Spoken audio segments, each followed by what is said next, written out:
Hey, hey, hey. How's it going, y'all? How's it going, y'all? Hope all y'all doing well today. Today, I'm going to be playing Superliminal, which as a whole, I am very excited to do. For context, Superliminal is an optical illusion surrealist puzzle game that was first released in 2019. Now, at that point, I did not play Superliminal, but I did hear about it and I heard really cool things about the physics and about how it handles the optical illusion puzzles that it, well, has in the game. And so as such, I kept it in the back of my mind for a couple years, and about a year and a half ago now, I played through Superliminal for the very first time and really enjoyed it. It became, I will admit, one of my personal favorite, I would have to say, 3D first-person shooter-esque, but not shooting, puzzle games. And overall, it's a really good game. And I've had it in my mind since I last played it about a year and a half ago now, and I've been thinking for the last couple months that I want to play it again. And so as such, that's exactly what we're doing today.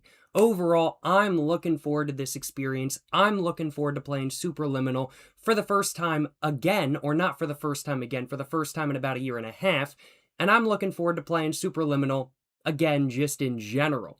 I'm getting my words just a little bit jumbled up, I will admit. Maybe, just maybe, I need some alcohol, and so as such, it is a good thing that I do have some alcohol with me today. I've got some Evan Williams Bottled & Bond Kentucky Straight Bourbon Whiskey with me today. I've got myself a little bit of a can of some lemon-flavored carbonated water from Wegmans, and overall, I'm looking forward to having a drink or two during today's stream. How's it going, Parker70? How's it going, Dozo5? How's it going, Mothkita? How's it going, Cass and the Assassin? How's it going, Milk Brand 2006? How's it going, West Culture? Mary Kamikaze? How's it going, Ozark? How's it going, The Morning I Woke Up Dead? How's it going? Please understand, hope all y'all are having a great day. I know I certainly cannot complain myself, although I am feeling a bit out of it. And so as such, without further ado, let's go ahead and get some alcohol going. I've got my Crown Royale glass with me today. As said, I've got some Evan Williams Bottled & Bond with me today as well. Let's pour myself a little bit of a glass and let's go ahead and get to drinking very quickly, I do think. How much alcohol do I want for my first drink of the stream? I think we'll go with that amount.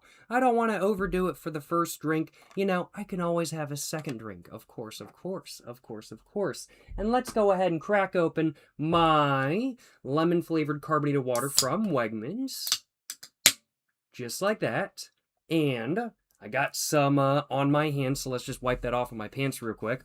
And let's go ahead and officially make my first drink of the stream, I do think. There we go. No complaints. Let's put that back down on the ground. And let's go ahead and take a sip of my first drink during today's stream, where I'm going to be playing Superliminal for the first time in about 1.5 years. Yes, sir. You know what I'm saying? Whew. That is quite nice if I do say so myself. I think I'm going to take another little bit of a sip. Excuse me.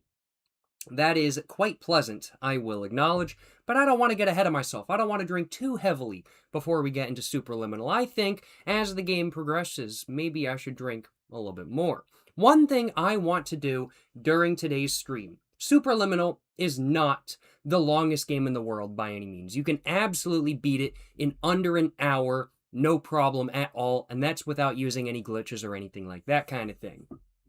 My goal for the initial playthrough during today's stream is to play it normally. I'm going to play Superliminal, as I have before, and fully experience the story once again. But if we have time at the end of the stream, and if I so desire towards the end of the stream, if we have time, I think it would be interesting to try to do a speed run of Superliminal. Now, I'm not going to guarantee that that's going to happen. It all depends as to whether we have time at the end of the stream or not. But if we do have time, I might have to give that a little bit of a go and see how quickly I can complete Superliminal after revisiting it for the first time in just a little bit over a year, I will admit. Could be fun. Thank you so much for the clap redeem, Mr. Matuz. Mr. Matuz, thank you so much for the clap redeem, my man. Let's go ahead and get one singular clap going for the clap redeem. Thank you so much for the support. That's 10,000 channel points that you just redeemed for this clap. Let's go ahead and give you a clap, my man. I got you. Let's go ahead and do it. Got to do a little bit of build-up. What are we thinking? When's the clap going to happen? It didn't happen. There was no clap at that point. The clap redeem, it has not happened yet. No clap. There was no clap. No clap. There wasn't one. Yes, sir, yes, sir. Yes, sir, yes, sir. Had to do the clap redeem, of course. Had to do it. Had to do it. Yes, sir, yes, sir. Hope all y'all are having a great day today. I know I certainly am.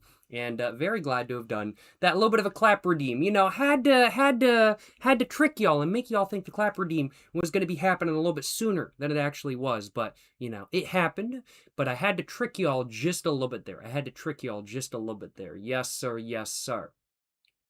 Will it crash? Let's see how your brain will survive today. Very true. Superliminal, just in case y'all missed the very beginning of the stream when I was talking about what Superliminal is as a game, it's very much that of a surrealist optical illusion puzzle game. And I am a big fan of surrealism. I think surrealism is a really cool aspect that can be brought into many different pieces of media to make things so much more stylized and different than they would otherwise be. And Superliminal really does crack that up a notch kind of thing. It's very surrealist. I love the optical illusions.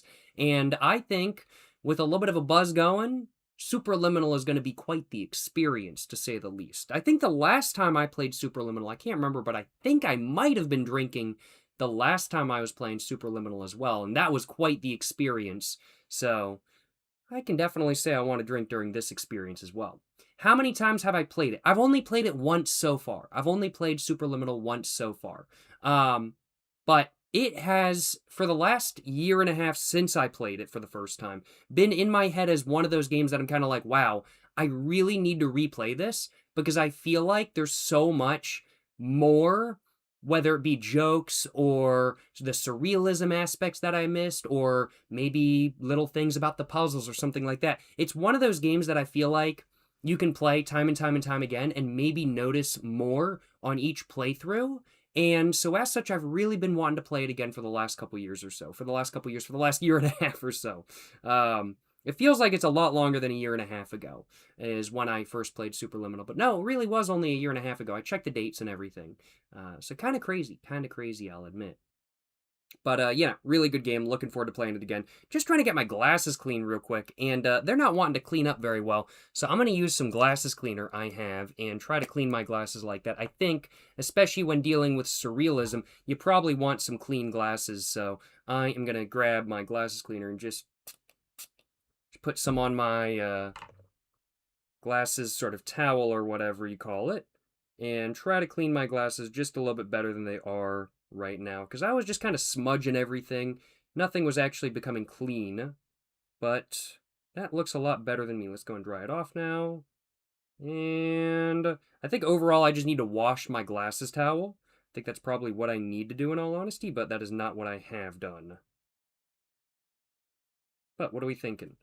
Much better? Oh yeah, much better if I do say so myself. The glasses cleaner was absolutely a necessity, no question in my mind. I saw a question a little bit earlier on in the stream asking me if I had ever heard of the Jack Daniel's Bottled in Bond.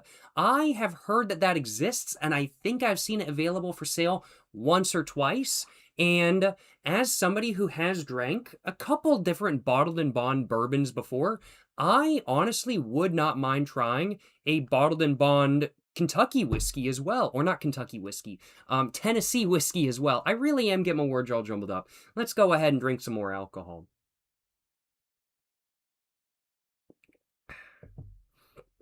Excuse me. But I have heard of the Jack Daniel's Bottled in Bond previously, and it looked pretty interesting to me, and so as such, it may have to be something that I purchase at some point in the future. I'll have to look into it a little bit more. I do have some allergies. There's some alcohols out there that I cannot drink. I'll just use Jack Daniel's as an example for this. So I am personally gluten-free, so I can't drink, like, let's say, whiskey that has wheat added back in after production kind of thing. And that counts for flavorings as well. So a lot of flavored whiskeys will have not gluten-free flavorings added after production. So the base whiskey without the flavoring might be gluten-free, but the actual flavoring added in after the fact, like let's say Fireball or something like that with the cinnamon flavor, that might not be gluten-free.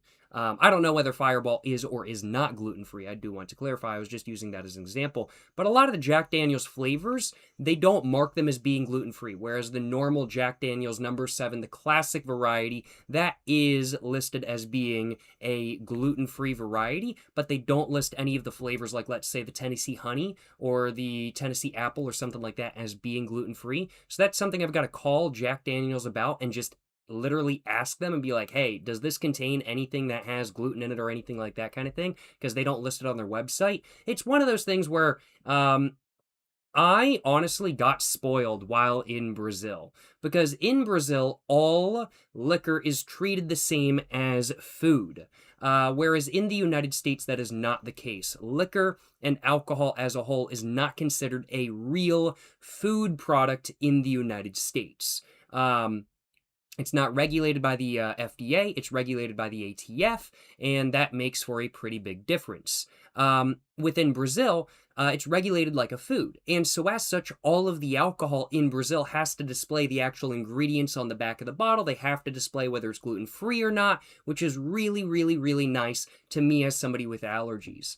However, within the United States, that is not the case. There are some liquors out there that choose to put the labeling on there, which I really appreciate, but not all of them do. And it would be really nice if all alcohols were required to put their allergens on the back of the bottle or something like that kind of thing. I think that would be really nice, not only for me as somebody with a gluten allergy, but also for people with, let's say, nut allergies as well kind of thing. Nut allergies are pretty severe, but definitely some alcohols out there might have some sort of nut flavoring to them per se or something like that, or nut-derived flavoring. Same with milk as well kind of thing. I think that could definitely be something that should be listed on the back of alcohol bottles. Of course, most alcohol is not going to contain milk, but some may.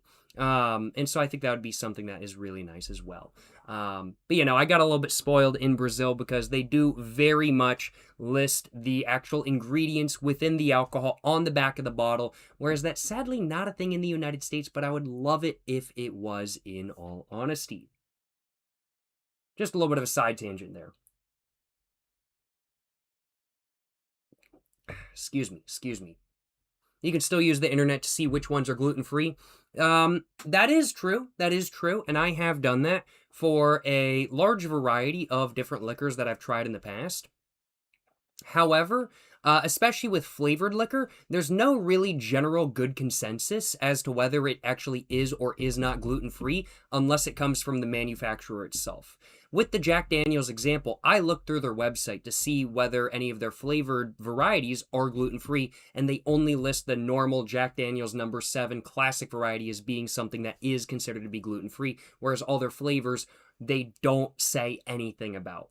And so using Google or something like that kind of thing and just doing a search and seeing what other people say, some people might have been okay, some people might have not been okay. The internet is certainly a very useful tool when it comes to finding all of this information out and everything like that kind of thing. But the fact of the matter is that if the manufacturer does not want to tell people whether their product contains certain allergens or not, within the United States, they are not required to do so, whether it be on the bottle or online. And that's something that I personally would love to see in the future. I know there's the whole argument about trade secrets. We don't want to let people know what the actual thing in the liquor. We don't want to let people know what our secret recipe is and everything like that kind of thing. But in my opinion, a list of ingredients is not a secret recipe by any means. It is instead a list of ingredients that something has in it kind of thing. It doesn't display the amounts of the ingredients, just the pure ingredients. So that's not the recipe, that's just what goes into making it. But yeah. Think contacting them is smart. I think that's probably exactly what I'm going to do. I think that's just the safest option. And if I'm on like the line with like Jack Daniel's customer support and everything like that kind of thing, and they tell me, hey, we can't guarantee that any of this stuff is going to be gluten-free, and like some of them are not gluten-free and some of them are, I'm going to be just like, okay, I'm just not going to take the risk and try any of those flavored varieties, and I'll just find some flavored whiskeys that are marked as being gluten-free to try instead, kind of thing. And that's just what I'll end up doing. Because I would much rather not take the risk, and I would much rather not get sick. Excuse me. Am I allergic to gluten? I am at least at a minimum gluten intolerant. My body doesn't process it very well, is really the right way of putting it. I don't know whether I actually have celiac disease or anything like that kind of thing. I've never been tested for celiac before or anything like that, but I do have family members that have been tested for it and have been, what's the right way of putting it? Basically, they had it kind of thing. I do have family members that do have celiac disease. So while I haven't been tested for it myself, there is a strong possibility that I do have it. But what I can say just with certainty is that gluten bothers me.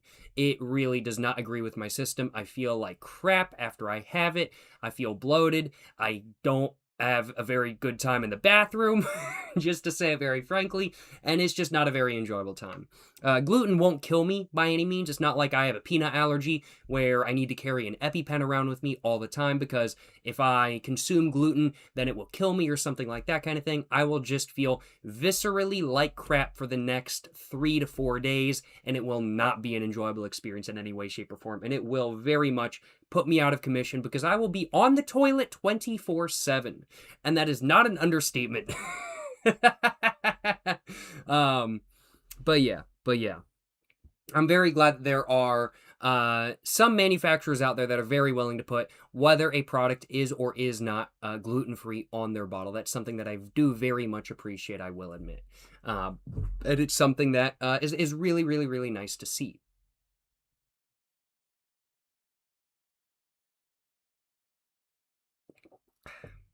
The guy is simply nerfed if he eats anything with gluten. Basically, yeah. I'm nerfed and just have to go sit on the toilet. That's pretty much how it goes. Moth Kids has alerted me of your presence. Is that a channel name? Is that a YouTuber? Is that a Twitch streamer? I'm not exactly sure who that is. I don't know what that is, or if that's just some funny phrase that people try to get people to say. Oh, Moth Kids. You're an individual. You're an individual in chat. I wasn't sure.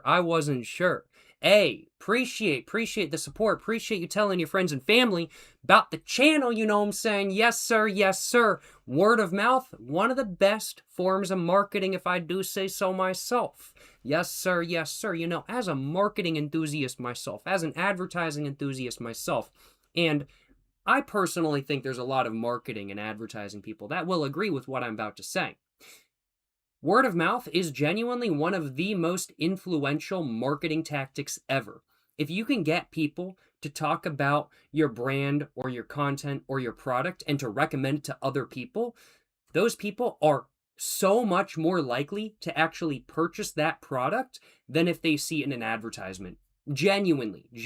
Word of mouth is the best thing ever when it comes to marketing. And so as such, I do very much appreciate the kind words and recommendations to those you know. Mr. Moth Kids, I very much do appreciate the shout out, my man. Yes, sir. Does marketing have a lot of math? Depends. It very much can.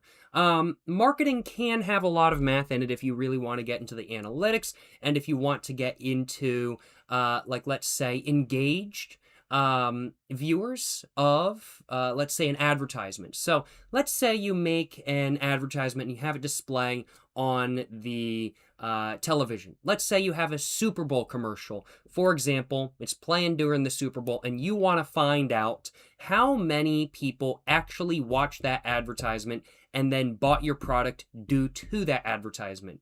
You can compare your analytics beforehand for sales, before the Super Bowl commercial aired and afterwards. But it's really hard to actually tell whether the people who bought your product after the Super Bowl commercial bought it because of the Super Bowl commercial, or if they bought it because a lot more people were buying it after the Super Bowl commercial. Yes, it's still because of, but if you want to find the direct correlation between viewership and purchase, you can really get really heavy into the math with that. And that's where, like, let's say surveys come in, for example, and everything like that kind of thing. Every once in a while on, like, let's say Instagram or TikTok or Reddit or other platforms, you will see brands put out surveys saying, hey, did you see this, or this on your feed in the last 7 days or something like that kind of thing?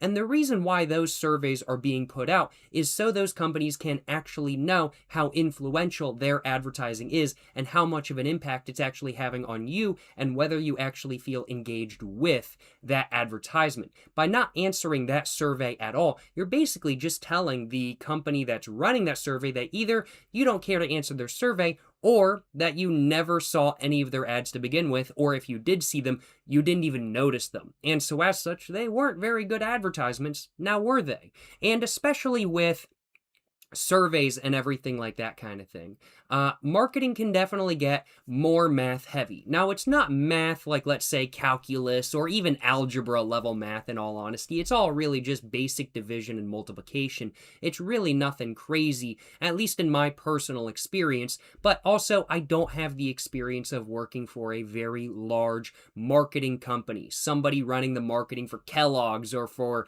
Nestle or something like that kind of thing. I don't have any experience in that line of marketing, I will admit. I have experience in the line of personal marketing for my YouTube channel, for my Twitch, for my TikTok, for my Instagram, for example, my new poetry book, Poems to Read While Smoking Cigarettes, out and available now. I have experience marketing my new poetry book, of course, and if you guys are interested in checking out my new poetry book, of course, I do highly recommend you do so at the links below, and of course, I do highly recommend checking it out on Amazon. It's available for $14.99 on Amazon now, and it's a great purchase, of course. You guys should definitely go check out my new poetry book, Poems to Read While Smoking Cigarettes. Highly recommend. had to do a little bit of a promo piece while talking about marketing. I had to do a little bit of marketing myself, you know what I'm saying? But in my personal experience, when it comes to mathematics, the math in regards to marketing is nothing particularly crazy. It's basic addition. What's the opposite of addition? Excuse me. Subtraction. I'm starting to get a buzz going. I have been drinking a little bit of alcohol, so I'm starting to get a buzz going. But it's really just basic addition, subtraction, multiplication, and division. And if you're having small sales, you can do all the math in your head. And if you've got more sales, a calculator comes in handy. But really, the most you need is a basic calculator kind of thing. You don't need a TI-84 Texas Instruments calculator or anything like that kind of thing. Marketing, while there certainly is math involved, especially when it comes to the analytics of it and when it comes to surveys, it's not calculus. It's not calculus. It's not nuclear engineering by any means. But yeah. Hope that could answer your question to the fullest extent. Hey, have a good one, Mr. The Morning I Woke Up Dead. Have a great rest of your day. Yes, sir. Stay safe, my man. Stay safe. JDM1671, you're saying marketing and business class with Professor Jones. I want to acknowledge, like, yes, I actually did go to college for business. I do genuinely have a bachelor's in business administration with a focus on marketing. That is what I went to college for. But I am by no means an expert in the field. I definitely still have a lot to learn when it comes to marketing. And while I do feel like I am a lot better at marketing than I was years ago when I first started doing YouTube, there's definitely a lot more to learn, a lot more that I just simply don't know about. And there's definitely marketing stuff that I just haven't tried in the past, so I don't know if it works for certain things. I've heard it works for some things. Would it work for me? I don't know. I'm not a marketing expert by any means.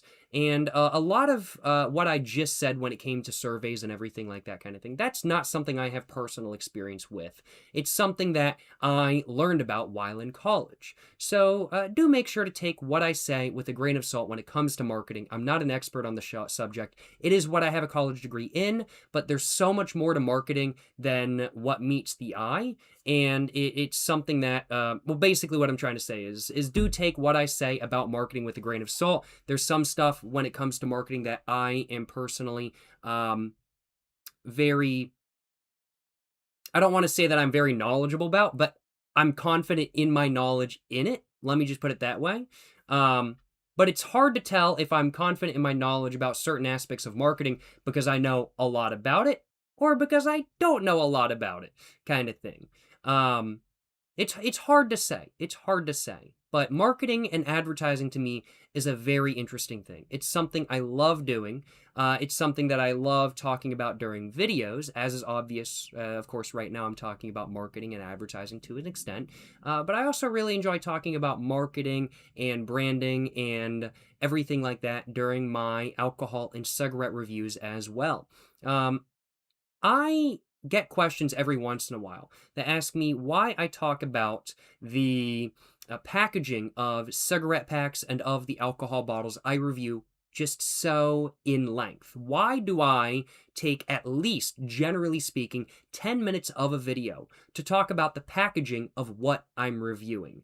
And the simple answer to that is because I have a massive appreciation for branding and packaging, and I don't just have an appreciation for it from a utilitarian marketing perspective, but also from the perspective of artistry as well. There's packaging that truly, in my personal opinion, is a work of art, and then there's more utilitarian packaging that is more along the lines of this is meant to sell something.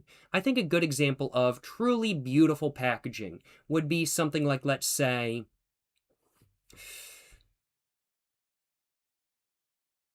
Hope cigarettes from Japan, for example. In my opinion, Hope cigarettes from Japan have a truly iconic, classic look that is very recognizable. It's very good branding.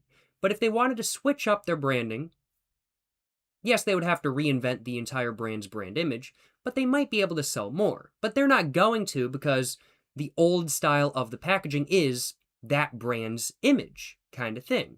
And it is truly a beautiful piece of packaging that, in my personal opinion, could absolutely waltz into a art museum, be put on the wall, and people would be admiring it because it's just that good looking of a piece of packaging, in my personal opinion. It's simple, it's elegant, it's really nice. It's a little bit retro, a little bit vintage kind of thing, but overall it's very good packaging. That is a beautiful, but yet at the same time still very utilitarian piece of packaging. But when it comes to just pure utilitarian, we're thinking things like, let's say, Pall Mall or L&M or Smirnoff, for example, I think is a really good example of utilitarian packaging. I reviewed a bottle of Smirnoff vodka yesterday over on Jacob Jones Money. And the packaging for the bottle, in my opinion, was really well thought out, really well done overall, but it's not beautiful. It's, in fact, I would have to say, just not really the greatest looking packaging in the world to begin with. I really, it's something that I would not put in an art museum. I don't consider it a beautiful work of art. If it was to be in a museum of industrial design or of advertising design or something like that, or of commercial design, I think is really the right way of putting it, I think it would fit right in. But I wouldn't consider a bottle of Smirnoff vodka to be a beautiful work of art, but a beautiful work of utilitarian commercial design, absolutely. It's designed to sell you on the liquor, not to look good. And that's exactly kind of what it does in my personal opinion, and I have a massive admiration for that. How did I even get on this topic? I'm not exactly sure, but I really enjoy talking about packaging and branding and everything like that kind of thing. It's all very interesting to me, and so as such, this is a topic I really enjoy talking about. This is a topic I really enjoy talking about. Excuse me. I think I need a little bit of a drink. I'm not gonna lie. I just finished off my first drink of the stream. I think I need to have another little bit of a drink, and I think I need to get into playing some Superliminal. Of course, the goal of today's stream is to play some Superliminal. And so as such, well, I should probably get to doing that in just a few minutes. A little bit more alcohol, you know what I'm saying? A little bit more in my glass. Yes, sir, yes, sir. Null Coy, you're saying you enjoy hearing me talk about the marketing and branding and everything like that kind of thing. Yeah, I'm glad to hear so. I'm glad to hear so. Appreciate the kind words, my man. Yes, sir, yes, sir. Yes, sir, yes, sir. Demonic Shattuck, you're saying I should play Super Hard Driving Game? Is that the actual name of the game? Good to know. I didn't know there was a game named that. I will have to keep that in mind for the future. Excuse me. Hyper-focus on packaging and marketing. You're damn right, my man. You're damn right. I love my packaging design, marketing, advertising. It's all so interesting to me. It's all very, very, very interesting. Marketing and advertising, it's a subject that I am not an expert on by any means, but it's a subject that I really enjoy talking about, and it's one that I find exceedingly interesting for so many different ways. For so many different reasons, to say that correctly, and it's some pretty cool stuff. It's some pretty cool stuff. What watch am I wearing today? That is a good question, Mr. Xiao Cao Chow CAIO Mod Chow Mod. I'm not exactly sure how to pronounce your name. What watch am I wearing today? Well, today I am wearing a Casio MTG M900DA is what I'm wearing today. So yes, this is a Casio G-Shock MTG M900DA, to say that correctly. And this is the watch I've been wearing pretty much every day since I bought it. I really, really, really like this watch. It's got a nice weight to it. It's got solar charging. It's got time syncing, so I never have to worry about syncing the time if the watch goes off by a little bit or something like that kind of thing. And overall, I really like the chunkiness of it. It's a bit of a chunky watch, and I really like the style of it as well. I think it's got a very slight sort of Y2K sort of design to it, and that's something that I don't mind by any means. I'm not the biggest enthusiast of the Y2K aesthetic, to say that correctly. But I do have an admiration for what it is and how different it is to an extent from design language today. And I really enjoy interesting looking watches. And in my personal opinion, when compared to a lot of the other G-Shock line, and when compared to a lot of other G-Shock watches today and other watches from other brands, this has a little bit more of a Y2K look, a little bit more of like an early 2000s look, if you ask me. And it's something that I really like. I like the slight retro design of it. It hurts me to say that Y2K is retro, but technically speaking, that was like 20 years ago. So, I mean, like, hey, close enough, you know what I'm saying? It's not vintage, though. It's not vintage. I will say that. Vintage is 35 years and older. So it's not vintage, but... Excuse me. I really like the aesthetics of it. Yeah, I guess is really the right way of putting it. I like the capabilities of this watch, and overall, it's a very good watch for the price, in my personal opinion. It is not all steel. The band itself is stainless steel, but the watch itself is not stainless steel. It's got a stainless steel back, but the rest of it is like a resin or a plastic, but overall, the weight of it is really nice. I really like the quality of it. I really like the capability of it. And I also really like the price of it. I bought mine for right around $90 on Amazon, I want to say. And I think that's a very good price for what you get, especially when compared to a lot of the other watches that have the same capabilities. Because a lot of the other watches that have the same capabilities as this one right here are double the price, if not more. If you want one of the square G-Shocks with solar charging, with a stainless steel band, and with like the nuclear time sync and everything like that kind of thing, I mean, like, you're going to be looking at paying over $300, which is just ridiculous, I'll admit. And so as such, I am very glad that I saw this watch on I think it was on the G-Shock subreddit is where I spotted it. and I ended up doing a little bit of research about it, and I was like, I don't know if it's going to fit my wrist, but I'll pick it up. Worst case scenario, I return it, and I ended up really liking it, and I have been wearing it like just about every day since I bought it, and I am a huge fan of this watch, and I really like it. Hope I could answer your question to the full extent. It's a good watch in my opinion. I'm a big fan. No question in my mind. Yes, sir. Yes, sir. Yes, sir. Yes, sir. How's the diesel Mercedes running? Running well, if I do say so myself. Does my driver's side window roll down? No. Does my rear driver's side window roll down? A little bit. Not much, though.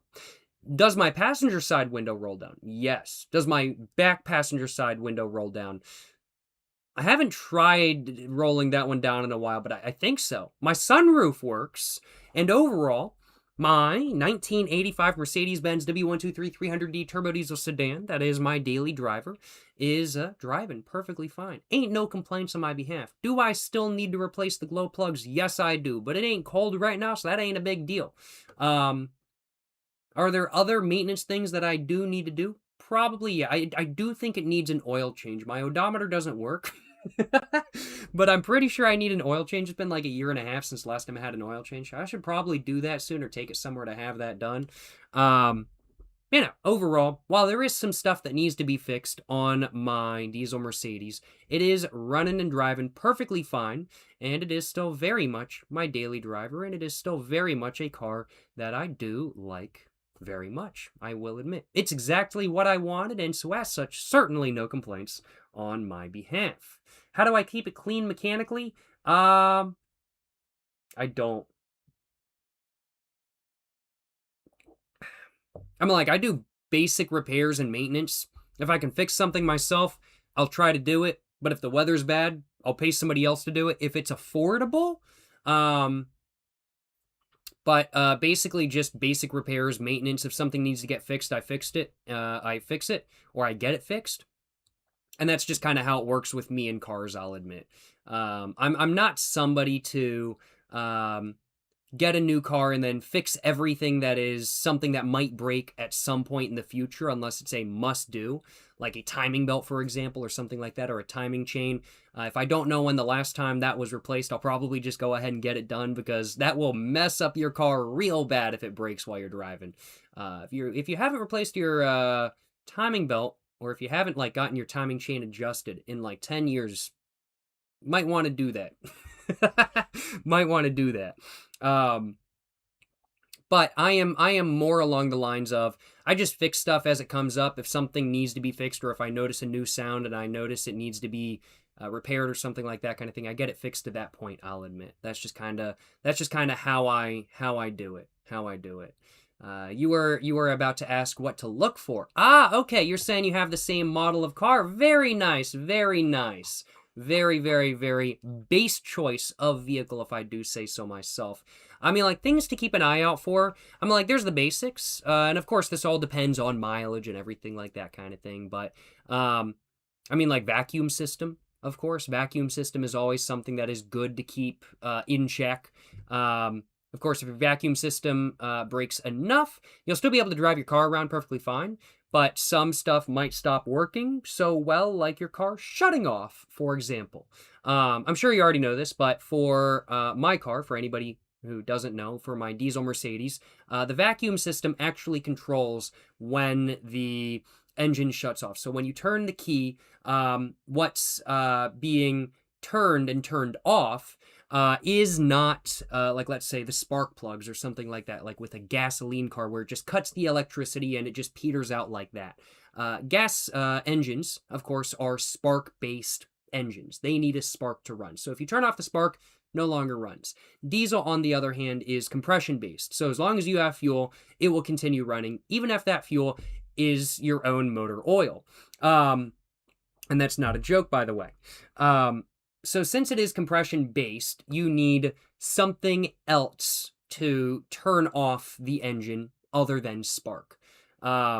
Generally, for, let's say, some engines, this might come in the lieu of, it just plugs the air or something like that kind of thing, or there's some other aspect. I don't know exactly how it works in W123s. I don't know exactly how they turn off the engine. But what I do know is that that system is operated by the vacuum system. And if your vacuum no longer works anymore, if your vacuum system no longer works, when you turn the key to turn off the car, the engine won't shut off anymore. And so you have to pop the hood, open it, and hit a shut off switch in the car itself or in the engine bay itself to get the car to turn off. So really the main thing that I really keep in mind and that I try to keep an eye on a lot with my car as far as repairs go are things that are rattling around in the engine bay that might rattle and hit other stuff and damage it. And two, vacuum system. I try to make sure the vacuum system is working properly all the time if I possibly can, just because I do like my car to shut off when I do want it to shut off. But yeah. Running a diesel out is very bad, worse than a gas engine. This is very true. Running a diesel out of fuel is horrible for it because it'll run out of the diesel and then it'll start chewing through your motor oil. And it'll basically just spontaneously disassemble your engine in part of everything just breaking. So very, very, very bad. Very, very, very bad to have that happen. Excuse me. So Mary Kamikaze, you're asking if I prefer electric or combustion engine cars, whether for aesthetics or economy.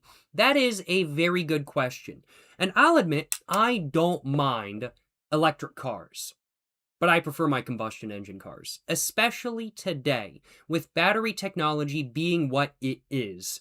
I cannot see myself purchasing an electric car for myself right now. I don't have anywhere to charge it at home. The battery range is just not good enough. And also, I can't charge it fast enough either. Now, don't get me wrong. Electric cars do have really good recharge speeds right now, especially at, like, let's say, high-powered charging stations like the Tesla superchargers and everything like that kind of thing. You can recharge your car in 30 minutes. But it ain't 5 minutes at the gas pump. It's just not quick enough. It's just not convenient enough for what I personally need. I personally prefer my combustion engine cars simply due to the fact that I can run them for longer. I can also more affordably get an engine replaced if need be, rather than a battery pack. Because battery packs for, like, let's say a Tesla or something like that kind of thing is like $6,500. That's without including the people installing it and what you have to pay them as well.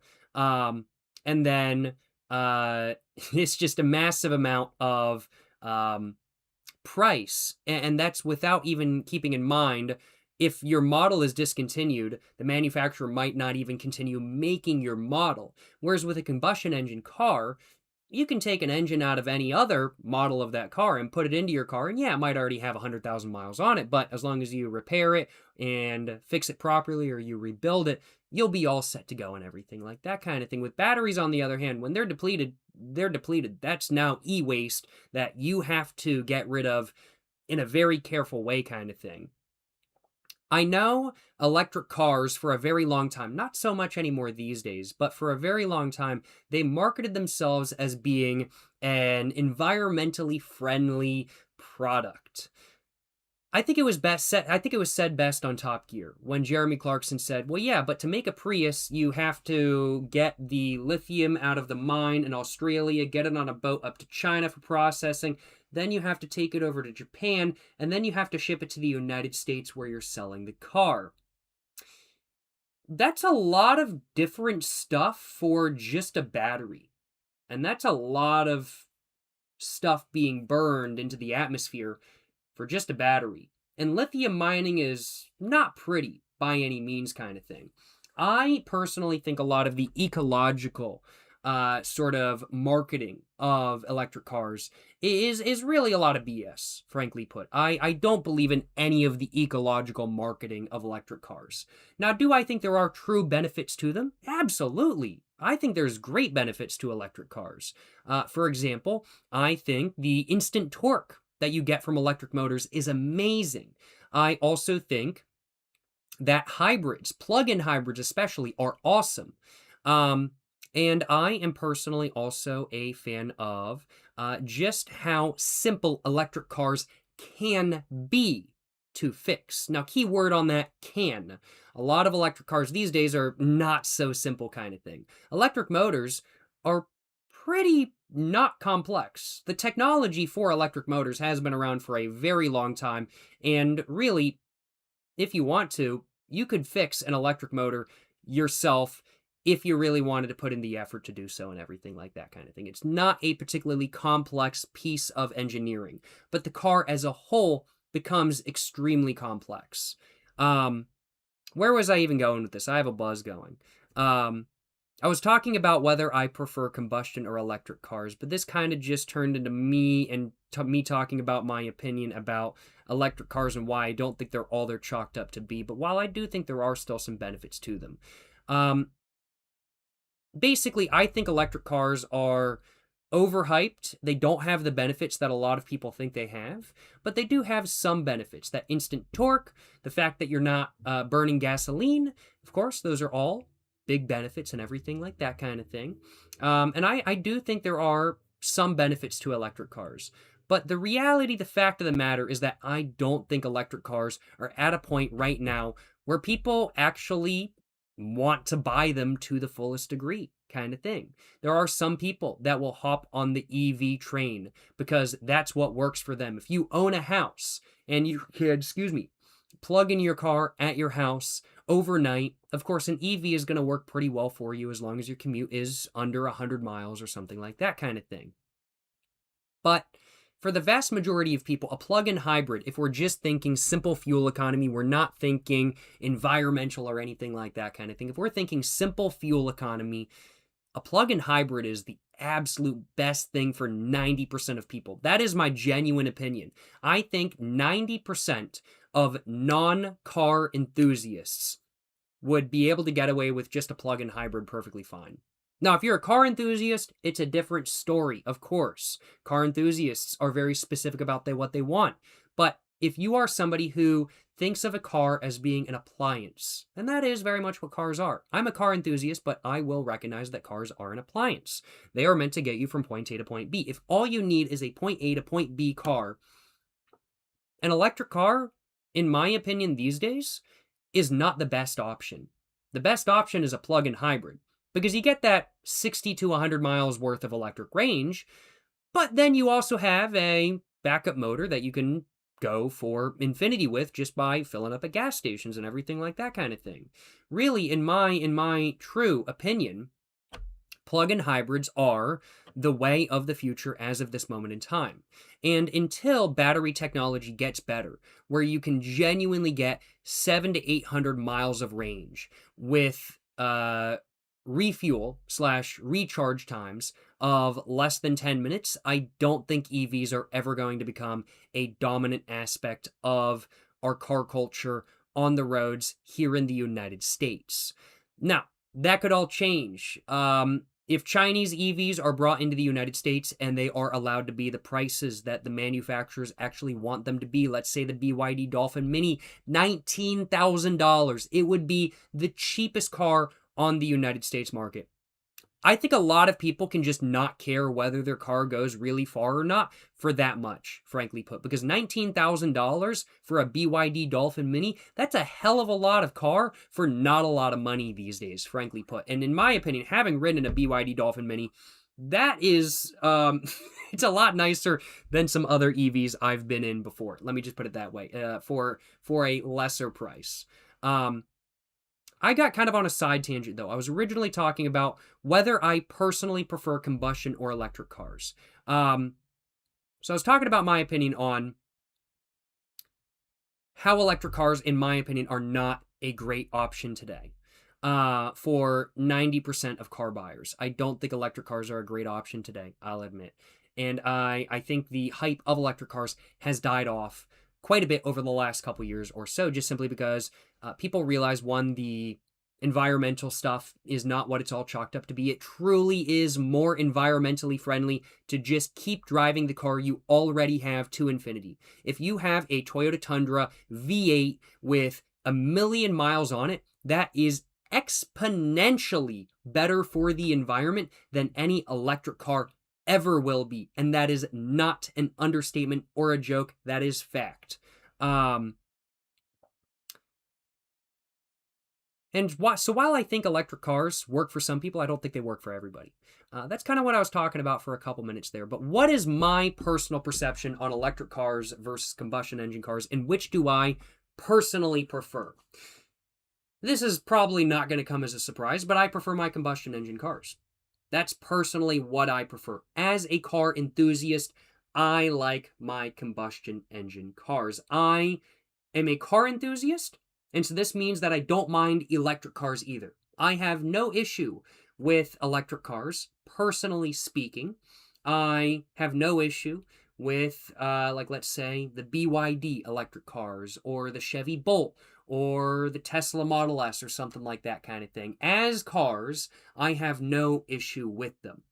But when it comes to my own buying practices and what I personally want from a vehicle, what I personally want is, more so than not, a combustion engine car with an automatic or manual transmission. I am also very opinionated about CVTs as well. I don't like them.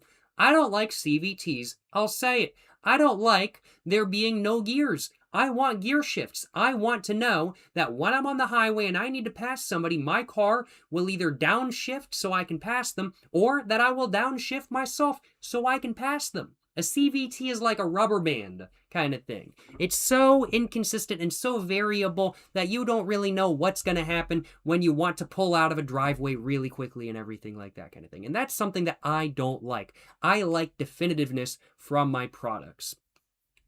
And for that right now, I think the most definitive thing I can get when it comes to driving experience is, without a doubt, what has been perfected over the last over 100 years or so. And that is a combustion engine vehicle. Now, if I had to go more specific, one, I am a combustion engine enthusiast. I love my combustion engines. But two, even more so than me being a combustion engine enthusiast, I am a diesel enthusiast. I love my diesel engines. Not just diesel cars, diesel trucks, diesel generators, and I am personally of the opinion that diesels are the best type of engine out there. Even more so than gas. If you design a diesel engine, you can genuinely make a diesel engine that needs such minimal repairs, such minimal everything, and it will just run forever, even without a battery. My car that I drive, you can drive it without a battery. I could start it up with the electric starter. I could unplug the battery, and I could drive it around like that. That's not a joke, by the way. My lights wouldn't work, but I could legitimately drive my car around with no battery. That's like the ultimate. It's literally just an engine powering something with no other gimmicks. That's all it is. And that, in my opinion, is the ultimate form of a combustion engine car. That's kind of my personal take, at least. I know a lot of gas engine enthusiasts out there may very well disagree with me. And of course, I want to acknowledge I love my gas engine cars as well. I am a diesel enthusiast. I love my diesel engines, but there are certainly some things that gas engines do a lot better than diesel engines. Diesel engines are really good for economy. They're really good for torque, and they're really good for being something that is efficient in many different ways. But gasoline engines, you get horsepower. You get that instant throttle response. A Miata wouldn't be a Miata if it was diesel powered, to put it another way kind of thing. And there are a lot of gas engine cars out there that I think would only work because they are gas engined. I love my diesel engines, but I also love my gas engines. And just in general, I love my internal combustion engines as a whole, I will admit, as a whole. So while I have no beef with electric cars, personally speaking, one, I personally don't think that they work very well for the vast majority of consumers in the United States today. There's other areas of the world where I definitely do think they work better. I think electric cars, for example, are an amazing option in China because China has an amazing array of EV chargers all over the place kind of thing. I think electric cars work very well for specific circumstances as well kind of thing. Of course, milk trucks. Milk trucks in the UK back in the day, those were electric. That was before electric cars were even really a thing, and milk trucks were still electric because they're only driving 20 miles a day. You could do that with lead acid. You didn't even need to use lithium kind of thing. And if your country has a really good EV charger system, and if you can wait 30 minutes to charge your car and everything like that kind of thing, then an EV I think is a good option. But in the United States, I don't think it's a great option today. And as an EV, as somebody who doesn't mind EVs, but who is not an EV enthusiast, I don't mind EVs, but I can just never see myself buying one. And it just comes down to personal preference. I've driven EVs before. I've driven a Nissan Leaf previously. I've ridden in a Tesla Model 3. I've also ridden in a variety of different Chinese-made EVs. I rode in a couple of them while in Brazil. I rode in a BYD Dolphin Mini, one or two other BYDs, along with I think it was a Chevy Spark EUV, I think it was, which was really nice. Might have Chevy on the front, but it is a Chinese-made SUV / compact crossover thingamajig. That was really nice as well. I really appreciated that. But electric cars are the simplest form of appliance. It's a laundry machine. It's a microwave. While there are some electric cars out there, and I know a lot of people like to say that electric cars don't have soul, I personally agree and disagree with that. I think some electric cars don't have soul, and I think some do. For me, when I was driving a Nissan Leaf, I thought it had soul personally. I think the Nissan Leaf is a very soulful car. I think there's a lot about it, a lot of unique quirks about it, as Doug DeMuro might say. And I think it's a very cool car. But there are a lot of electric cars out there that are very soulless as well, kind of thing. And I think one thing that a lot of people who call electric cars soulless miss is that most internal combustion engine cars that have ever been produced are soulless as well. And our perception of those cars having souls per se isn't the cars themselves, it's our experiences in those cars kind of thing, or it's how the car runs after 40 years of being on the road. Yeah, a Toyota Corolla from 1985 might not have a soul, or might have not had a soul when it was new, but it certainly does now. It's had like 40 years of wear and tear put on it. That engine no longer runs like it did when it left the factory, because it's been running for just that long kind of thing. Our experience in cars are what gives the car a soul, in my opinion. And so I hear a lot of people saying, oh my God, electric cars don't have soul, they're so boring. It depends on the electric car, and it depends on your experience in the car. The most soulless electric car I've ever ridden in was a Tesla Model 3. It was just boring. It was boring to ride in. It was really fast, don't get me wrong. Instant torque. But it was just boring kind of thing. But the Nissan Leaf that I personally had driven before, I thought was a very soulful car. And I thought it had just as much of a soul per se as an internal combustion engine car, frankly put. And that really cemented to me that our perception of cars that have souls isn't the car itself being unique or quirky, it's our personal experiences in it, kind of thing. And to an extent, how the car is designed as well. If the car has a quirky design, of course, it's just going to feel more soulful as a whole kind of thing. And that's kind of my personal take on whether electric cars have souls or not. But you know, to answer the question that was posed, I do very much prefer internal combustion engine cars over electric cars. Not because I think internal combustion engine cars have more soul or are more enjoyable to drive per se, but just because that's my personal preference. Frankly put, I personally like to hear the engine noise. I like to hear the engine doing what it's doing kind of thing. I like to have a gearbox that does what you want it to do, whether it be automatic or manual. It's predictable. It does what you want it to do kind of thing when you want it to do it to an extent. I like, in specific, old cars that are internal combustion. I'm not just an internal combustion engine person. I am an old car enthusiast. And I think that's really the right way of putting it. I am also a big fan of the GM EV1. I would love to get my hands on a GM EV1 if I could. I think that would be really cool. The GM EV1 is one of the most interesting EVs ever made, in my personal opinion. I think it's super cool. It was the first of the modern electric vehicles produced, because EVs, they've been around for even longer than the internal combustion engine has been, which is pretty crazy kind of thing. But the battery technology was just not good enough to warrant actually selling them up until more recently.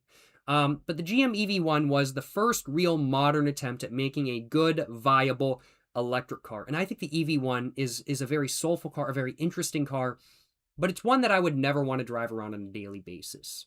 One, it's super rare, and two, it's just not what I want from a vehicle. It's old, it's cool, in my opinion, it's very soulful, but it's not what I want from a vehicle. I want a car that I can hear the engine.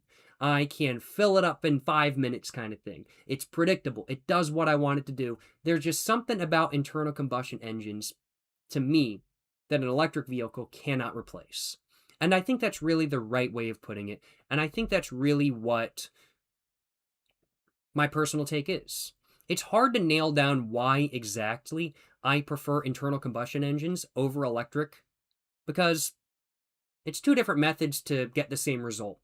Basically, neither method is right or wrong. It's just two different methods to get the same result. But maybe it's just what I grew up with. Maybe it's just what I prefer from a driving experience. But what I prefer is internal combustion engines, and what I prefer is, in specific, diesel engines. Although I do also love my gas engines as well, and I do want a Miata. Let me just put it that way. But no, I do hope I could answer your question to the fullest extent.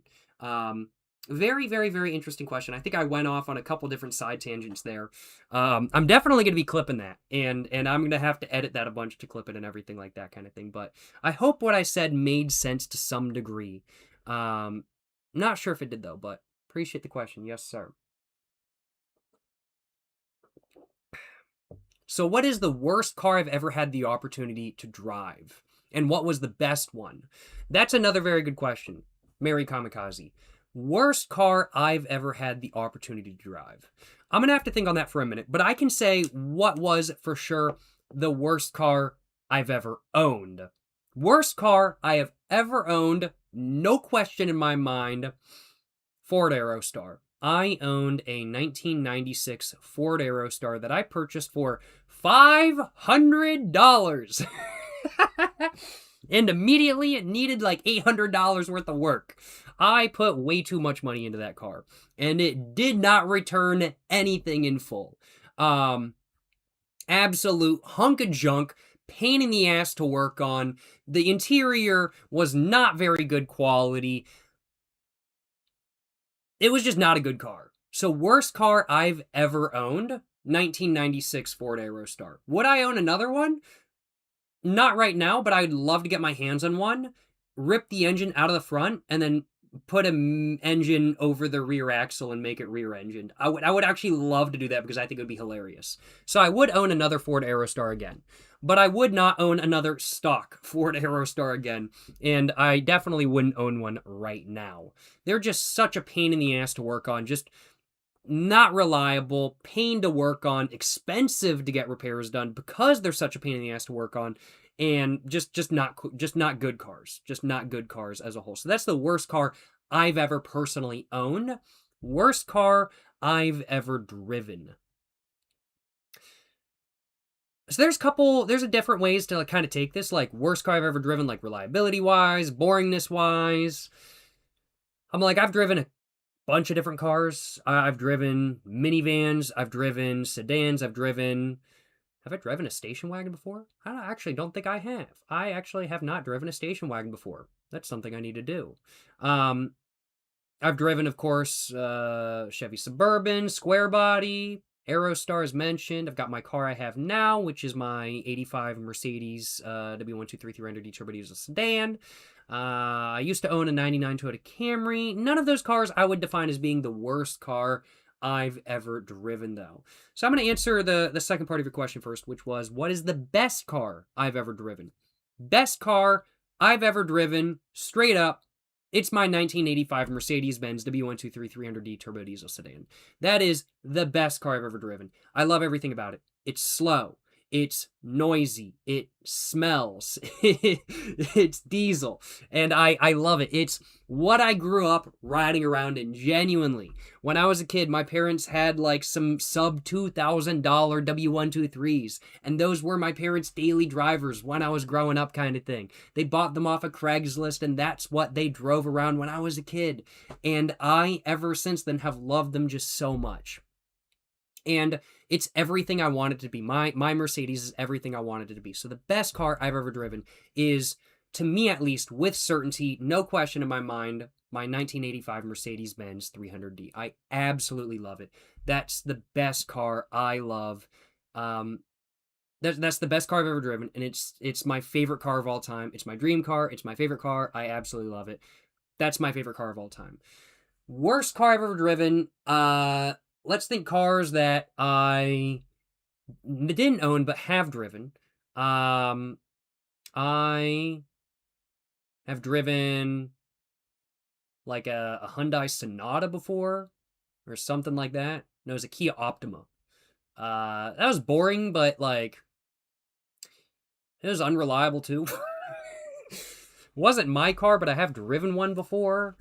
I've also driven a Nissan Leaf before, but that definitely wasn't a bad car. I actually really like driving that car. That's probably top 10 cars for me, honestly. Driven a Crown Vic before, LS 430. That's probably my number 2, honestly. No, probably my number 3 after my Camry. Hard to say a definitive worst car, because I really haven't driven that many bad cars, honestly. But if I had to say what the worst car I've ever driven is in regards to just sheer reliability, production oversight, how boring it is to drive. Like, this car I'm about to mention, it wasn't like a genuinely bad car or anything like that kind of thing, and it was one of those things where it was just kind of like, hey, it's an car. It's an car. But like, at least with my 1996 Ford Aerostar, it's so old that it's kind of gotten to the point where, yeah, when it was new, it was boring. But now it's actually kind of interesting because it's so different than everything else on the road. Kia Optima, on the other hand, it's just boring. It's not that old, and it's just boring. It's not that reliable. It's not that reliable. There's a bunch of production oversight that was just horrible with it. The engine exploded. It wasn't my car, as previously mentioned, but yeah, the worst car I've ever driven is probably it was like a 2012 Kia Optima or something like that kind of thing. Just not a great car. Just really not a great car. And I want to go and clarify, I'm not a Hyundai or Kia hater. I think Hyundai and Kia have a lot of really good cars. And I think these days a lot of the maintenance stuff, the bad words about maintenance, or the bad when you hear people talking bad stuff about Kia and Hyundai these days, when it comes to maintenance and mechanics, I think a lot of it is overblown these days, but it definitely did not used to be overblown. And that car was just overall not a great one. Just not a great one, I'll admit. It's just not the most interesting car in the world, I'll admit. My man just roasted my Kia Optima, which never broke down on me for 6 years straight, by the way. But just remember, you've got the LPI version. What I was driving was the gasoline version. And in the United States, there was a pretty big recall for the gasoline versions for one of the engines, because they would just spontaneously combust and just go out. And that is exactly what happened. It just straight up threw a rod, like, just out of nowhere. Less than 100,000 miles and it threw a rod. I mean, like, yeah, it was completely fixed under warranty. Literally an entirely new engine for free because of the warranty and everything like that kind of thing. Or because it was considered like something that had to be fixed under warranty because there was like literally a lawsuit about it in the United States. But yeah, the gasoline versions definitely did have mechanical issues, I will admit. They definitely did. The LPI ones, I am personally not knowledgeable about.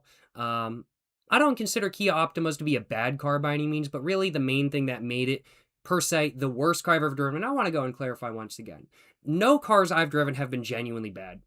Just straight up. I have actually never driven a genuinely horrendous car. That is just straight up, just horrible kind of thing. My definition of bad is just a boring car with nothing remarkable about it that is just meh.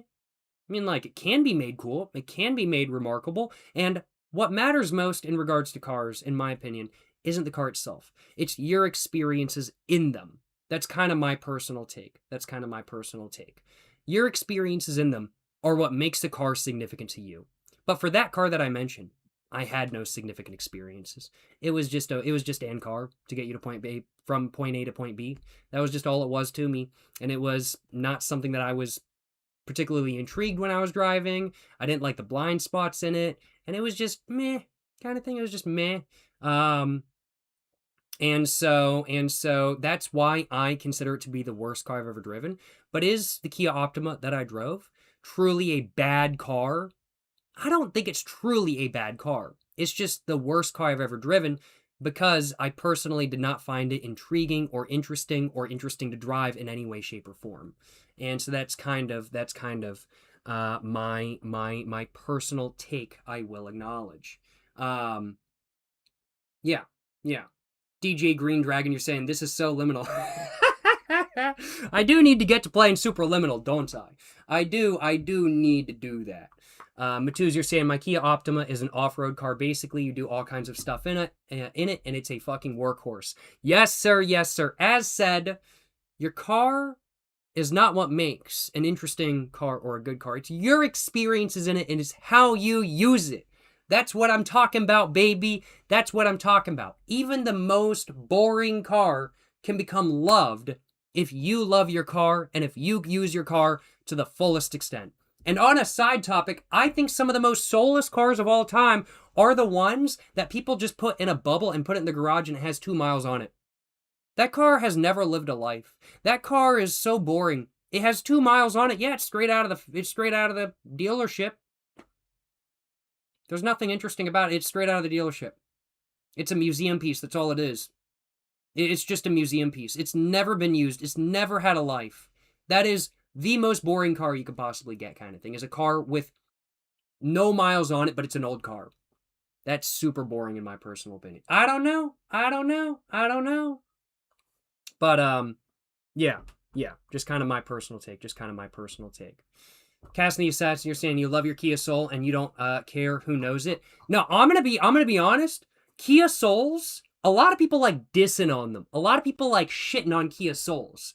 Frankly put, I think Kia Soul is a base car. Kia Soul is a base car. Now, I've never driven one myself, but most people I see dissing on Kia Souls be dissing on it for the styling. Yeah, it's practical. Kia Souls are practical. They're a practical vehicle. They get good gas mileage most of the time, mostly. And they're very practical. You can fit a fucking table on that thing. Kia Souls are practical. And a lot of the people dissing on Kia Souls, as said, they're dissing on it for the styling.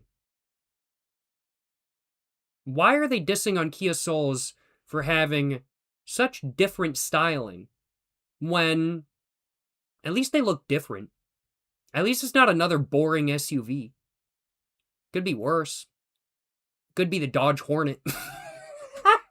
Most unremarkable car ever made. Could be a Buick Rendezvous. Could be a Buick Endeavor. Could be a Chevy Traverse.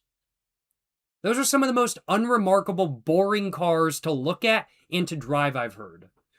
They're just the same people who diss on the Kia Soul have no issue with the Buick Rendezvous, or with the Buick Endeavor, or with the Chevy Traverse. Those are boring as hell. At least the Kia Soul has soul. I don't get the Kia Soul hate. I'm gonna be straight up. I don't get the Kia Soul hate. I don't get it personally. hamster commercial car. They very much are. They very much are. But yes, to Mr. Matuz, I don't mean to be dissing on your Kia Optima by any means. As said, your car is what you make of it. But the Kia Optima that I drove personally, I just didn't really find it to be my personal thing. But that's all right. That's all right. We all have our own personal things, so wasn't trying to diss on your vehicle or anything like that kind of thing. Just sharing my personal take. I will acknowledge. But I will say, I do think if I had taken this Kia Optima that I had driven around the Nürburgring, I don't think my opinion would be what I said today.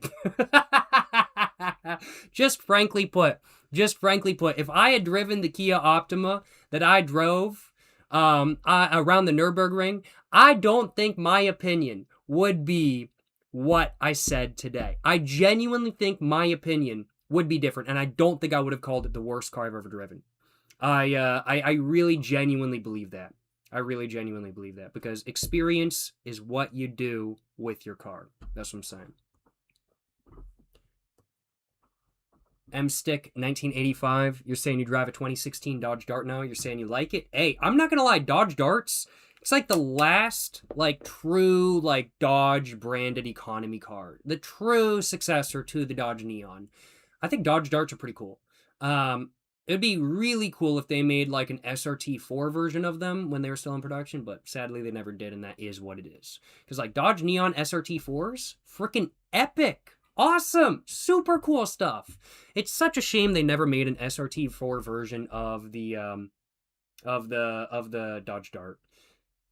6-speed Dodge Dart Rally. That's like the closest you're going to get to an SRT, yeah, but it's still such a shame that they didn't, like, soup up a Dodge Dart to, like, crazy degrees and, like, make it where it can, like, actually outpace, like, actual sports cars kind of thing. Such a shame they never decided to do that, but I understand why they never did, because it probably would have never sold very well. I am realizing that there are a couple donations that have come through over the last 35 minutes or so that I've been talking about cars. So I'm going to go and cover those donations real quick, and then after that I think we're going to go and get into playing some Superliminal. It's been great talking about cars, it's been great talking about everything, this has been a very enjoyable conversation, but I do need to cover the donations. Thank you so much for the dono, Mr. Seizure Warning. Appreciate the $1.25, my man. You're saying, hey, Jakob, hope you're enjoying the nice evening, or hope you're enjoying a nice evening. I certainly am. You're saying, any chance of you streaming horror games like Outlast or Resident Evil, or is horror gaming not my thing? I wish you a fruitful, prosperous life, my man. Hey, thank you so much for the question, and thank you so much for the donation, Mr. Seizure Warning. I am not a horror person. I don't like scary movies. I don't like scary games.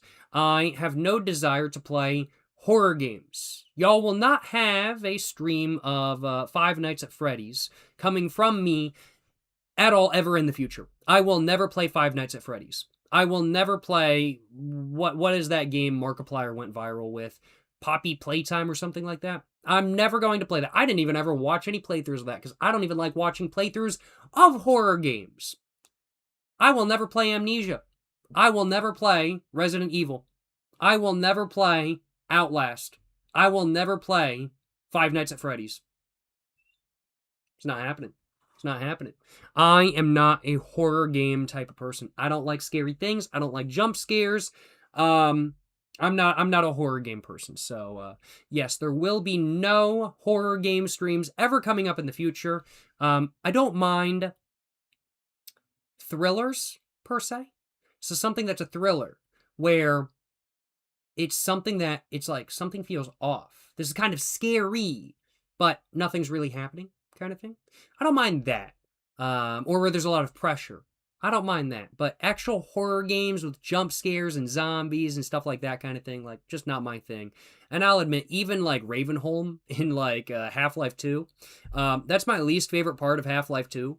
Just because I am not a zombie person. I am not a jump scare person. And that's what Ravenholm very much is. And no, I do not like horror movies either. I am not a horror movie person. I did not go watch the Five Nights at Freddy's movie. I am not a horror movie type of person, I'll admit. Not my personal thing. Not my personal thing. Thank you so much for the donation, Mr. Seizure Warning. Also appreciate the dono, Mr. Big Bingus. You're saying, what up, dude? Love the content. It's like meditation, to be honest. Would love to see some more thrift hauls and fit checks, LMAO. Good stuff. Hey, Appreciate the kind words. Appreciate the $4.20, my man. And glad to hear you enjoy the videos as a whole. Definitely do want to do more thrift hauls and fit checks and stuff like that kind of thing in the future. I haven't been finding too much stuff at the thrift shop these days. I also haven't really been going to the thrift shop all that much these days. But whenever I do have enough stuff for another thrift haul, I am very much looking forward to making another one.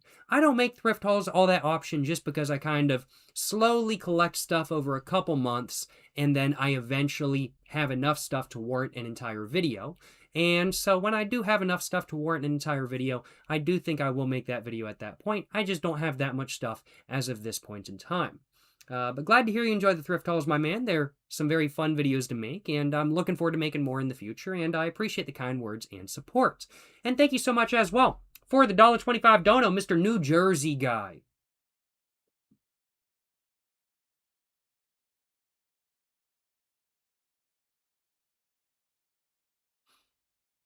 You're saying, how's it going, man? Longtime fan of the channel, and I find it fascinating on your extensive knowledge of various topics. If you don't mind me asking, what's my technique for researching? Hopefully not too personal. Appreciate all of your content. Hey, thank you so much for the kind words, Mr. New Jersey Guy. Thank you so much for the kind words, my man. I do appreciate it. I am a big fan of learning about different topics that I personally find interesting. Now, I do want to clarify, I do not have extensive knowledge on a lot of things. There's a lot of things that I know nothing about, frankly put. It just so happens that what I enjoy talking about are things that I personally find interesting and so have done research on before. When it comes to cars, I look at Wikipedia. I read Wikipedia pages on cars. When it comes to cigarettes and alcohol, I genuinely read the Wikipedia page and everything like that kind of thing. That's probably what I do first. That's probably my first level of research kind of thing. So my first level when I want to find out something new is I read the Wikipedia page on whatever subject or on whatever thing I'm looking into. Then after that, what I might do is I might read some articles, see what the articles say, or I might watch some YouTube videos or something like that kind of thing, or I might talk to other people about the topic, see if they know it, and get their perception on it as well. I really enjoy researching things, but then also seeing what other people's perceptions on those matters actually are. So there's a lot of fact that can be said about, like, let's say, a cigarette brand or something like that kind of thing. There's a lot of fact that can be said about a cigarette brand. Like, let's just make up a cigarette brand called Fish. Let's say there was a Fish brand of cigarettes that was first brought onto the market in 1965 by Fish Cigarettes Incorporated or something like that kind of thing. And they became super popular, most popular cigarette of the 1960s, of the late 1960s. All of that information can be given to me by a Wikipedia page. I can see how their marketing was from the Wikipedia page. I can see what their brand image used to be based off the packaging and everything like that kind of thing. I can learn all of the factual stuff from Wikipedia. But there's so much more to the brand than that if I really want to learn about, I then need to look up what people's perception of that brand is. I need to look up articles from the time talking about this Fish brand of cigarettes and what people think of it at that time to learn what the true perception of it is. Because marketing and the true facts is just one side of the story. You can see the advertisement and go, oh yeah, it was marketed this way. But is that really how the public perceived it at that time? There's so many more different layers going on. So what I personally do when I'm researching something and when I want to learn a lot about it is I read Wikipedia or something along those lines when I'm wanting to learn more about, and that gives me the general facts and everything like that kind of thing. Gives me when the brand was introduced or when whatever I'm talking about was introduced or whenever what I want to learn about was introduced, learn the production company, learn the marketing, everything like that kind of thing. But then after that, I try to look at articles. I try to look at what people think today kind of thing. And this is something that I really enjoy looking at the cigarette subreddits for, because there's so many folks on the cigarette subreddit that even if they don't smoke themselves, they're on there because they have an appreciation for the product. And they may have been around cigarettes for a lot longer than I have, kind of thing. And so their perception of certain products is going to be very different than mine. And I think it's important to have those different perceptions and then to think about that in regards to the information you know, along with your also personal perception as well. And with that, you can then get a take on a certain product, and you can talk about it to some extent, not just in factual lines with here's when it was introduced, here's when this variety was introduced, here's the production company, but you can also talk about how people perceived it, looking at articles back from when that product was introduced, looking at people's modern perception of it today. It's all very interesting to me, and I think that's one of the best things you can do when researching a product or a car is find out what people's perceptions of it is, because the facts of the matter really only do tell one part of the story.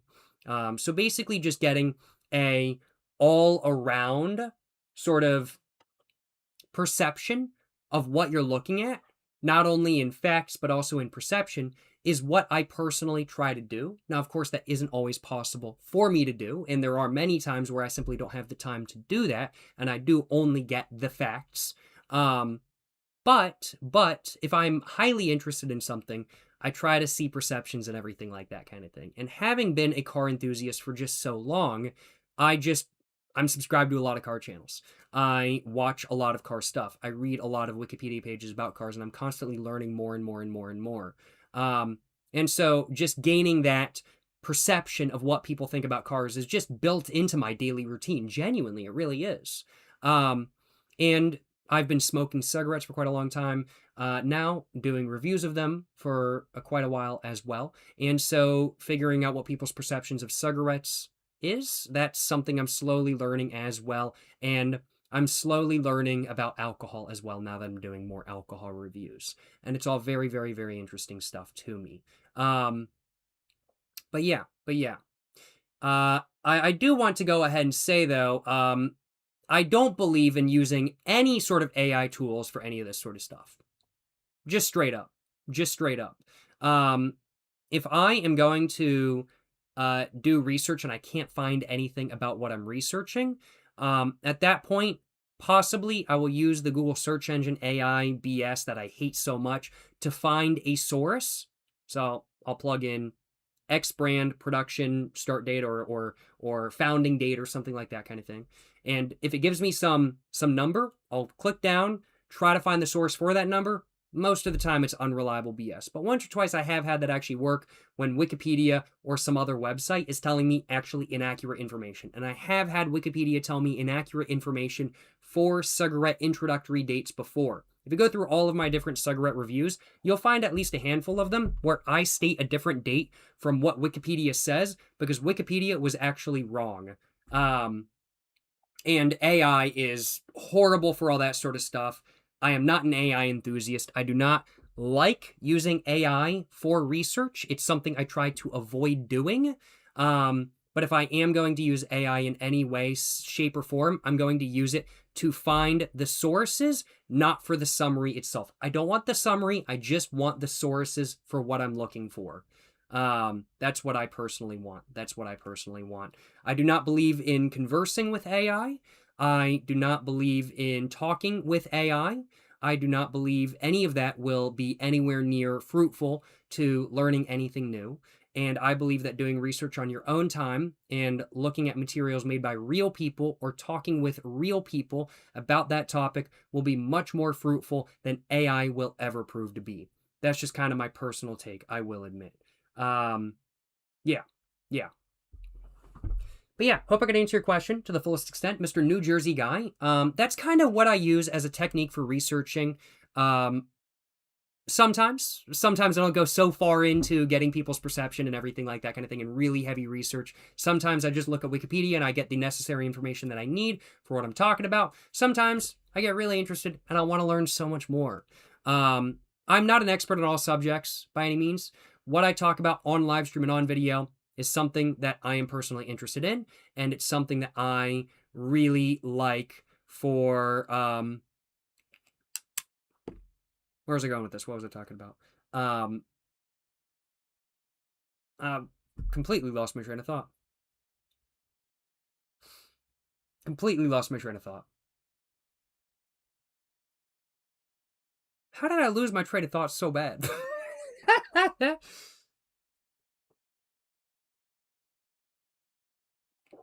Excuse me. Basically what I'm trying to say is that while I might not utilize the research techniques that I mentioned during today's stream, while I might not utilize all of the techniques I mentioned all the time to say that correctly, when I do want to, I feel like that's the best way I can truly learn about something. But what I tend to talk about on video and on live stream are things that I know at least something about. If I know nothing about a subject, I'll say as much. There's plenty of subjects that I know nothing about. I know nothing at all. I know jack shit about lawn care. Excuse me. If I wanted to learn about it, I could certainly watch a lot of videos, watch a lot of tutorials, and learn about lawn care and lawn care products. I know nothing about them, though. I don't do lawn care. I just mow the lawn. That's just how it goes, kind of thing. I don't care what it looks like. It could be a dirt patch for all I care. I don't really care what my lawn looks like personally. But if I wanted to learn a lot about lawn care, I would learn a lot about it. But I don't know anything about lawn care. I'm sure there's some folks in chat that know a lot about lawn care. I know nothing about it. But I'm not going to talk about it just because I don't know anything about it. And so as such, it's just not a topic that comes up because it's not a topic that personally I am interested in. And it's not a topic that personally I really know anything about. So the topics that I tend to talk about on video are topics that, one, I'm interested in. And if I'm interested in that topic, more than likely I know something about it. And even if I'm not interested in that topic, I might bring it up anyway and be like, hey, man, I should research this later on or something like that kind of thing.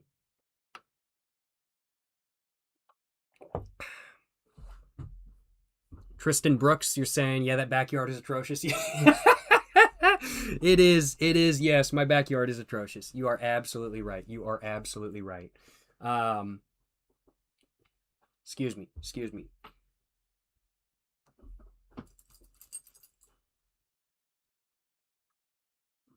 Well, I agree. Lawns can be very interesting. If there's anything you want to talk about, just let me know. Will do, Mr. Absinthe TV. Will do, my man.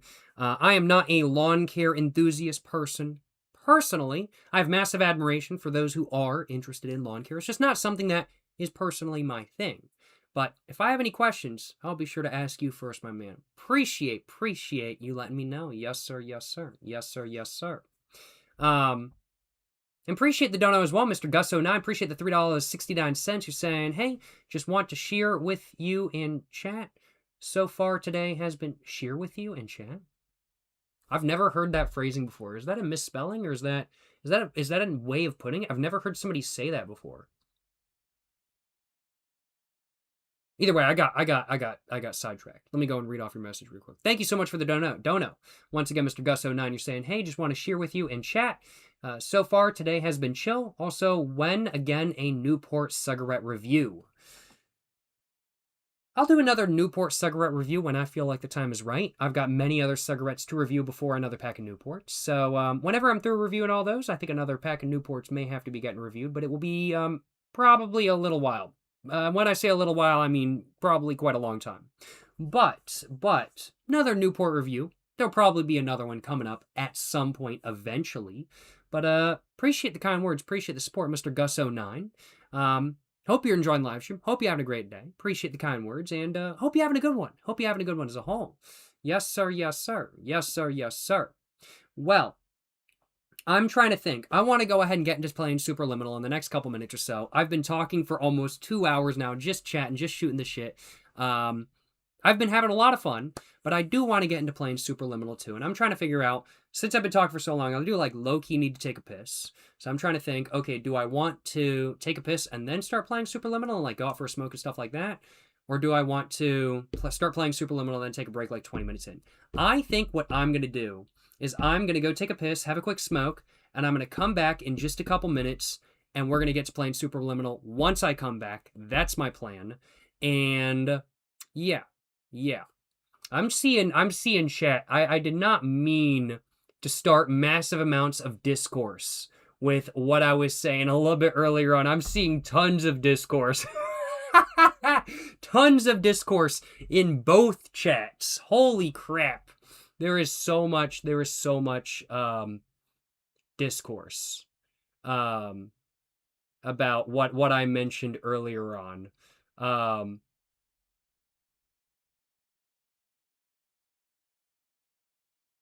Also, I just find this funny. I'm just looking through chat to just take a look at the discourse real quick.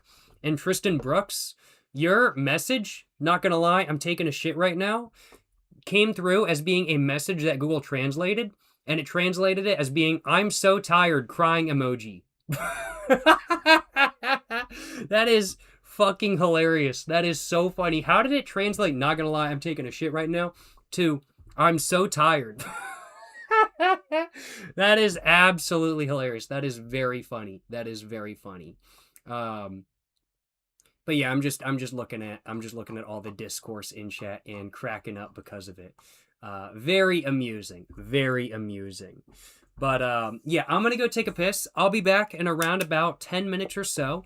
And make sure to, of course, stay tuned into the stream because we're going to be back in around about 10 minutes or so, and I am going to go ahead and get to playing some Superliminal. We're going to get to playing some Superliminal, and we're going to actually go ahead and get into the gaming portion of today's stream. Did I get a little bit distracted? Yes, I did. But you know, a little bit of distraction never hurt nobody. Except for driving. Actually, distracted driving has hurt a lot of people. Don't do that. Don't get on your phone when you're driving. That shit's just as dangerous as drunk driving. And that's a genuine opinion of mine. I believe distracted driving is just as dangerous as drunk driving. Do we want to get on another topic real quick? No, I'm going to let chat have this one. Y'all can talk about this in chat while I'm gone. But yeah, I think distracted driving is just as dangerous as drunk driving.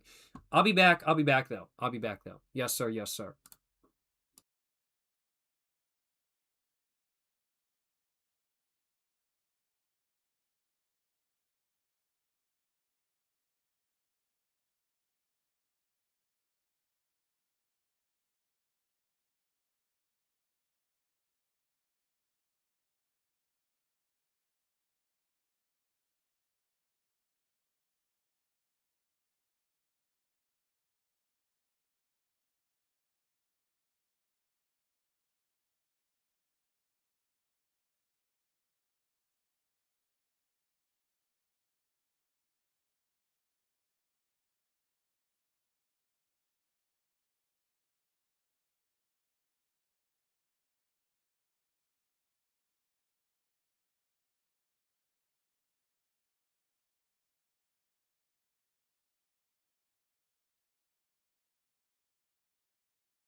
Oh, man.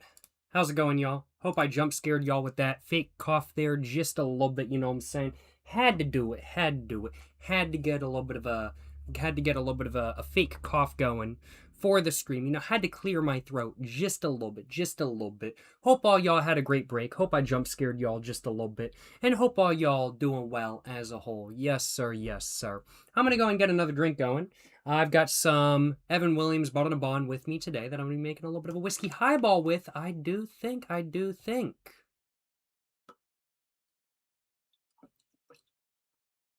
little bit more than that, though. We'll go with that amount for the first drink out of my new mixer, I do think. What's my favorite international cigarette? Ooh, good question. Favorite international cigarette? I'm going to have to say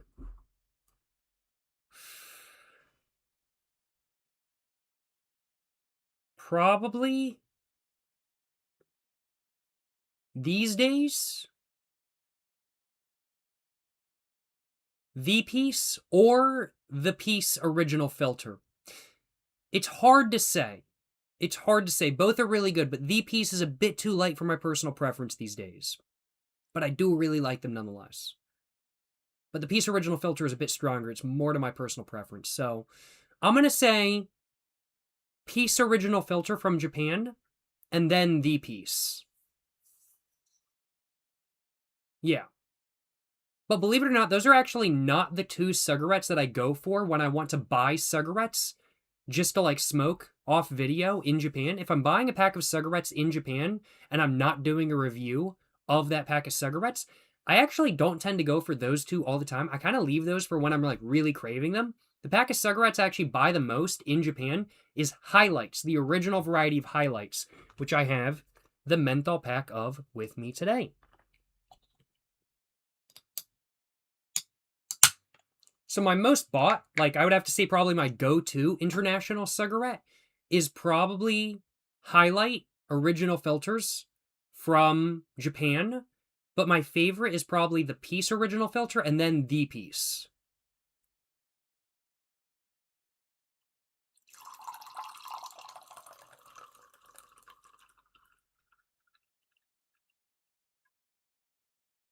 Ooh, very nice, very nice. New drink mixed up.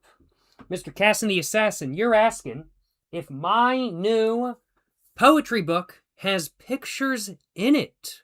Does my new poetry book, Poems to Read While Smoking Cigarettes, which you guys can find linked in the description and comments down below, does my new poetry book have pictures in it? That is a very good question. So let's go ahead and flip it open real quick and take a look inside. Let's see. Here we go. So here is the first couple pages of my poetry book, and we can see that there are indeed images in my new poetry book, Poems to Read While Smoking Cigarettes. And there are pictures within most of the pages of my new poetry book, Poems to Read While Smoking Cigarettes. Not on all pages, I don't think, if I remember correctly, but on most pages, I can say with certainty. And so, yes, there are indeed pictures, there are indeed images in my new poetry book, Poems to Read While Smoking Cigarettes, which is currently available on Amazon for $14.99 for the paperback or $24.99 for the hardback. If you guys want to pick up the hardback, it has, well, of course, a hardback as the structure for it, along with a higher quality paper. The paperback is meant to be the more affordable copy, of course, and so it's a paperback with a slightly lower quality paper, but in both books, you get the exact same poetry, the exact same images, and more so than not, the exact same formatting as well. And the only difference between the two is the structure of it, along with the quality of the paper. And yeah, overall, highly recommend my new poetry book, Poems to Read While Smoking Cigarettes. Yes, sir. Yes, sir. Highly recommend. Of course. Of course. Gotta recommend it, you know what I'm saying? Gotta recommend it. Yes, sir. Yes, sir. You know what you're getting for your next tattoo then? Going on your ignorant tattoo arm? Yes, sir. Yes, sir. Highly recommend. Highly recommend. If I could recommend one drawing to get tattooed onto your arm, you know, I'm going to have to say, I think, personally speaking, this specific drawing is pretty baller. It's a guy smoking 2 cigarettes. So I think this is a pretty baller tattoo to get. Just my personal take. I am very biased as the person who drew that image. But I do think that would be a pretty baller tattoo. Yes, sir. Yes, sir. Yes, sir. Yes, sir.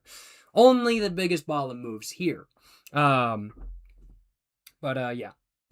Make sure to go check out my new poetry book. If you are so inclined, I do highly recommend it. I do highly recommend it. I'm going to go ahead and take a little bit of a sip of my alcohol, I do think.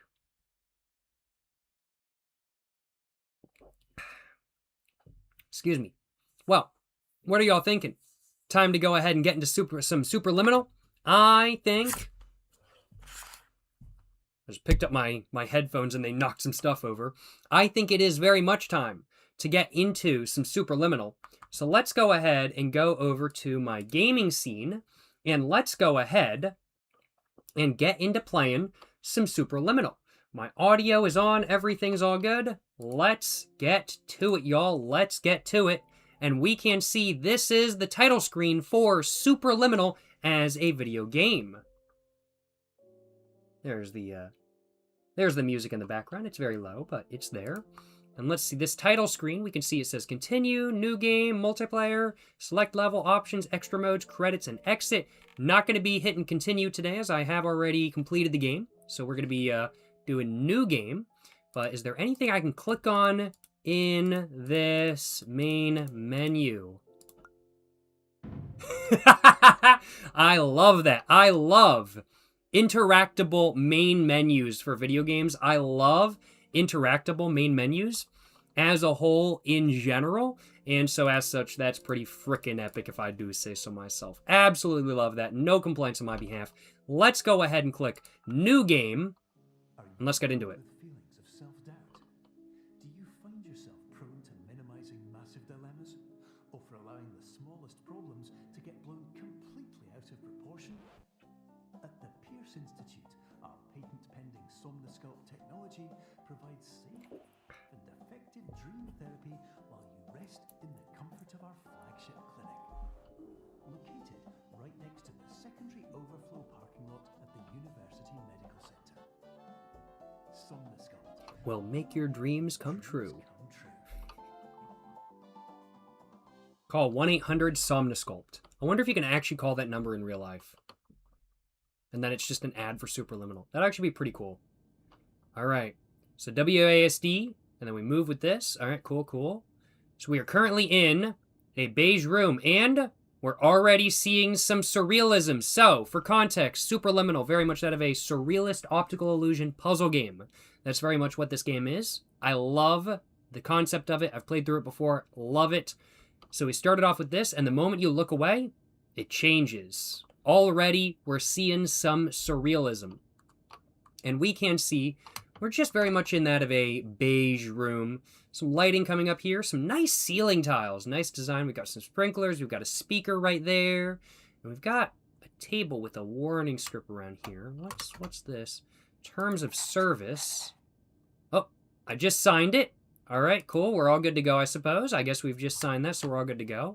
And I think probably just supposed to go this way. So let's go this way. Seeing some curtains. And, oh, all right. I have the speedrun timer going, and it started in the corner of the screen. My camera, though, where my camera is covering it up. But it is indeed going. We're at 15 seconds right now. You see there's a fire thing there. Fire safety, always good. But we're supposed to be in a dream sequence right now, so it is quite interesting that there are fire alarms and stuff in the dream sequence. That's definitely interesting. You can see there's a camera right there. There's a smoke detector right there. Maybe carbon monoxide detector. I hope it's not a smoke detector. I hope that's a carbon monoxide detector because I fully plan on smoking while I am going through this dream sequence, while I am going through this experience. And let's take a look. So we've got some tiles up there. We've got another door right here, along with some pieces. And there we go. We can now see that this is a lot bigger. And now it is a lot bigger. And here we go. Perception is reality. Apparently. Grab. Ah, and it's telling us to grab this. Okay. And then we see the Pixar lamp. Very nice, very nice. Okay, okay. All right, let's go through here. Where do we need to go? Ah, yes. Make that very small, and we can now get by it. No issue at all. All right, let's go, let's go. Jump over that. Keep going this way. Terms of service accepted. Congratulations on falling asleep. Welcome to Somnasculpt. Your progress may be monitored by qualified specialists. This orientation will adapt you to eyelids, our interactive, lucid induction dream state in which you retain full consciousness and control. All right, all right. So where do I need to go? So there's this piece right here. There's another piece right there. There's a chessboard. Kind of run up this. Ah, so I need to get through here. There we go. Cool, cool, cool. And so I think that's really all I needed to do. Ah, cool. We're going to keep going through here. Nice, nice. And it's saving the game. No objects beyond this point. And yes, no objects.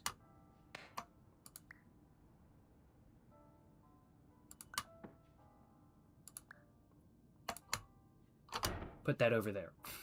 I love how the objects get louder as they get bigger. Like, that just makes sense, of course, but I love that. Excuse me. And we can see, we've got some mirrors? No, no, no. This is a glass pane, so we can see through what's going on over here. Seems to be another facility over there. There's that right there, so we need to get through. Grab that. Nope, that didn't work. And... ah, I know what we need to do, obviously. Nice. Very slightly Portal-like puzzle going on there. Nothing too crazy though, nothing too crazy. Weighted companion cube, you know the moves. And then we move this right here. Make it bigger.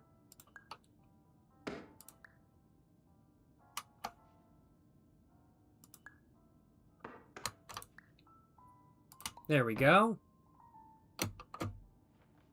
Very nice, very nice. Getting through, getting through.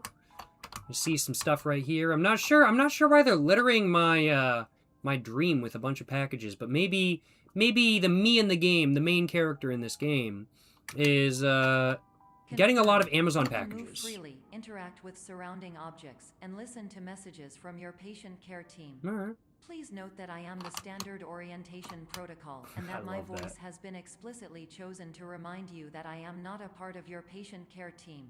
All right. I do not care. Yes, sir. Yes, sir. But maybe the main character in this game is really stressing a lot. Maybe he ordered like way too much stuff on Amazon, and that's why he's here. And so there's a lot of packages like littering his mind. I love this though. Like, when you first enter, you're like, oh yeah, there's a chess piece. And then the closer you get to it, it's the optical illusion. I love that. I love that so much. It's so good. Oh, that was loud. That was very loud. I love that. And you can see paint can right there for when they painted it. I'm going to have to say, they need to do a better job cleaning up after themselves. Look at this. This is not cool. This is not cool. This is an OSHA safety hazard. OSHA safety hazard right here. Why is there orange where it's not supposed to be? This is a tripping hazard. Oh, I just tripped. OSHA compliant? Not so much. Not so much. Not very cool. Let's keep going. Nice chill music going on in the background. We've got a cube over there. Or nope, a square thing that I need to do over there. And we've got a chess piece over here. Grab that. And put it...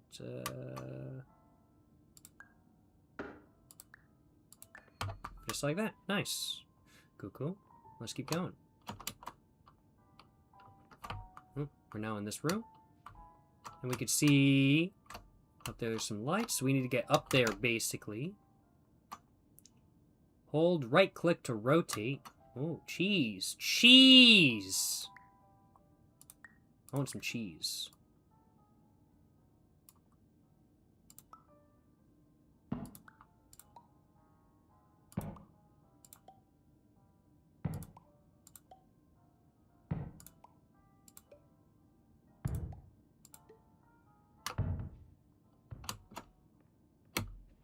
Not quite.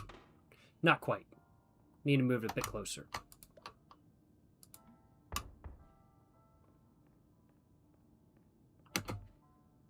Nice, nice. Eyelids, you will lose the ability to awaken suddenly due to realizing that this is a dream. Evidence, I have already informed you that this is a dream. You did not wake up. That makes sense. Complete the remaining orientation activities. Alright, alright, alright, alright. See, it's 12:05 a.m. apparently. Yeah, took a day off of work for this. Big ball of moose. Just the camera up there. Alright, let's keep going, let's keep going. I love the aesthetics of this game so much. It's so good.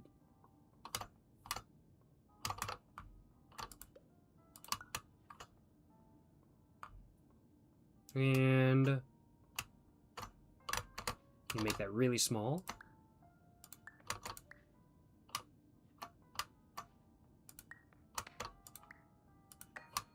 So we can go through there, but I want to go through here. So what is through here? So we're definitely seeing some inspiration from Portal and Portal 2 for sure right now. Ah, soda machine. Yeah, I want red soda. Warning, you have deviated from the orientation pathway. At the Pierce Institute, patient safety is a keynote in our corporate priority tetrahedron. A variable degree of force can and will be authorized to ensure patient safety. Please return to the orientation pathway. I don't think I will, actually. Or maybe I will. I don't know. Because this says, please use other door. W. Dr. Pepper. Of course. Red soda. Well, I guess that could be Dr. Pepper, or it could be Coca-Cola.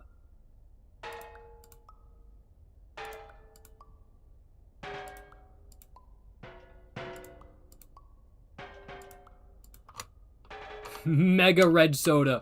Mega red soda. I love that. I love that. The big red being slept on. True that. True that. All right, let's keep going. Let's keep going. Oh, I'm gonna be honest. That don't look good. That don't. Ooh, that's not positive. This looks like it's kind of broken.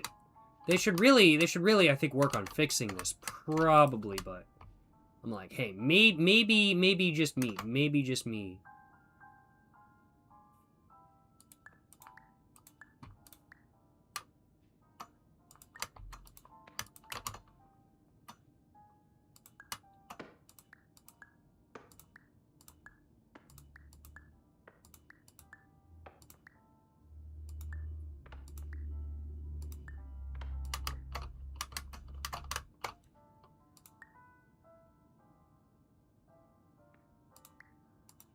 There we go. Perfect. Nice. Let's keep going. Let's keep All going. environments perceived during eyelids should reflect a typical mental state. If you believe your mental state was compromised by Somnasculpt, please provide a comprehensive, rational explanation in your post-procedural survey. Completed surveys may be eligible for a gift card. Oh, that didn't work.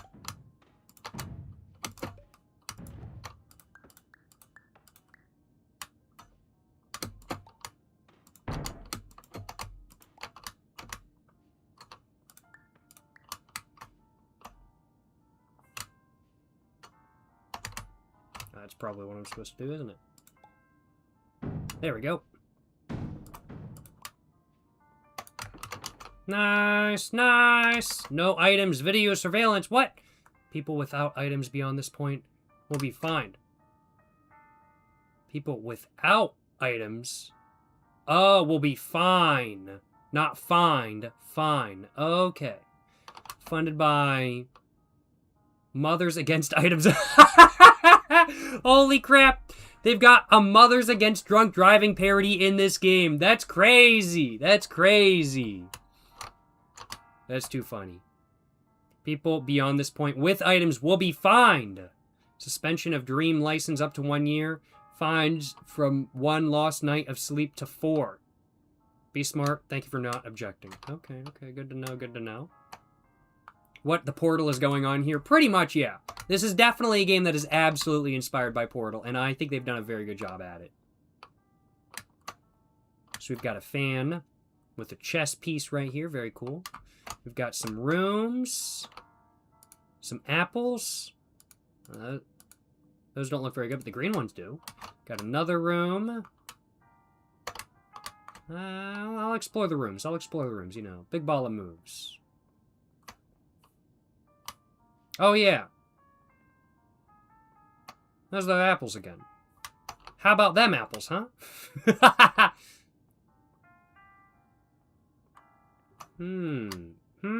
What's going on here?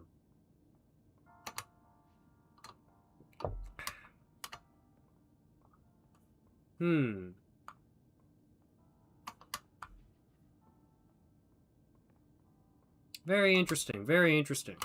Now, I gotta admit, that's a nifty hallway. If it just keeps going like that, you know, I'm gonna have to say there's infinite room. I'm like, that's great for storage. Gotta admit. Yeah, what are we thinking?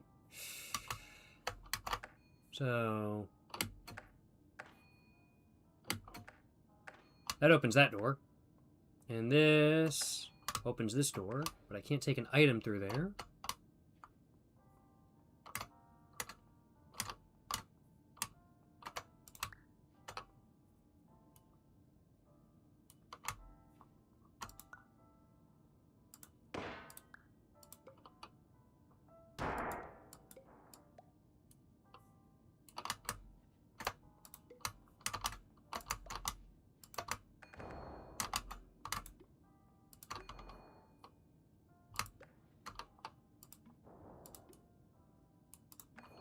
Haha! Got both of them at once, baby! Let's get it, let's get it. Big ball of moves, you know what I'm saying? Big ball of moves. Only the biggest ball of moves here, if I do say so myself. Yes, sir. Recognition on your completion of the Somnasculpt orientation. You did it. To maximize the time allotted for your therapeutic journey, please do not delay in proceeding through the final doorway as indicated. Alright. Will do, will do. Yo, appreciate the 3-month Prime sub, Mr. Devin Sleepy. Hope you're enjoying the live stream. Hope you're having a great day. Appreciate the support, my man. Yes, sir. Yes, sir.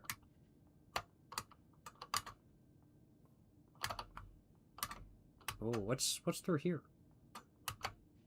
Cheese! How can I eat this? I want some cheese. I want some cheese. Oh.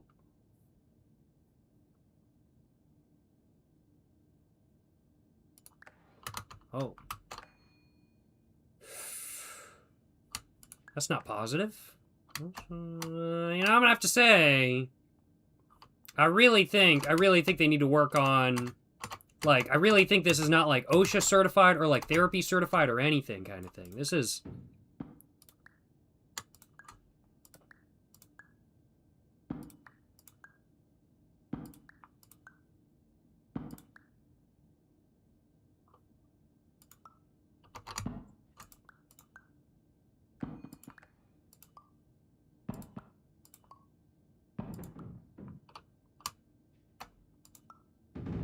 There we go. I couldn't remember what I needed to do, so I was like, oh, let's just try to knock down the panels or make this bigger. Got some dumpsters. They really need to work on, like, making sure these don't fall down. That seems like a kind of a hazard, I'll admit. Garage bays. Got the bricks over here. Okay. Stuff through here. Kind of the back rooms now. Like, not the back rooms like the back rooms movie, but back rooms like literal. Like, this is literally the back rooms of where we're supposed to be. I want to take the cheese with me, though. Can't climb up that. Taking the cheese with me. Let's make it really small. Cheese! I'll save this as a snack for later. So what's going on? Anything else I want to check out? No, I think that's it. I think that's it. Fire extinguisher. I love the noise it makes. It's like, that's too funny.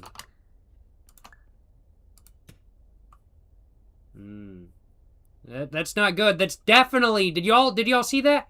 I pulled the fire alarm. Ain't no fire alarm going off. Ain't no sprinklers. Ain't nothing. This building, as you said, Cass and the Assassin, this is not up to code. Even for a dream sequence, this is not up to code.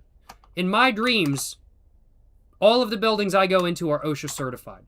Like this ladder right here with the drink on top, this is not OSHA certified.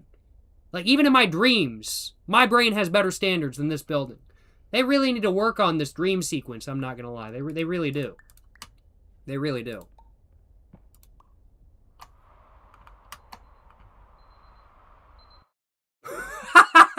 They got me good, I'm not gonna lie. I was not expecting that, holy crap.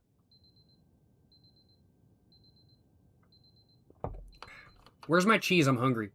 I just woke up and I'm hungry and I want my cheese.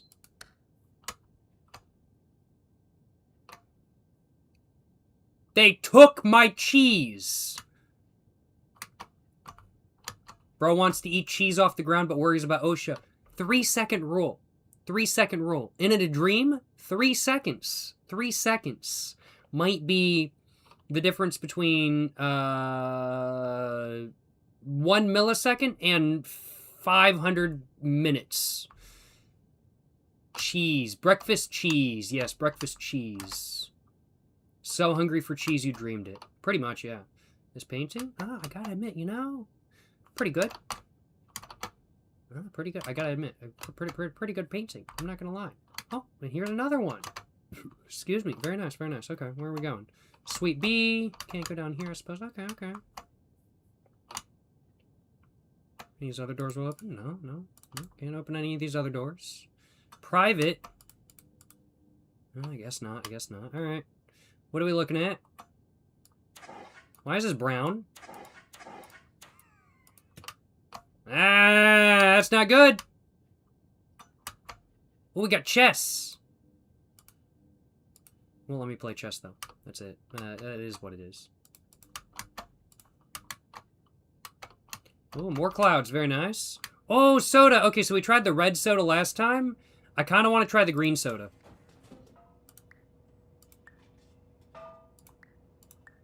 Well, let us get another one. Oh, no, sadly not. Oh, that's such a shame. That's such a shame. So there's red soda, green soda, diet soda, random soda, baking soda, mini soda, water soda. Baking soda. Yo, I love baking soda. Baking soda's, like, awesome. Like, actually, baking soda's, like, freaking epic. It's such a useful thing. Can I get water? No, I can't get water. That is what it is.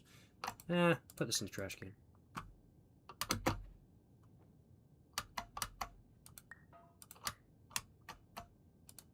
There you go. Put that in the trash can. Gonna rip a Newport right now. Hey, I hope you enjoy an A6 Draco. Yes, sir. Why are dreams always linked to clouds? That's a good question. That's a very good question, and I am not exactly sure why.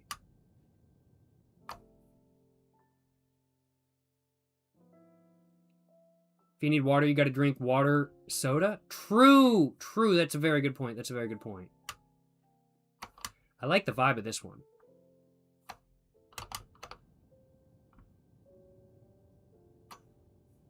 And the vibe completely changes. Dollar bills. They're trying to make me pay for soda even in a dream. Can't believe this. Can't believe this. Isn't it funny how technology never works in dreams? True, that is pretty amusing. I honestly, though, cannot remember any of my dreams. Like, I will wake up and I will know that I dreamed something, but I just can't remember what I dreamed. And honestly, I'm fine with that. I'm perfectly fine with that. Like, I've heard a lot about, like, what is it? Like, the type of dreaming where it's, like, you feel like you're really there. And, like, I don't know. I'm okay, honestly. I'd much rather just go to sleep and then wake up. Lucid dreaming. Yeah, that's what it is. I'd much rather just go to sleep and then wake up. Just personally. I understand the attraction to lucid dreaming, but I don't think it's quite my thing, personally. There should be something on this pedestal right here. This is... The whole room would be tied together by a vase with some flowers in it, like some roses. Yeah. Excuse me. Like, the whole room would really be tied together with that. I'm not gonna lie. Or maybe I'm confused and this is actually a urinal. I'm not sure. What's this way? Same doors. Some doors are best left closed.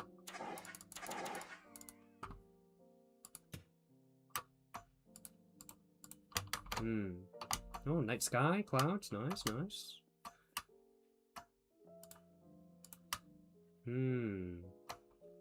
Alright, alright.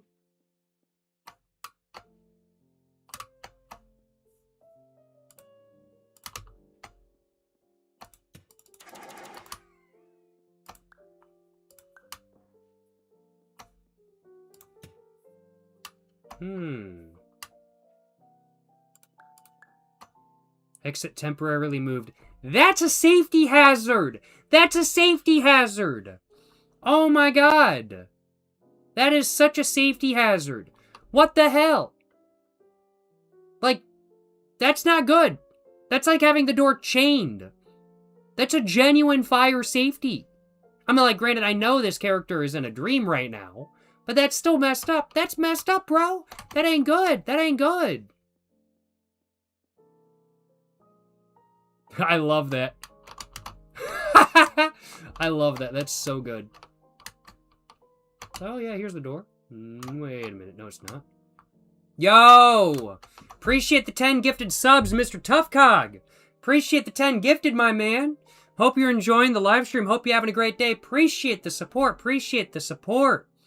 Congratulations to everybody who just got a gifted sub from Mr. Toughcog. Appreciate. I love this as well. The optical illusions are definitely starting. That's awesome. Appreciate the 10 gifted, my man. Stay ballin'. Hey, certainly will. You as well, my man. You as well. Yes, sir. Hope you're enjoying live stream. Hope you're having a great day. Appreciate the support. And hope you're having a good one as a whole. Yes, sir. Yes, sir. Now, back here, I did miss something. Get that vase you wanted true. Oh, yeah, I was about to say, I missed something. This is an optical illusion once again. So it looks like a normal hallway from here. But you walk up it and it's like, wait. This is kind of small, actually. I guess you can kind of notice because these are kind of off-kilter. Whereas none of the rest of them are off-kilter. Where's it supposed to go? Back this way? No. I was supposed to go... No, yeah, I was supposed to go this way. But yes, appreciate the support. Once again, Mr. Toughcog. Appreciate the 10 gifted. Hope you're enjoying live stream. Hope you're having a great day. Yes, sir. Yes, sir. Guess we're supposed to go through here. Very nice. Oh, man. Now, this is what I call surrealism. I love that. I love that. This is so good. Oh, man. Bro, that's so fire. That's so fire. Once again, no alarm. That's messed up. That's messed up. Now, where are we going to now? I'll pull that. Can't open any of these doors, sadly.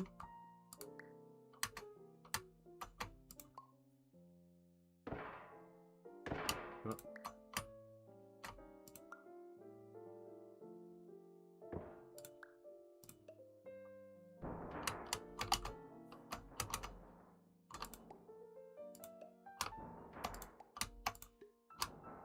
There we go. And... oh, I want to get up there. I think I can.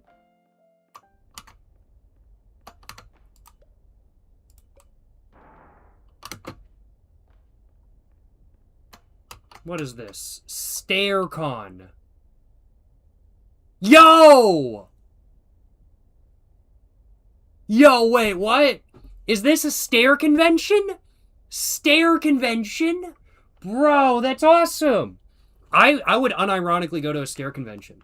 Like, unironically, I would go to a convention about stairs, talking about, like, what the best stairs are. And I would, like, walk around, like, the marketplace about, like, hey, we've got these new stairs. And I would go to, like, stair talks, saying, hey, we've got these new stairs. I would go to a stair convention. That actually sounds, frankly put, freaking awesome. I would love to go to a stair convention. Like, I don't feel like StairCon... like, I don't feel like the stair convention exists in real life. Maybe it does. I could be wrong. But, like, that sounds freaking awesome. You would go there and just stare? Very true. Very true. Pretty much, yeah. Pretty much, yeah. taken Shoddy to StairCon 26. True, though. True, though. Have I played this game before? I have, about a year and a half ago. Really enjoyed it, and I've been wanting to replay it, and I'm thoroughly enjoying my replay so far. But yeah, I'd totally go to the Stair Convention. That would be, like, unironically, in real life, I would go. Alright, though. I want this. Take that with me. What is that? I'm not going to touch that for the moment. What's over here? Darkness! Darkness is over here. Which means I should take this, because this creates light. Oh. It just creates light for itself. It doesn't actually... Okay. Never mind. Never mind.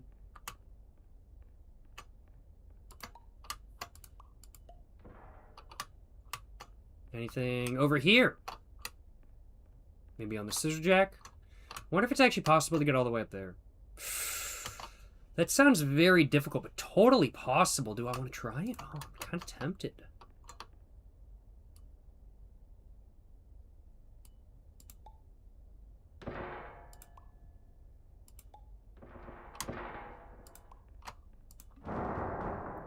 Whew.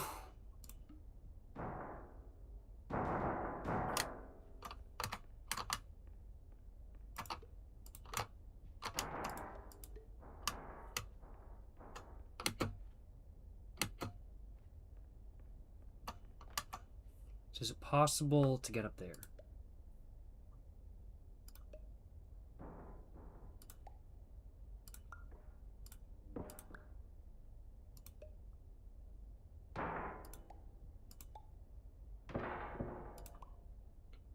How do I do this, though? This is going to be definitely complicated.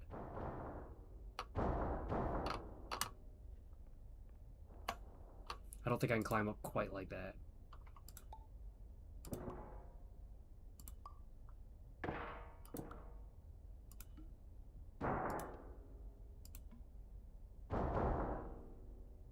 Well, it's telling me to go up, so...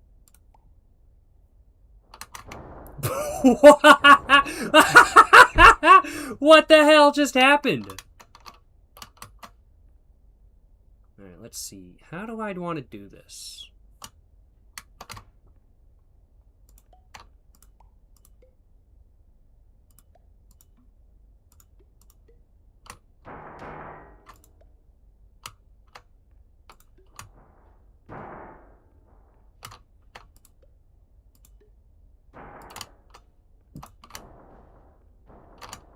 Can I climb up this? I think it's too steep. Yeah.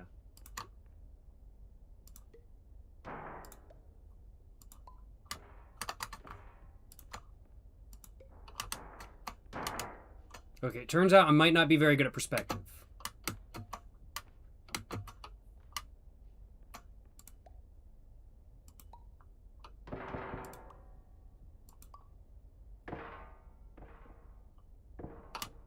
Let's try a different angle.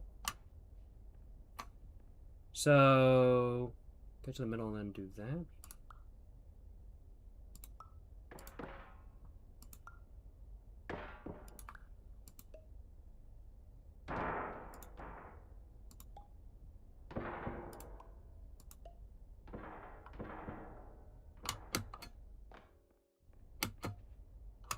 Alright, and then...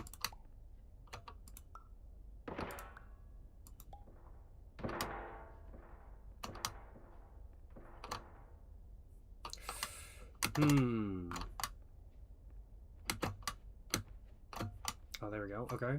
Okay. Okay. Okay. And we're now up here.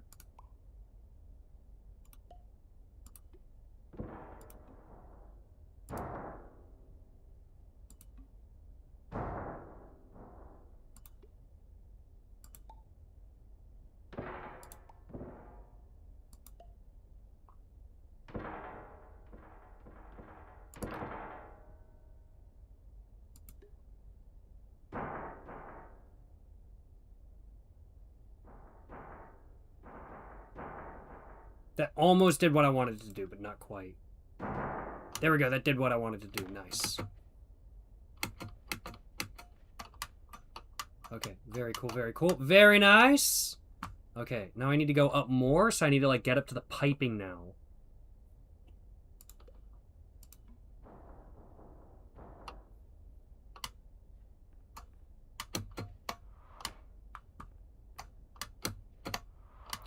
No! No!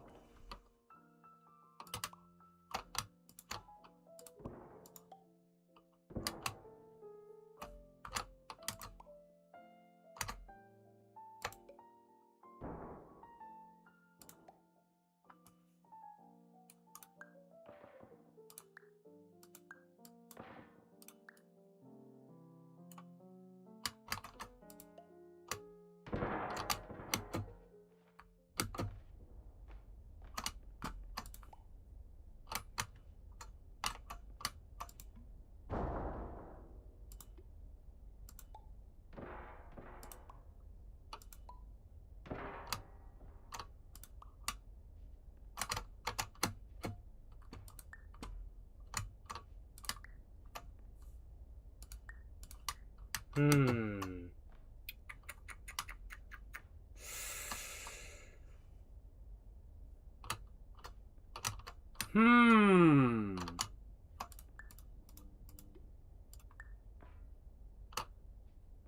Do you want to try it still? I've been trying it for a minute, but I will admit, it's kind of a skill issue.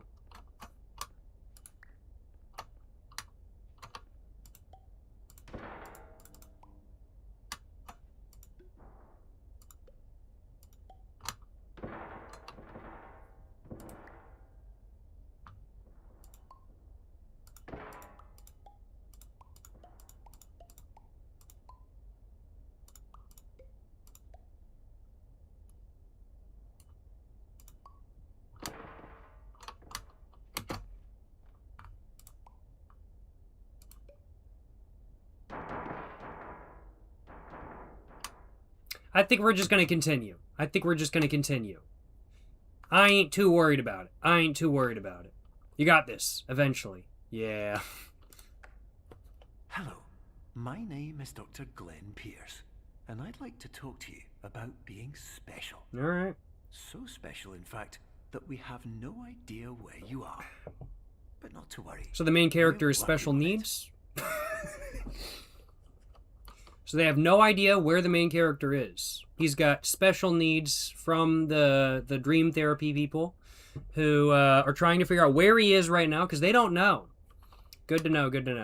But yeah, we're just gonna leave that as is. We'll leave this mystery to another day, I think. We're gonna continue playing. Oh, 2 doors, alright. What? They already... No!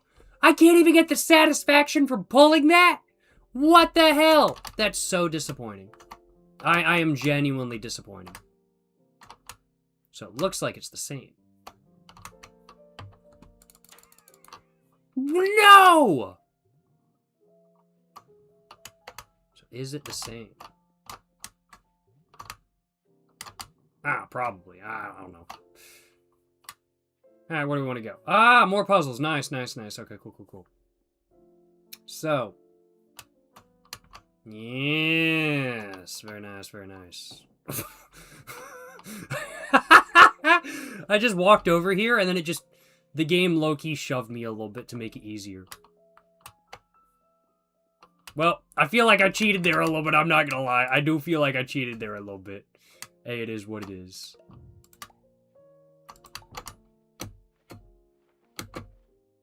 Yes, sir.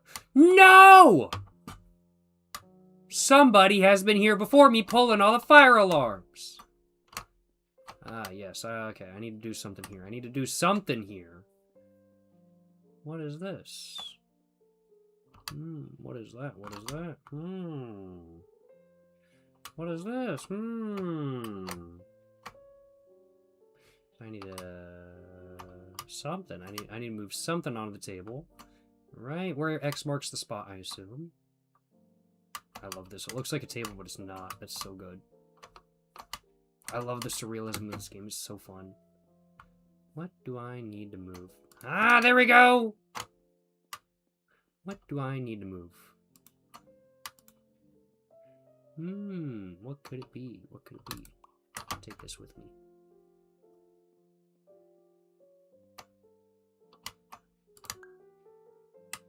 It ain't that. Let me go to that way. Well, let's keep going for the moment. Let's keep going for the moment.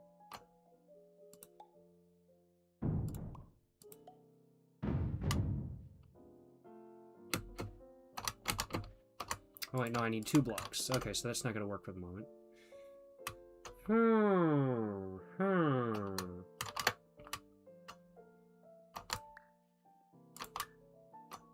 Oh, I see. I got it.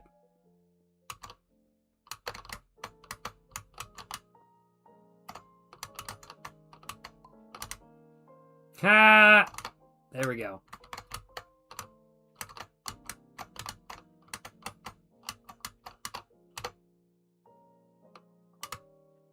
Nope. Nice! There we go. Ah! Got it! Let's get it, baby! Let's get it!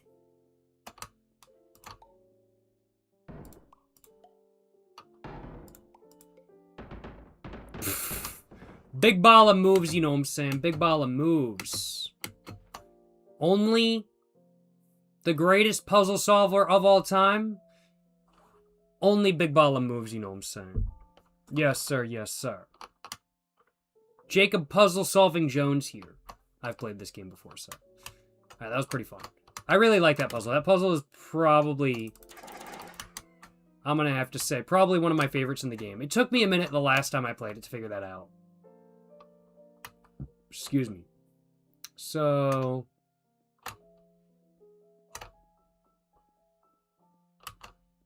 even from out here, the exit looks bad. So I've got to get up there to make the exit real. Basically. So let me get... probably want this, right? Probably. Yeah, probably want this. Jacob Puzzles Jones. True. True.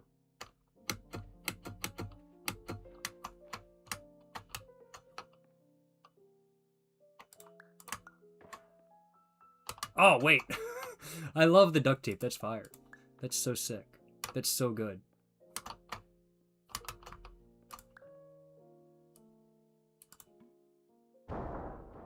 Nice. And nothing else up here, really? Anything up here? Nah, just some suitcases and, you know, stuff, you know? Got the kid's suitcase, the man's suitcase, the woman's suitcase. That's just how it goes. That's just how it goes. People moving around, you know? That's how it be. That's how it be. Now let's keep going. Let's keep going. Oh. The ambiance very much changed very quickly there. Also, it's like super smooth here. Like, I pumped the graphics up to max before the stream. It's like super smooth here. And I go through the door and it's like a little bit choppy. A little bit choppy. Just a little bit.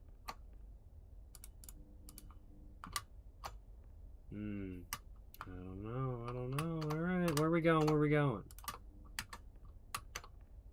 Oh, what's going on over here? Hello, my name is Dr. Glenn Pierce, and I'm just popping in to give you a quick update on where you are. Alright. We still don't know, but please keep moving forward, and hopefully you prefer frequent updates to being reminded that you are completely lost. Yeah. I wouldn't say I'm lost, though. I would say I'm exploring. Some people define what I personally enjoy doing as being lost. No, I'm exploring. I'm exploring. I know exactly where I am. I'm not lost. I'm exploring, and I'm seeing what's going on. I'm not lost in this maze. I'm exploring it. And there's a big difference. Half the difference is mindset, and half the difference is knowing where you are. But really, half the difference is mindset, in all honesty. Even if you don't know where you are, if you're just chilling, you're not lost. You're just exploring. Now, that's what I'm talking about, baby. I'm not lost. I'm exploring. Yes, sir. Yes, sir. Yes, sir. Yes, sir. I guess we probably should keep going this way. Oh, man. I'm trying to check it for work. No, I don't want to go to work. Unless work, actually. Is this the day drinking and smoking cigarettes factory? I wonder. Now, where are we going? So I've got to get up there to get this chess piece. Yes, yes, I need to get up there. Okay, cool. Can I pick up that bucket? No. How do I get up there? Do, do, do, do, do.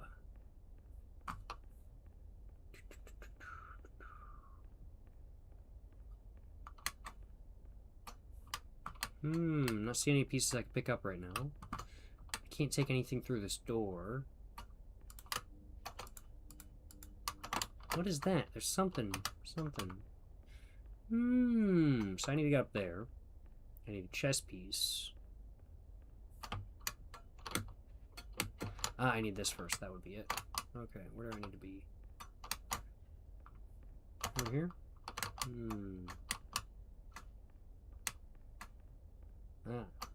Yes, yes. This is what I need.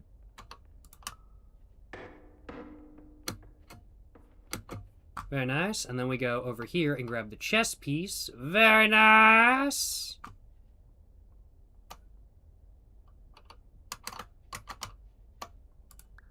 Nice, nice, nice, nice.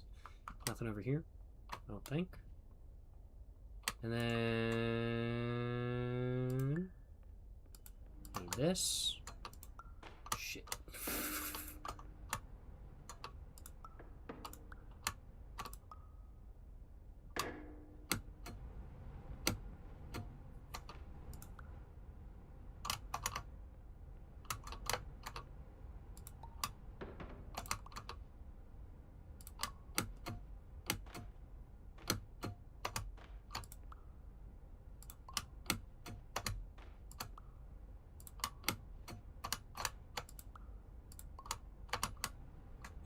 Yo, appreciate the $1.25, Mr. Cream Guy 69. Appreciate the $1.25, my man. Appreciate the support.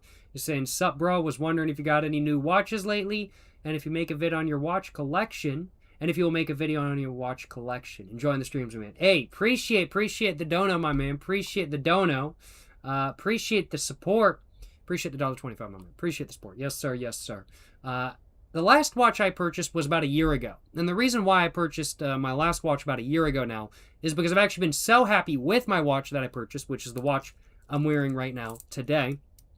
Casio MTG M900DA is what I'm wearing right now. I am so happy with this watch that I have genuinely not felt the need to buy another watch for like literally the last year now. That is just how happy I am with my watch. I like it just that much.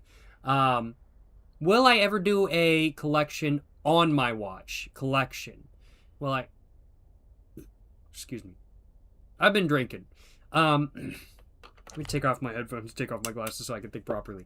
Okay, so you're asking if I've gotten any new watches lately. Within the last year, I have not gotten any new watches. I purchased this watch about a year ago, and this is the last watch I purchased so far. And I haven't gotten any new watches. I haven't been gifted any new watches since I purchased this watch about a year ago.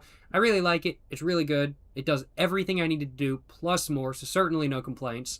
Will I ever do a video on my watch collection? That's a good idea.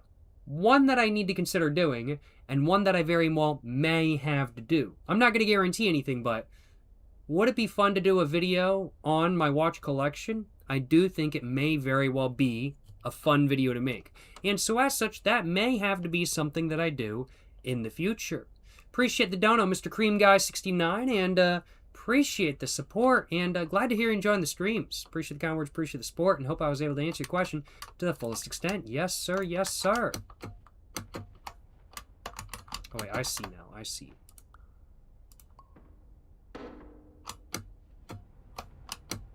Ah! Wait a minute. Wait a minute. Ah, got it. There we go. Made it through. Made it through. Yes, sir. Yes, sir. All right, where are we going? Some trash in there. Who left all that? Oh, yo! Stair convention. We got the dice.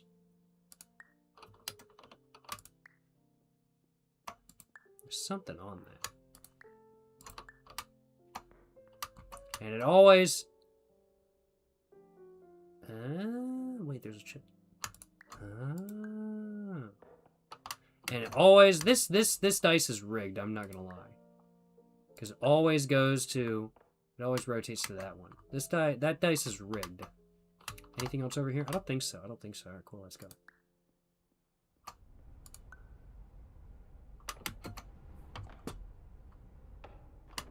All right, where do we need to go now?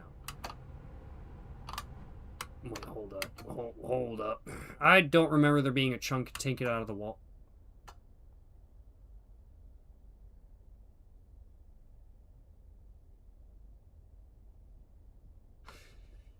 I don't remember there being a literal chunk taken out of the wall in the shape of a chess piece. I don't remember that.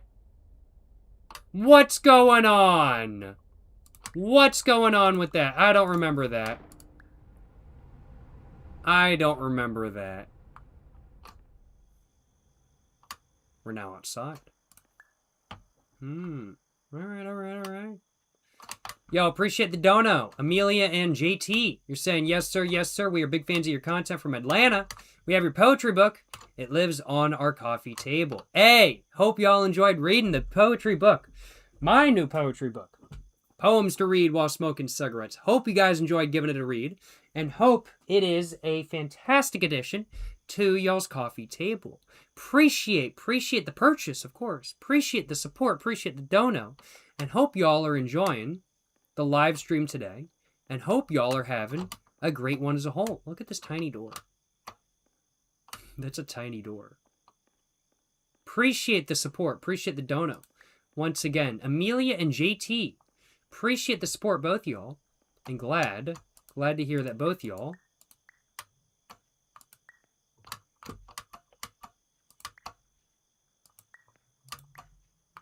I wanted to go through the dog door.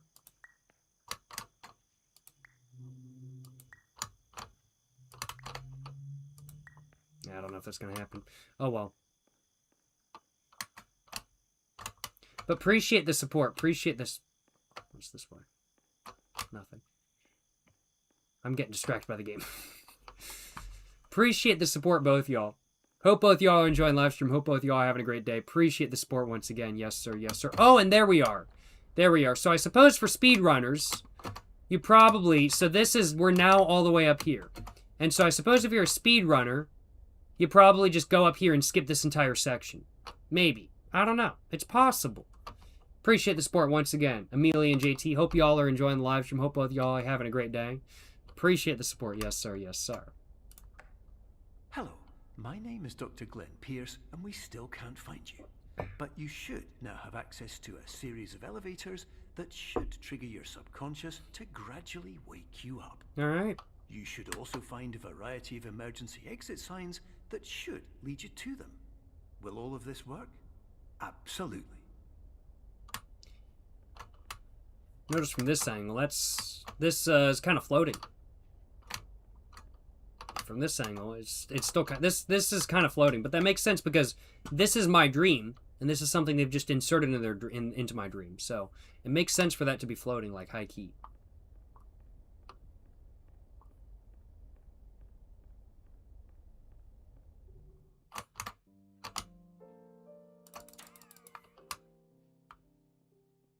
Who the fuck did this?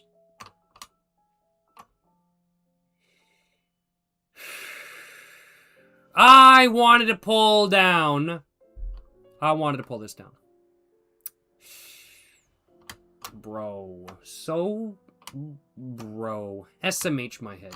I love the lighting. The lighting is so good. The lighting is so fire. Alright, let's keep going.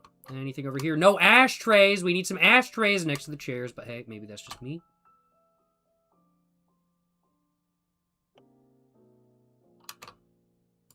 Got it. Got it. I swear, when I was walking over here, I swear I saw a shadow move across down here. Was it just me? I swear I saw a shadow move right there.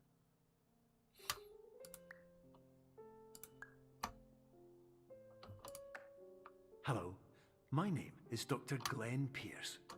In the event that this elevator does not wake you up, please don't interact with anything that strikes you as psychologically significant.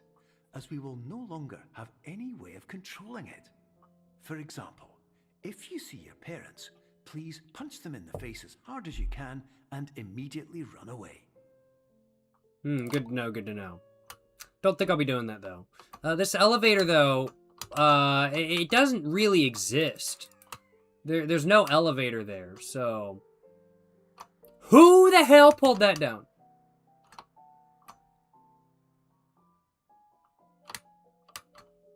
Ah, nice. There we go. I got my serotonin. All good. We're all good. Alright.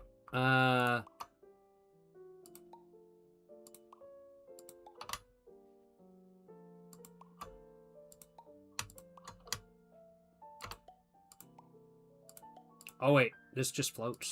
Oh, nice. Okay, cool.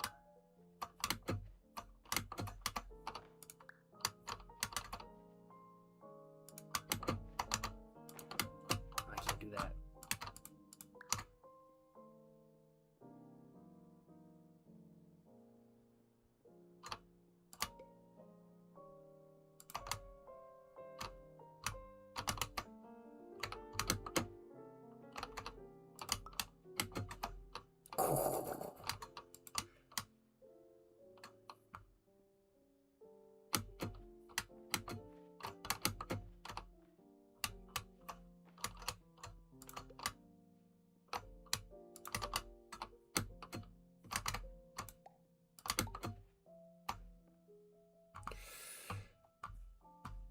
So I want to get out there.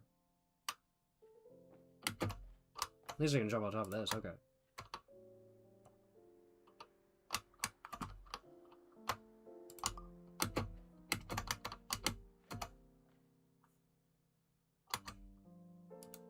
Ah, there we go.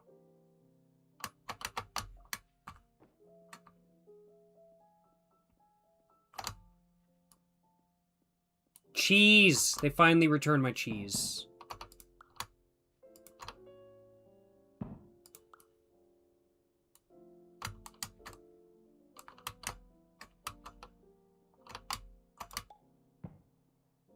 It only took them how long to return my cheese? Too long, is what I say.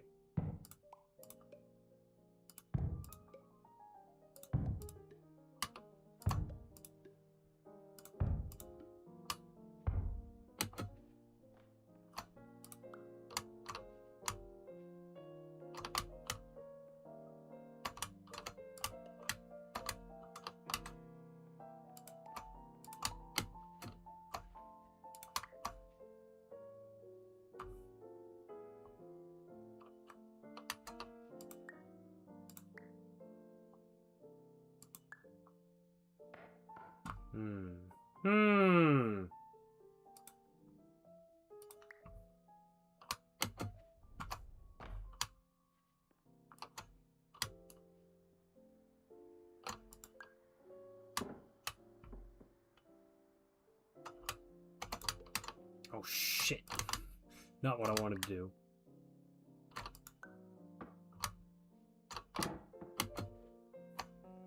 Whoa! No! What? No, no!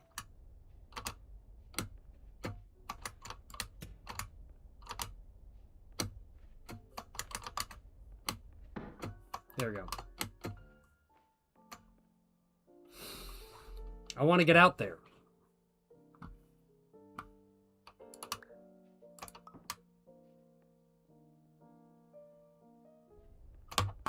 Ooh, I'm so small! Bro.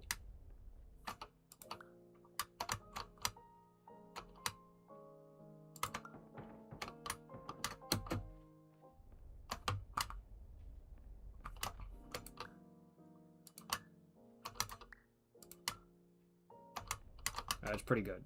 I still want to get out here, though. Like, I don't even know if I can. I feel like I should be able to, though. So let's try it. I'm gonna move the moon over here.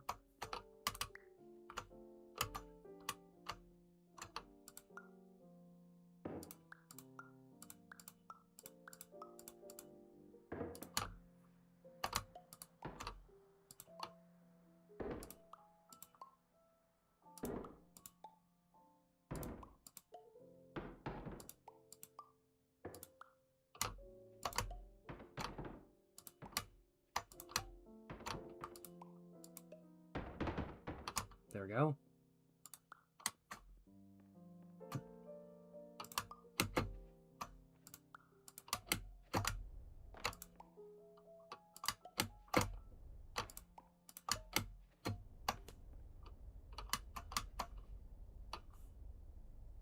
So you see a door out there. There's some cones. Should be able to get out, right?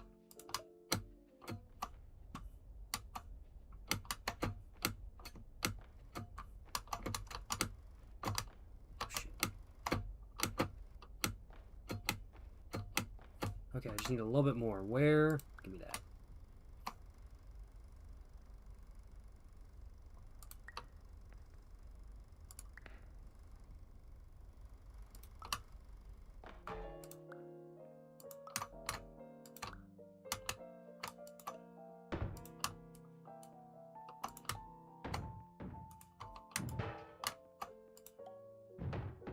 Okay, perfect, perfect, perfect. This is exactly what I need. No! I need it bigger.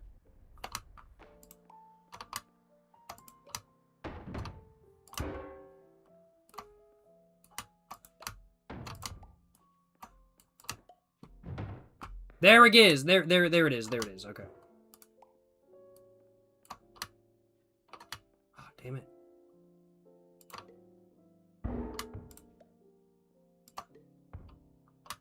Shit. Shit.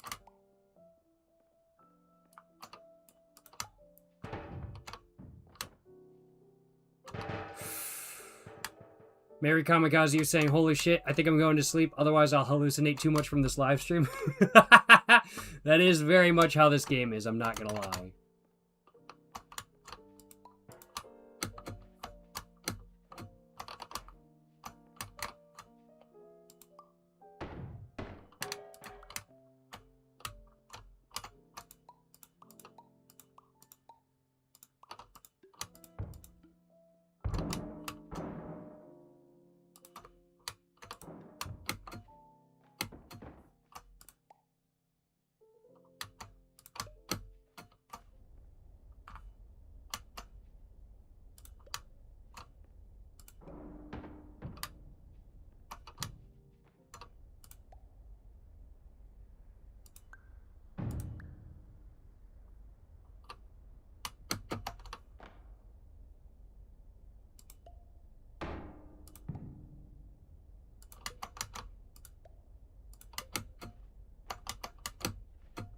There we go! There we go! Oh my god, I made it!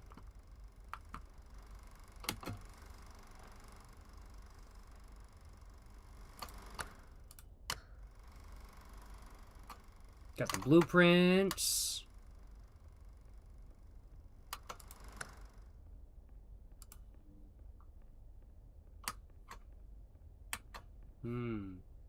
Seems like... Wait. Hold up.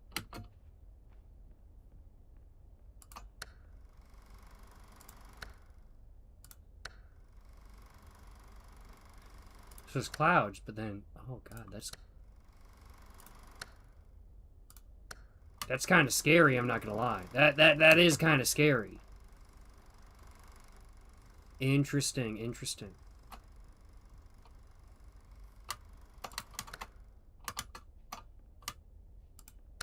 Alright. That is very interesting if I do say so myself. I don't know if there's really anything to do up here. I don't think this is the solution to the puzzle. Just a guess, though, but I'm like, hey, it could be. Could be.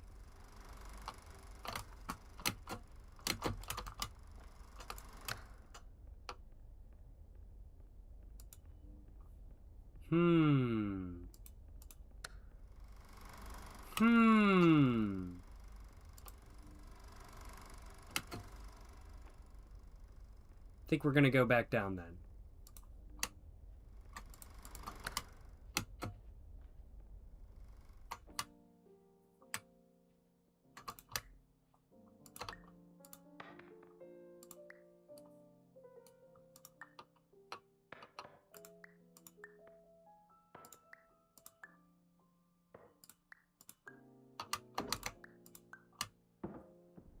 Bet. Alright, let's go, let's go, let's go, let's go. And we've got an elevators aren't supposed to open for you. You're supposed to press the button and then they open. Can't believe this. Alright, don't get lost. Beer fund, $5. That's not nearly enough. We need at least a bigger beer fund, I'm gonna be honest. Regular person, 3 to 5 dreams per night. Don't meet sister-in-law. I will keep that in mind. Don't meet the sister-in-law. What if there's a fire in the elevator? Oh, good question. Don't get lost. Okay, yeah. Nope. There's lots of good questions being asked here. I've just used up the fire extinguisher there, so, there's a fire in the elevator. Best of luck. Seize the day. Excuse me.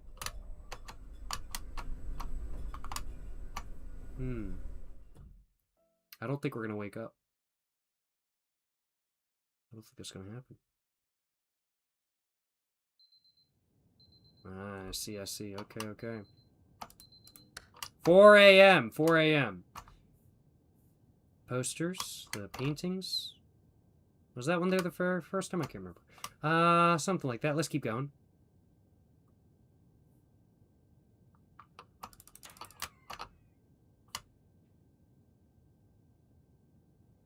Alright, so we want diet soda.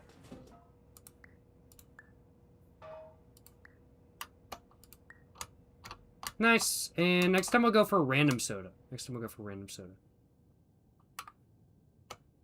Oh. That's different. Okay, okay. We're in a little bit of a different area now. This is an automated message for all patients who attempted to use an alternate pathway to access the next phase of Somnasculpt therapy, but who have become trapped in a dream state paradox instead. Your decisions imply a failure of orientation, which reflects negatively on the standard orientation protocol. You will rectify this failure immediately. I don't think I will, actually. I don't think I will, actually. I think I will do what I want. I like the YouTuber sound cancellation boards right here. That's pretty good. That's pretty good. I think this would be a good place. I think this would be a good environment for voice acting and for making YouTube videos. I don't think it would be echoey at all. Not. I think it would be very echoey. But I love like why are there just YouTuber foam board? I feel like this is just something for like YouTubers doing playthroughs to go like, hey, I've got that same stuff on my wall. Which I do not. I do not have that same stuff on my wall. But I feel like that's what this is here for. But it's hilarious that there's the foam board that every YouTuber uses for sound cancellation. That is amusing. That is amusing. Alright, let's go. We're in a new space. Oh, what is this? Curators only. Nice, is there a keyboard? Nope. Just got a map of the facility. What does this say? Alright. I don't understand what that says. Perception is reality. P.S. We'll get through this. Smiley face. March 1991. Been in here for a while. Yep, no, I'm gonna agree. Yeah, perception, you know, is very much reality. I'm not gonna disagree with that by any means. There's the dice I want. Alright, very cool. And we're gonna go up here. Got a 5. Nice. And where do we want to go next? Alright, this is private. I'm not gonna go that way, I guess. Nice, nice, nice. And, probably gonna want the other dice, right? Probably. More than likely.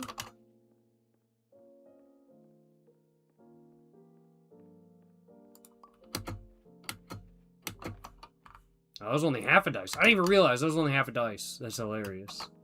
I like that. Oh, what's up? It's another dice. It's another dot.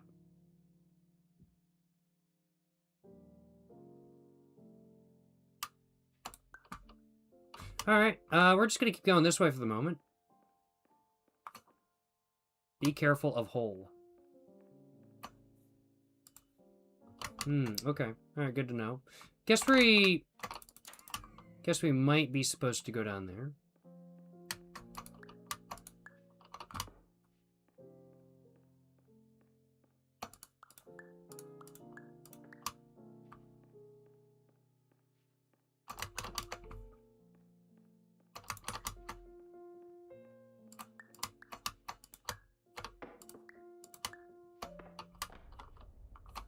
Hmm. Through here we go. Professional tip: the average adult can only withstand 3 to 5 dreams per night. Withstand? Once this threshold is eclipsed by entering more dreams, your mind will suffer an explosive mental overload, reorienting you for the emergency exit protocol. Please subject yourself to explosive mental overload. I don't think I want to. That sounds like it would be pretty bad for my brain, wouldn't it be? Okay, I said next time we see one of these, we're going to get the random soda, so we're going to do the random soda this time. What did we get as our random soda? We got...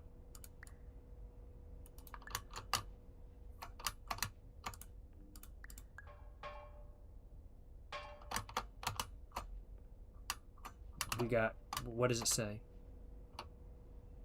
Bonus soda! We got the bonus soda, baby! Which is not a soda on here, so we've got a soda that ain't listed. We got the bonus soda, baby! Let's get it. Very nice. Let's go. Let's go. Let's go. Very cool. Very cool. Oh, man. I'm feeling a little bit thirsty. Sadly, the waterfall fountain doesn't work, though. That's very much a shame. Yeah, these dice, I'm gonna be honest, they don't look so hot.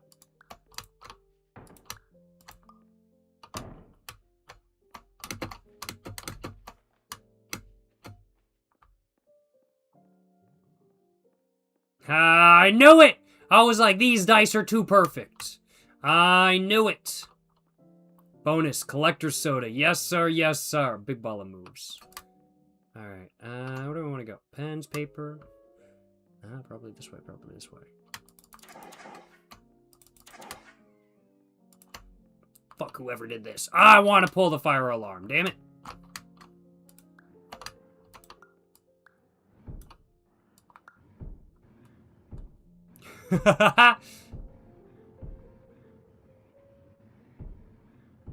That's pretty good.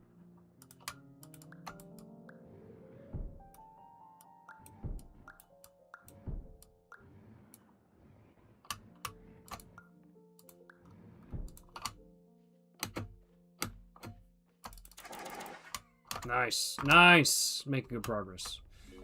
That's a pretty big stack of pallets, I'm not gonna lie. Reluctance to volunteer for the risks associated with explosive mental overload implies a misunderstanding of all other solutions, all of which are far more traumatic and likelier to result in catastrophe. I am not capable of suboptimal suggestions. Please exit this dream as soon as possible. I don't know, there's a lot of, like, YouTuber voice stuff for, like, echoes and stuff. I think this makes me want to dream more, honestly. This is a huge stack of pallets, though. Like, holy shit, that's a big stack of pallets. Like, damn. That's a big stack of pallets. Damn. I love that. The surrealism is really hitting now.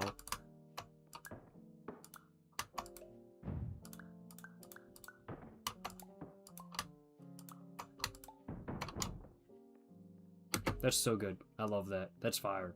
Who pulled that? That was a fire extinguisher.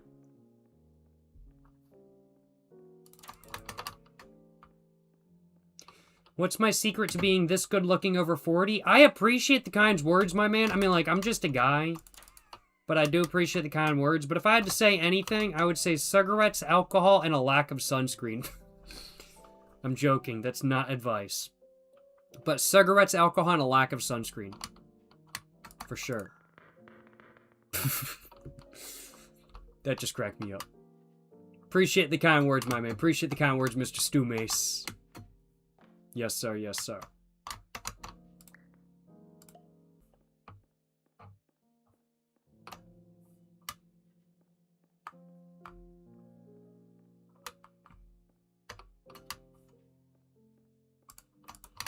Oh, I can't even pick... Oh, wait, there we go. Ah! I see, I see. Guess we go down here. 360 no-scope, baby! Let's go! Alright. That's different.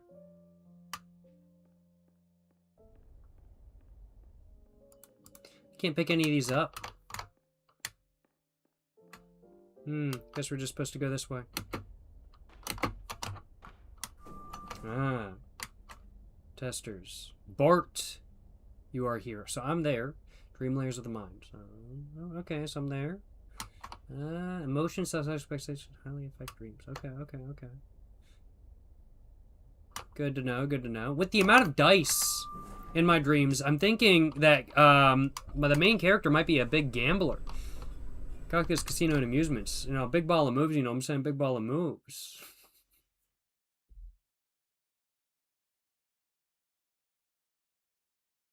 I love how the loading bars are even kind of surrealist. That's fire. Oh, baby, a triple. 5 a.m. 5 a.m. Okay. Paintings. I think they're all still...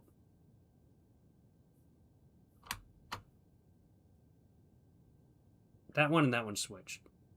I don't know. No need to think. We're going to keep going. I want a soda.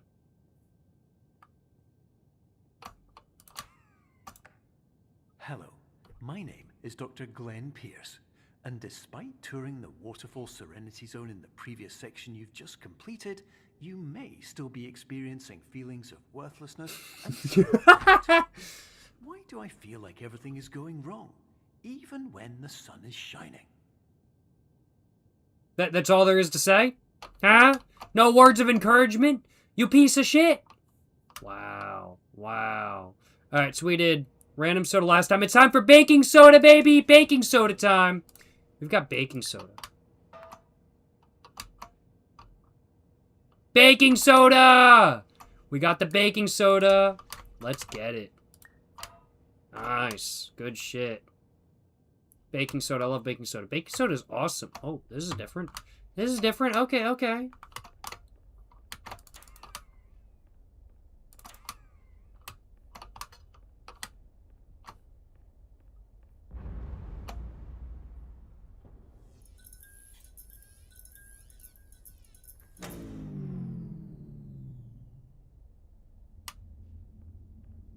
I'm gonna say that's not positive. That sounded like something bad just happened. But the thing is, this is all in my own mind, so...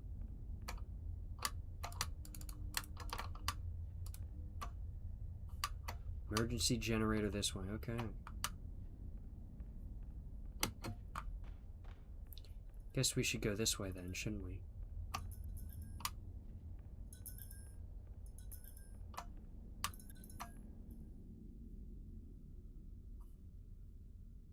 I saw that change into something else. I saw that. I noticed that.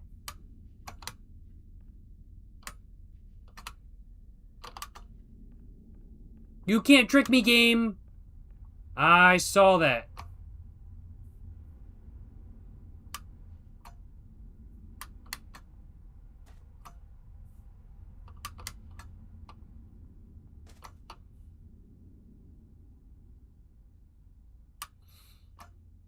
Some ketchup on the floor.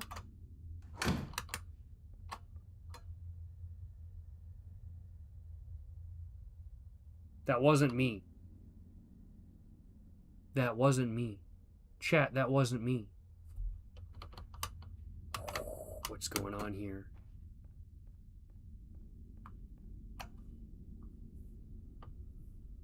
We have no light.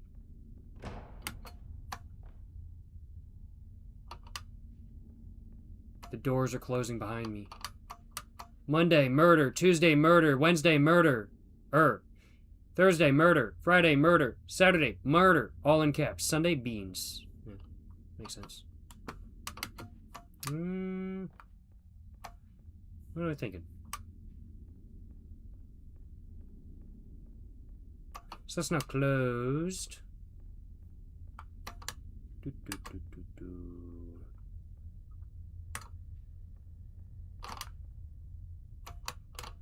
Ah, there we go. Nice.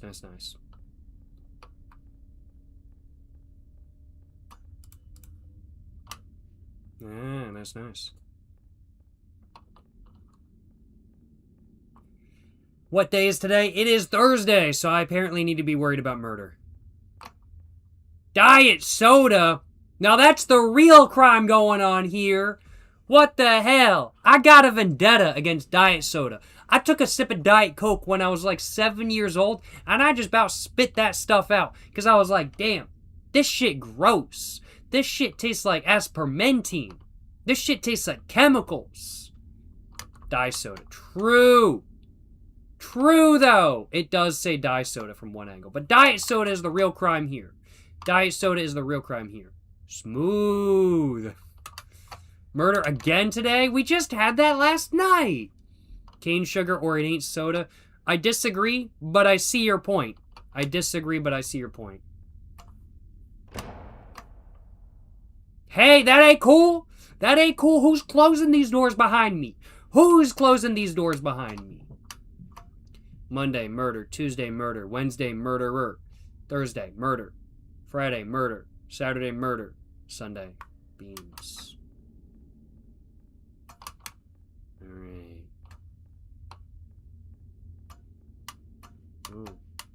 Ooh, that's not positive.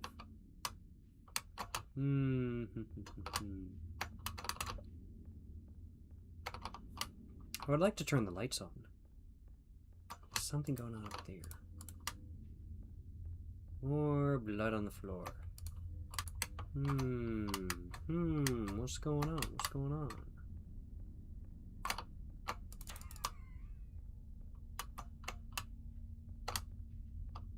If I remember correctly, it can fall down. So we'll just go for it. There we go. Alright, so we're back to where we were.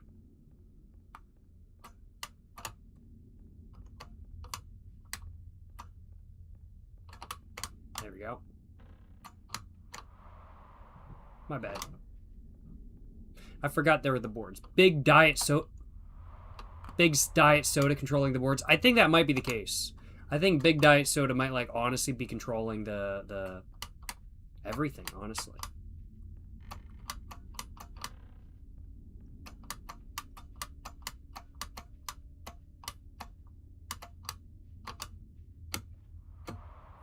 Nope. Nope. Did I know that low and no calorie soda sweeteners have been proven to lead to a decline in brain function over a long period of time? I don't doubt it. I don't doubt it. Tastes too much like chemicals not to.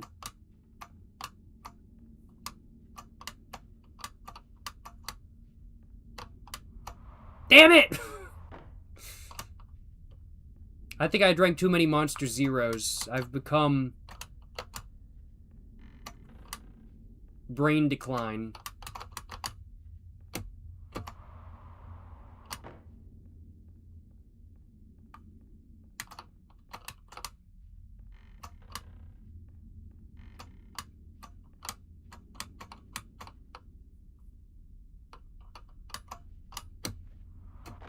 There we go. Nice, nice. Alright. Only took me a minute and a couple tries.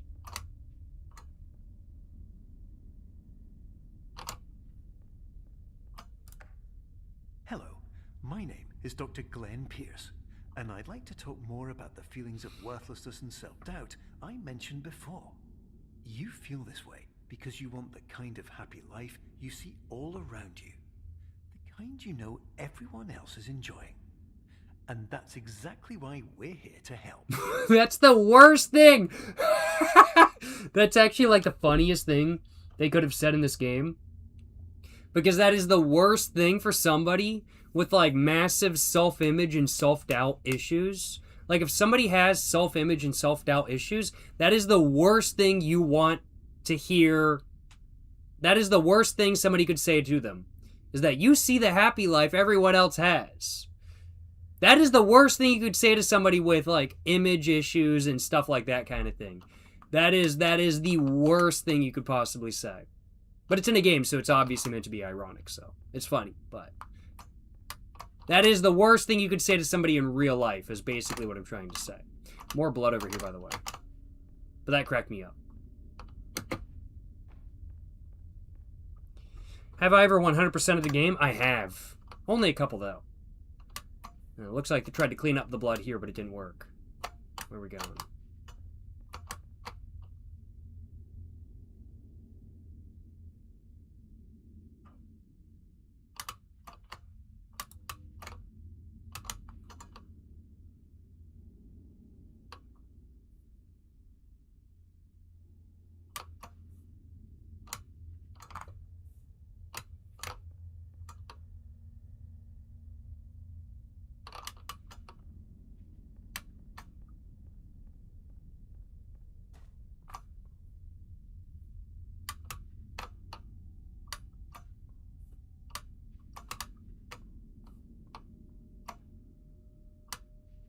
is gonna lock behind me, isn't it? I knew it!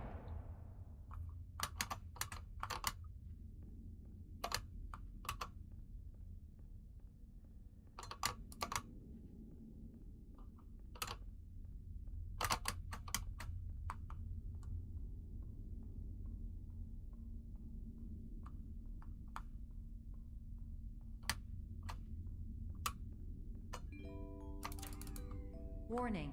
You were advised to subject yourself to explosive mental overload by descending into additional dreams, but have now descended into a dream within a dream instead, disorienting yourself even further. You are responsible for failing to make this crucial distinction. Yeah, well, you're the narrator, so... Eat my shorts.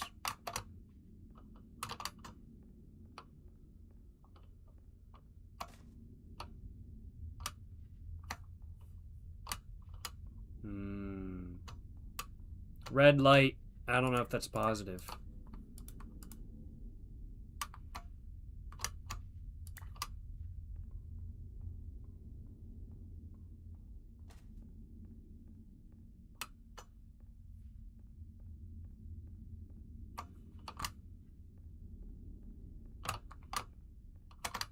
There we go.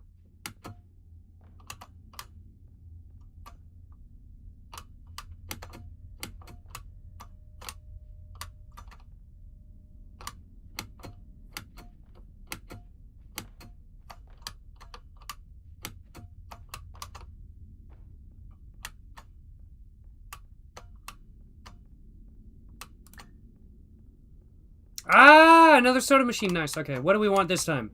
I want mini soda. Pff, that is tiny. I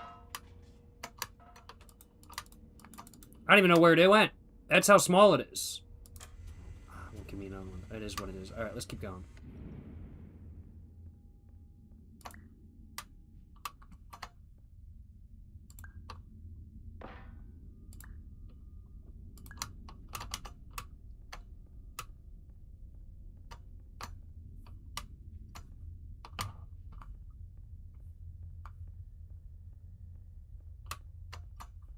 Brick wall. Not helpful.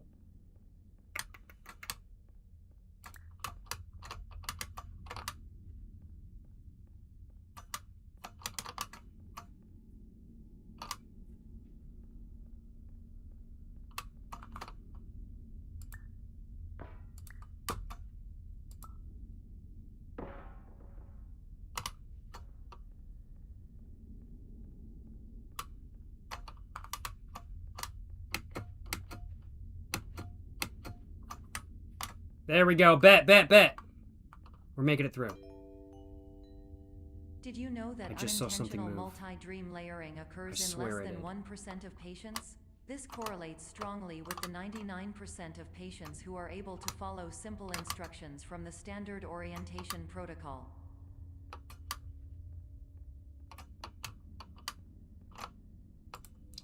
Bro's just cutting a carrot, though. Bro's just cutting a carrot. More ketchup on the floor.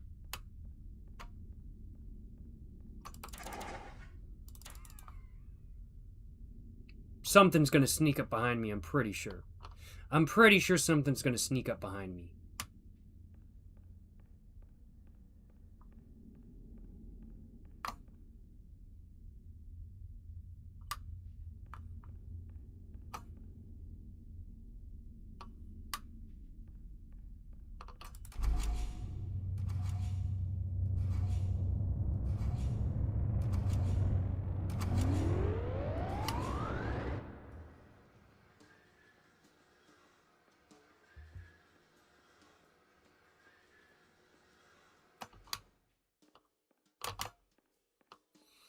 I don't know, maybe not.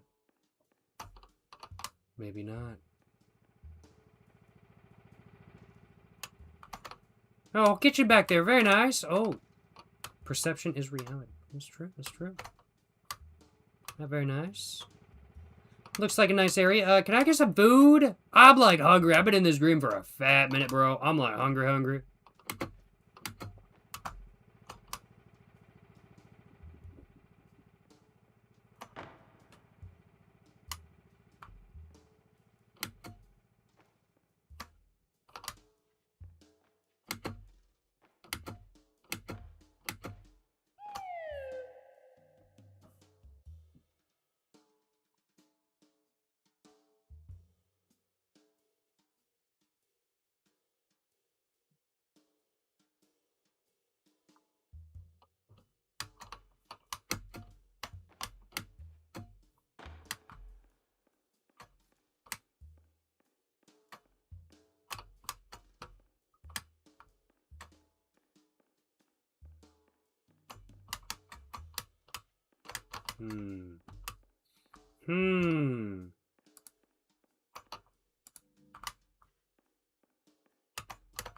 Have I just soft-locked myself? I feel like I've just soft-locked myself like high key.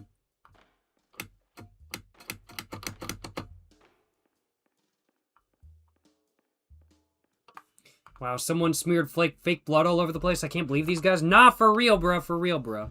No, I have not soft-locked myself. I'm just being silly.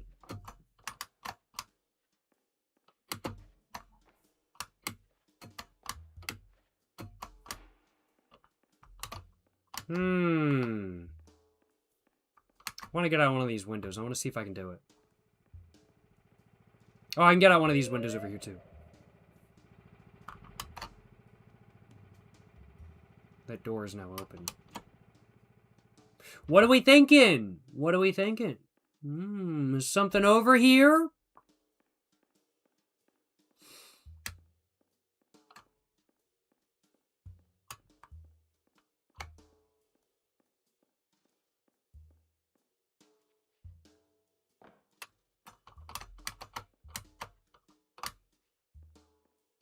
It's all bright all of a sudden.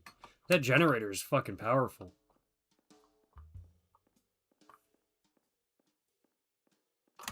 Holy shit, it's fucking bright.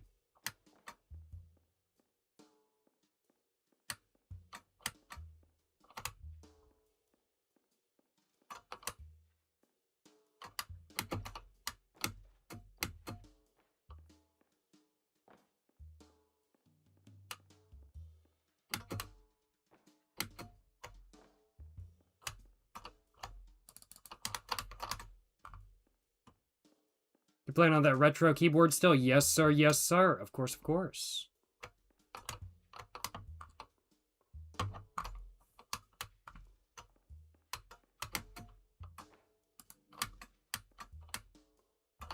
I had to do... What did I have to do here? I forget.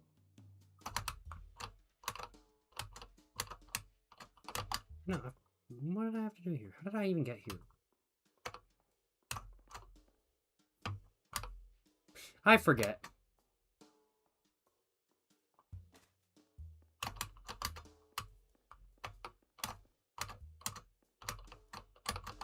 No? Oh, no. No?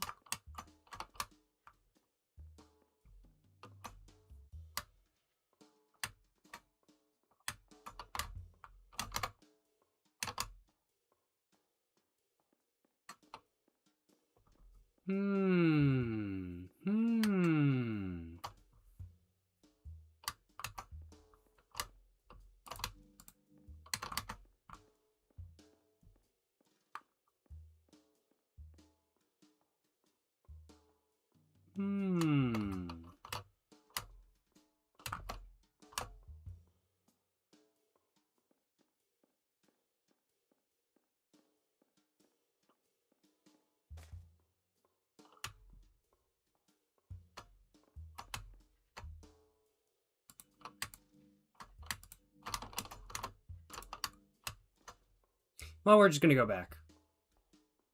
We're just gonna go back.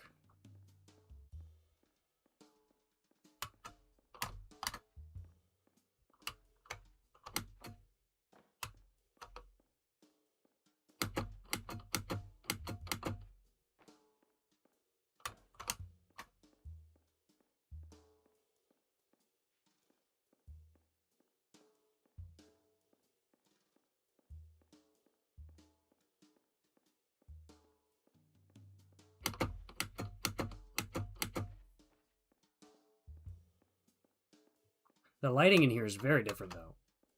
Makes sense, because the generator did turn on after all. The hell was that? What the fuck just happened to the lighting? What the fuck? What the fuck? Did the game literally glitch? Fuck you, bitch! What the fuck? You motherfucking chess piece of shit.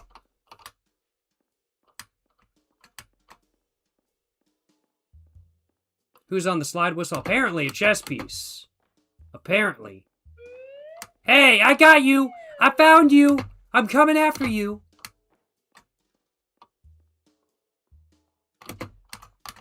I'll catch up to him. Yeah, I found you. I found you. He ain't back there. I'm coming after him, though. Coming after him. That's for sure. Found him. He just disappeared into the ground. Alright, what's going on?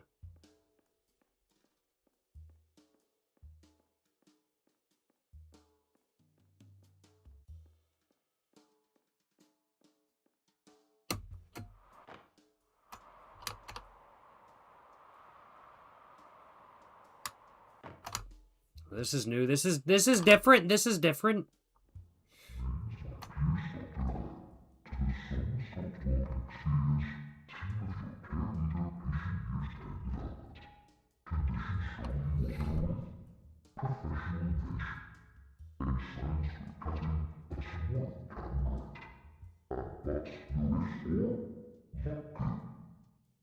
Okay. I don't know what bro said, but hey, okay.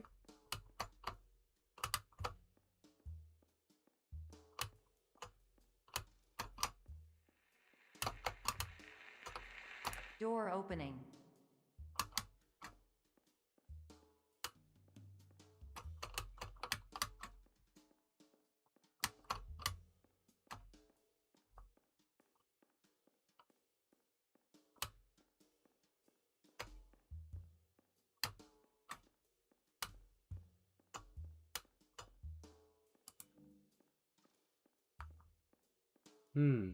Alright, alright. Hey, I found you, you bitch! I found you!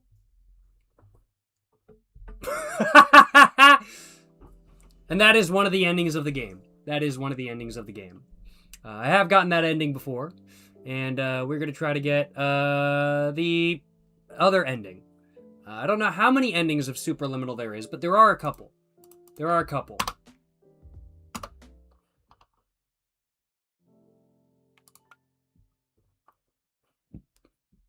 But that is one of the endings of the game.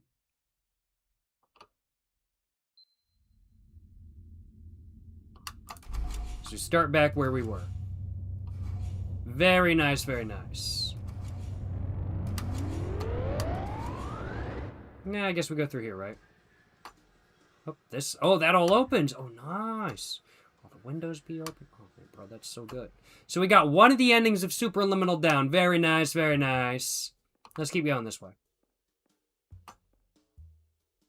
Cloud insert. Yeah, makes sense, makes sense. Okay. So how do I get out one of the windows? Like, I just don't know how to get out one of the windows, but like I want to, but like there's nothing. I don't know, there's probably some way to do it, but I don't know how. And we can see now, the red is all from paint cans. It's not blood, believe it or not. Okay. Let's keep going, let's keep going. This way, I suppose. This way, I suppose. We've got an elevator. Avocados! Okay, alright. Which is the real one? Too many. How many, really? Okay. Enjoy avocados. You know, apparently the main character in this game really likes avocados. Good to know, good to know. I'm all out of mixer. It is what it is. Oh. That's a lot of alarm clocks. 6 a.m. That's a lot of alarm clocks. 6 a.m. Paintings seem to be in the same place they were, but this one seems a little bit off tilt. A little bit off tilt, I will say. Now let's go. I want, so we did baking soda last time. I want one of the other sodas. No, wait, we did mini soda. Water soda! Give me the water soda, bruh. Yeah, we got the water soda. Right into the garbage. Let's go. We got water soda. Finally, we gave water soda a go. Let's get it. Let's go. Speed running this shit, you know what I'm saying? Yes, sir, yes, sir. Boys only. Oh, shit.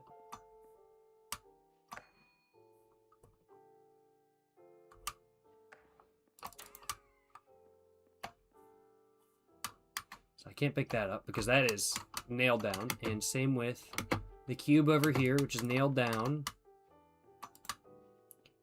So I need to use something else.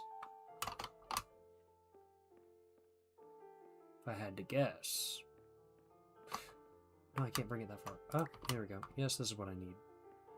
I was like, I need to use the soda. No, I need to use the door. What am I talking about? Very nice.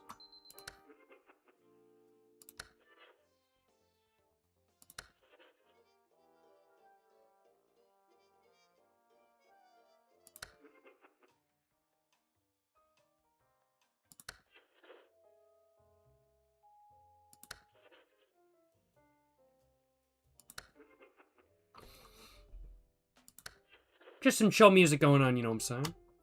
Let's keep going.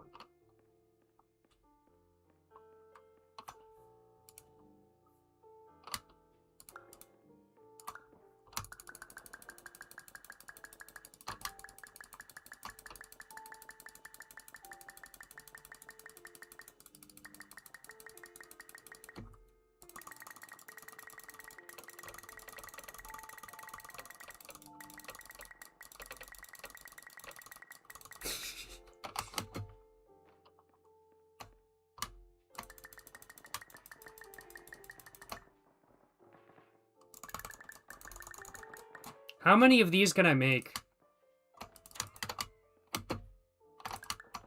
before the game crashes? I wonder. I probably shouldn't test that because I don't want the game to crash.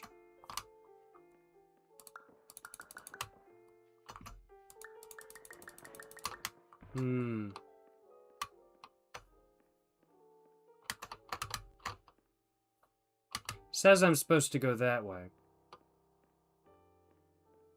Am I really, though? Should I trust the exit signs? Hundreds, maybe hundreds, if not thousands.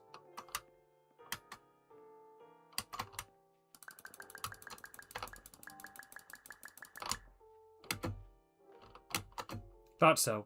Boom, baby. Big ball of moves. And we're going to have fake clouds up here. Yep, figured as much. I saw a sign saying something about fake clouds. Attention.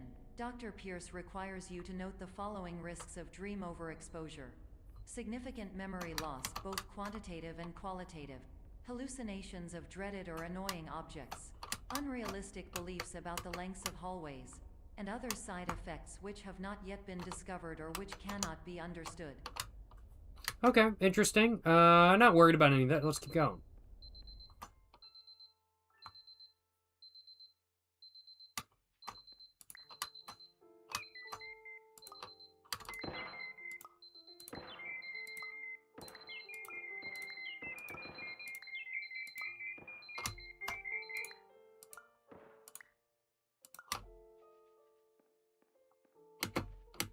Right click to return. I don't think so. I don't think so.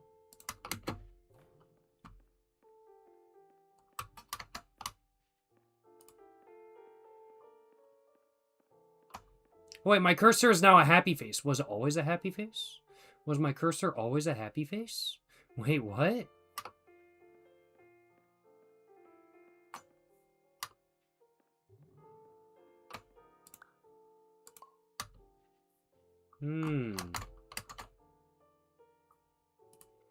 Oh, right click to return back. Okay, that makes sense. That makes sense. So what are we thinking? So...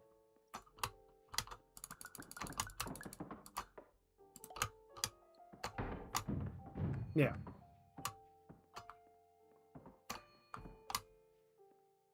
Bet.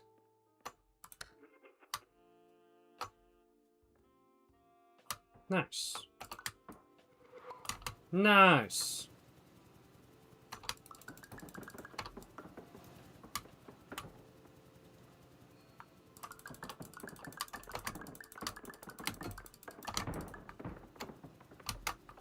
I'm gonna go over here.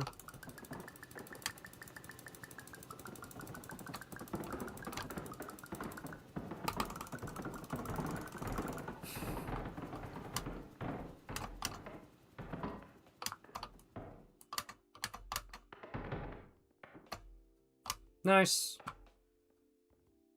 So I don't really know what I'm supposed to do here, so I'm just gonna go up these stairs.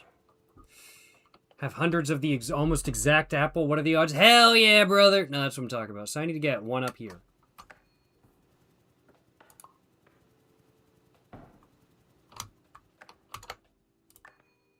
Ha ha ha! Got it, baby! Let's get it! There we go. Big ball of moves. Dr. Pierce is frantically Jacob puzzle numerous solving Jones spelling here. and grammar mistakes into the standard orientation protocol in a desperate attempt to counsel you. I have no subroutine to correct these errors, but I cannot compromise the integrity of the standard orientation protocol. Respect you it. will not receive these messages. Oh. They would not make sense regardless. Okay. I feel like having the fire extinguisher be the same color as the wall is just a bad, like, that's probably, like, not good for OSHA. This I feel like is a shorter door than normal. I don't know, maybe it's just me.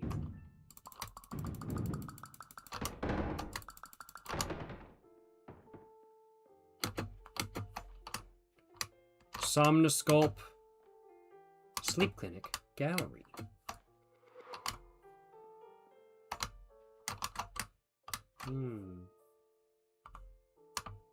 Anything up there?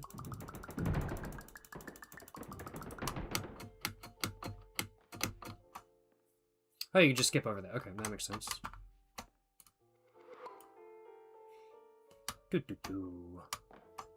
It's already been pulled. More sky. Fake sky. Can't believe this. Can't believe this. No, I can't believe this. Oh. It's a map of the brain, I think. Cloud insert. Yes, yes, yes. Okay, okay. Let's keep going. Let's keep going. Oh! Attention. Dr. Pierce continues to input significant errors.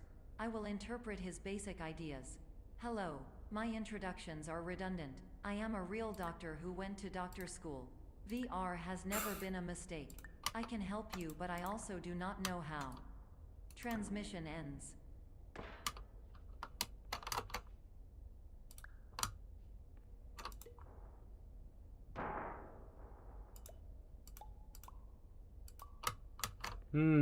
I don't seem to be able to get the soda I want. It is what it is. Road closed! That's not good now, is it?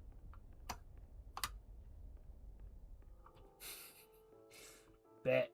Oh, employees only.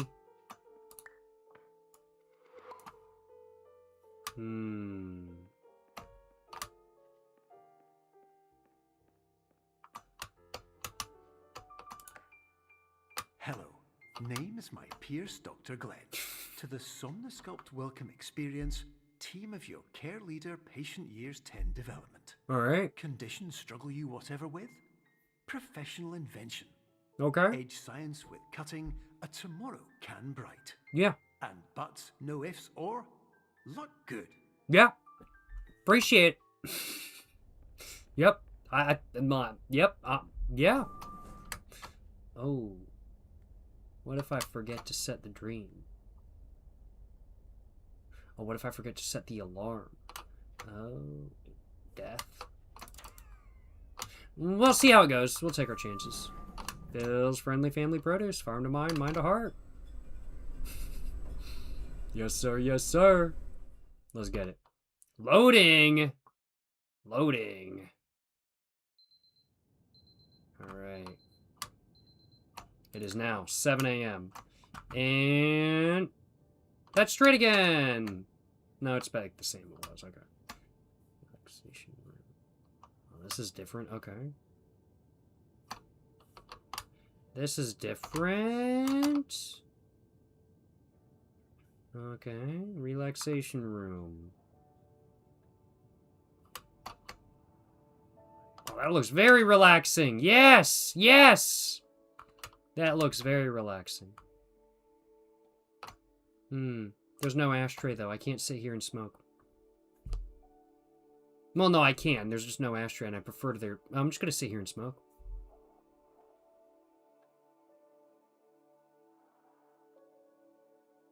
That's pretty good. That's pretty good. I'm not gonna lie, this is pretty relaxing. Yeah. Cinema. No, absolutely. This is amazing. This is amazing. Yeah. MySpace core? Never used MySpace. Can't comment, but maybe it is. This is very relaxing though, but you know, they only provided me with a soda. I want some cigarettes, so I gotta keep going. And I want to go the other way actually.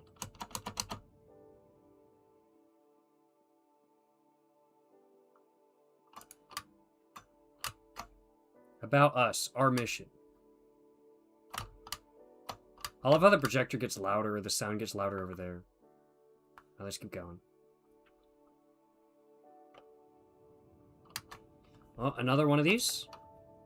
Hello, my name Hello. is Dr. Glenn Pierce. Alright. This is a notification that you have reappeared on our monitoring system after a prolonged absence. Alright. Please continue to do whatever you did most recently, and discontinue whatever you were doing immediately prior to that. No, I'm just gonna keep going. You know, I'm having a good time. So he said he was like 10-year. How long have I been in this dream? I feel like I'm in the dream for a fat minute, but like, I don't know. Maybe not. I'm not sure. I'm not sure. I don't know. Now let's keep going. Guess we'll go this way. What soda do I want this time around? I want red soda.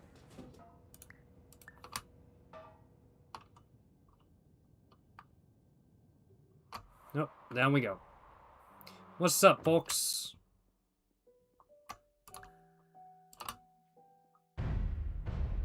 Very nice. I like that. That's good. That's good.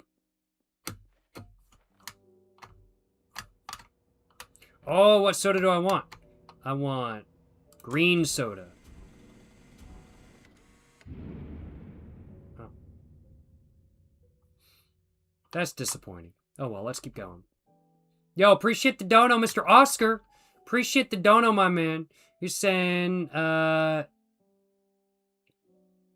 you know what I don't like about drinking alcohol? You look at the bottle and then there's less alcohol in it. Hey!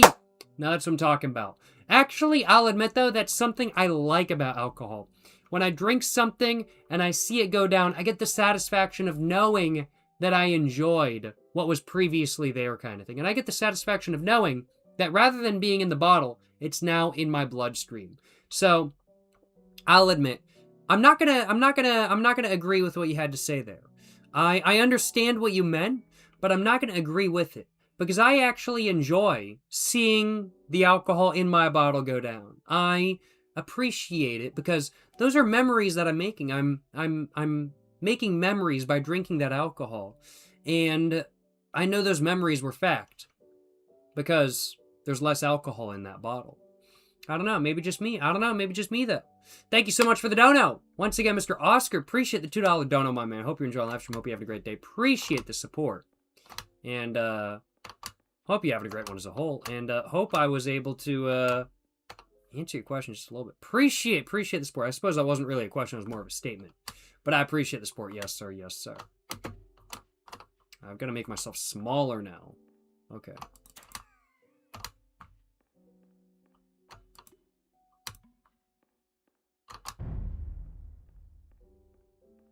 Bet.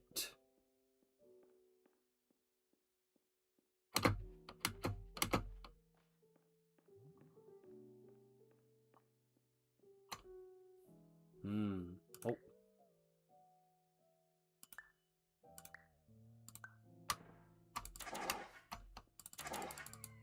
Yes, sir. Yes, sir. Are you the bartender of your friend group? By no means am I. I do provide alcohol if we're going out to drink or something like that kind of thing. I'll bring a bottle, but I'm not the only person who brings a bottle. Let me just put it that way. Oh, where we going? Where we going? Ooh. Alright. Alright. Oh. Hello. My name is Dr. Glenn Pierce. In addition to continuing and discontinuing, as mentioned earlier, please also disregard any unsettling experiences that you may have recently had. Like this whole experience. Everything should have now reverted to being soothing and therapeutic. Do you see the hallway I'm If this in? is not the case, you may be receiving this message in error. That makes more sense. Okay. Yes, yes. Let's keep going. Let's keep going. All right. Cloud insert. All right, all right.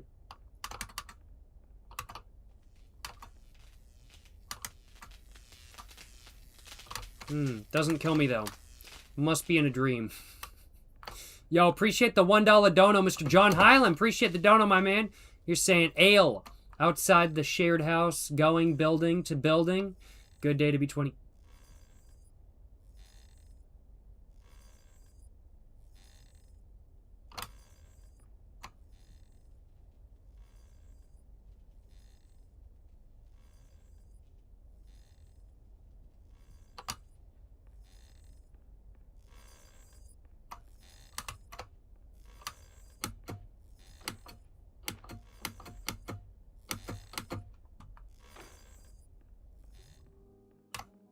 Appreciate the dono, Mr. John Highland. Saying you have an ale outside the shared house, going building to building. Good day to be 21. Hey, hope you're having a good one, my man. Hope you're having a good one. Hope you're having a great day. Appreciate the dono. Appreciate the support. Yes, sir. Yes, sir. Where do... I guess I need to go up there, don't I?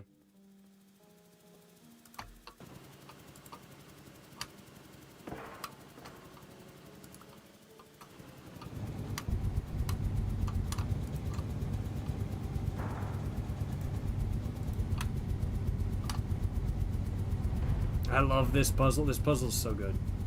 That's an awesome puzzle, I'm not gonna lie.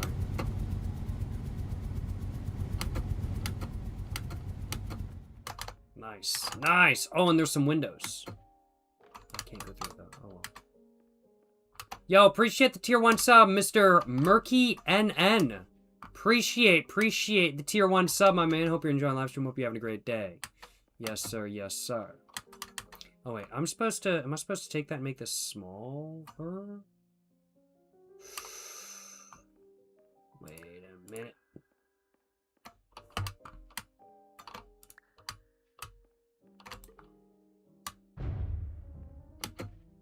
I knew it!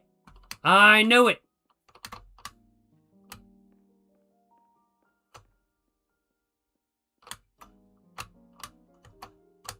Somebody threw the suitcase away. Oh. See, this is a little bit backrooms-esque with the tiles and everything. That makes sense. That makes sense. Control the temperature? No, it won't let me. So I can go take a shower? Can I turn that on? No. There's not even any, like, shower mechanics or anything. Hello, my name is Dr. Glenn Pierce. All right. And I'd like to read you my favorite inspirational quote by me. The worst thing you can By do him. is focus on negativity. It won't spare you from the cage of death, the pain of disease, the cruelty of time, the cold shell of human nature, or the eventual loss of everything you've ever held dear. Whatever you do, don't focus on that. That's a great quote. I'm just going to say it. That's a great quote. Yes, sir. Ozark, you're saying this is a nutty game. It is. It's so surrealist. I love it. This game has been sitting in the back of my mind ever since I first played it, like a year and a half ago, and I am loving it.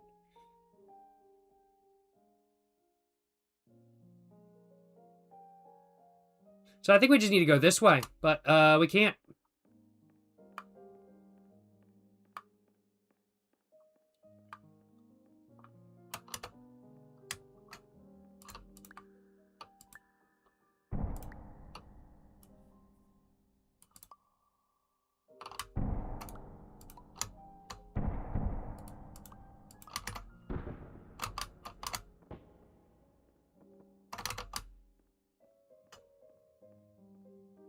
Did I come through there? I did, okay.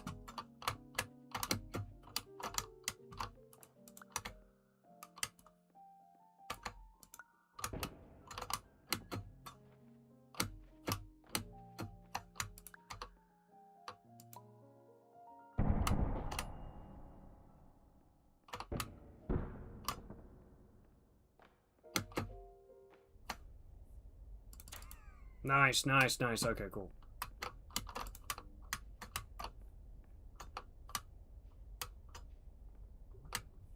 Yo, appreciate the... Whoa, holy crap, Mr. Daniel Remains. Appreciate the $20 dono, my man. Appreciate the support. Hope you're enjoying live stream. Hope you're having a great day. Appreciate the dono, my man. guess I'm supposed to take this, and...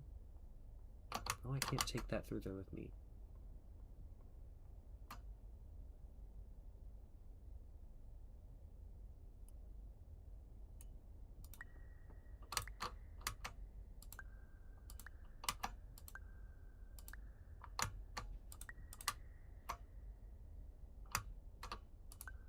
There we go. Appreciate the $20 dono. Mr. Daniel Remains.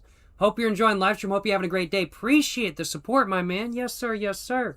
You're saying because it's been a while, Mr. Jones deserves fresh tobacco. Hey, I appreciate the support, my man. Hope you're enjoying live stream. Hope you're having a great day. I'll be sure to use your dono for a pack of cigarette or two. Pack of cigarette or two. Pack of cigarettes or two. Appreciate the support, my man. Hope you're enjoying live stream. Hope you're having a great day. Hope you're having an amazing one as a whole. And hope you're enjoying. Hope you're enjoying live stream to the fullest extent. Yes, sir. Yes, sir. Yes, sir. Yes, sir. Appreciate the support. Appreciate the support. Mr. Daniel Remains. Yes, sir. And appreciate the 2 donos as well. Mr. John Highland. Appreciate the support, my man. Appreciate the $2. You're saying, do you think watching this stream counts as suspicious activity? This is Shreds. I wouldn't say it counts as suspicious activity, but I would say it's very surrealist. And you're saying you're crunk. I don't know if I can help you. You're saying, please help. I'm crunk. I don't know if I can help in that regard, but I hope you're enjoying being crunk, my man. Yes, sir. Yes, sir. Appreciate the donos, all y'all. Appreciate all the support. Yes, sir. Yes, sir. Hello, my name is Dr. Glenn Pierce, and I'd like to thank you for triggering every single one of our 823 emergency protocols. Glad to have done it. This will assist us greatly in improving the system for future patients. Congratulations. Thank you. Anyway, you're now headed in the right direction, and we should be able to initiate the emergency exit protocol shortly. When am I going to get to play Minecraft, bro?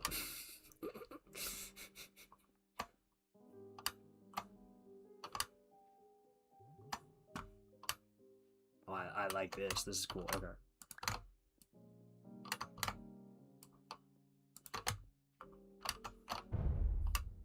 Ho, ho, ho, ho. Wait a minute.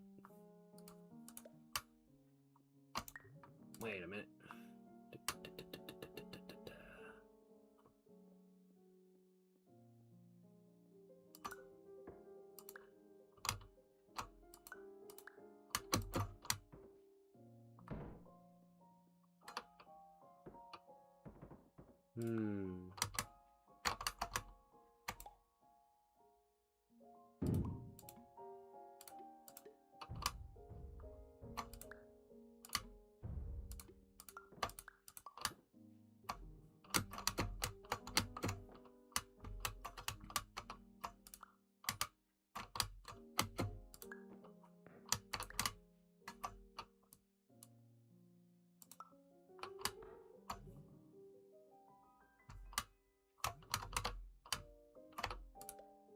No!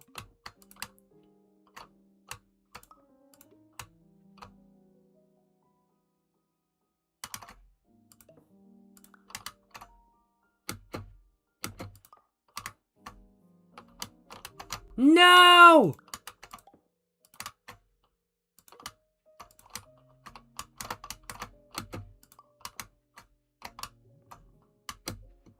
There we go! Okay, we did it. We did it. Nice, nice. Oh, chess pieces. All right, all right.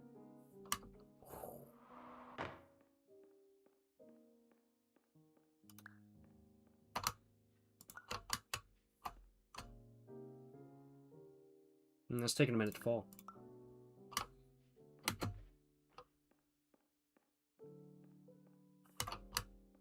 Still falling.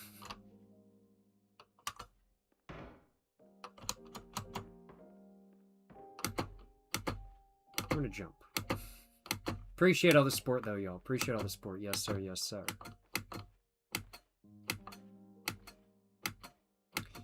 What is this way?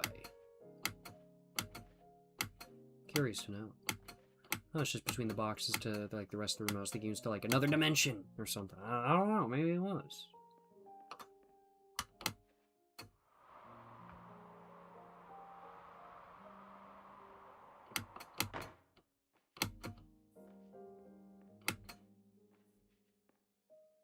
can I go? Can I not go under the table?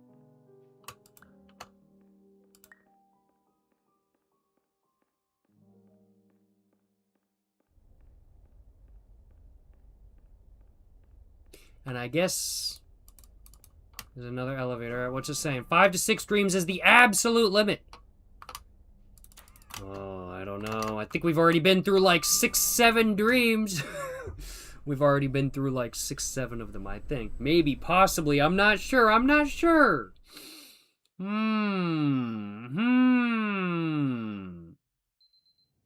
Uh-oh. Uh-oh. 3 a.m. I'm gonna have to say the paintings on the wall are a bit different because there's no painting right there. There's still one right there. And also, this is different. A bit different. Nice. Emergency exit protocol initiated. Please prepare to conclude your Somnasculpt experience in 10, 9, 8. Error. Yeah. Error logged by. Figures. Orientation protocol. Stand by for analysis. I don't think I will, actually. I think I'm gonna keep moving. I like this window. That's nice. I want one of these. Like, it's just a window. What's my favorite chip or snap? That doesn't look like paint. That looks like blood. Analysis complete. You are exhibiting I'm signs be honest. consistent with an increase in fear, hopelessness, and frustration. Bro, I'm exploring. I'm having fun. Inconceivable, as Somnasculpt therapy is proven to correlate with a decrease in these emotions.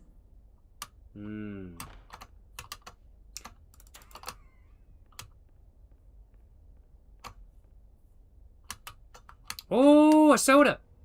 I want random soda. What did I get? I got random soda, baby! I got random soda. Very nice. Favorite chip or snack? Hypothesis. Patient was improperly oriented. Conclusion. Impossible. Reformulating. Okay. Makes sense. Favorite chip or snack? I like pretzels. Salt and vinegar chips are good too. Honey Dijon kettle chips? Bro, those are banger. I don't really do a lot of potato chips these days, though. I'll admit, because potatoes, low-key, kind of been bothering me. I don't know. They just don't like my stomach very much these days. I'm not allergic. If I eat too much of them, they bother me. But, of course, I suppose that's the same with anything. You eat too much of anything, and it's going to bother you. I really like lime, like, corn chips. Like, corn chips with, like, lime and a bunch of salt. Like, that's banger. That's really good. That's really good. Honey mustard pretzels? Bro, I ain't never had honey mustard pretzels before. That sounds really good. Actually, I might have to, like, look for, like, honey mustard pretzels. If I can find some of those, that sounds really good. I'm gonna have to see if I find those, like, high-key, because that sounds banger, I'm not gonna lie. Because I do like my honey mustard. That sounds really good. Soft pretzels are banger as well, but I don't have them very often. Improved hypothesis. Patient requires additional Somnasculpt therapy. Oh, do I? Conclusion. Emergency exit protocol cannot proceed. Emergency exit protocol has been emergency destroyed.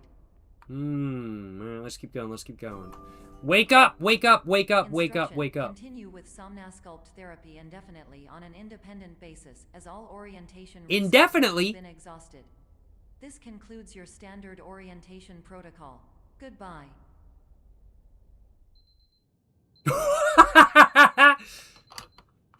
3 a.m.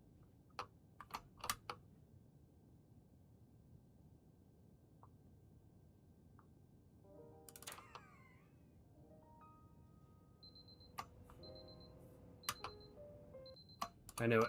I knew it! It wouldn't even let me get it. I want a soda this time. Let me get a soda.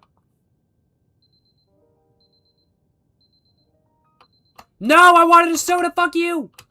I wanted a soda.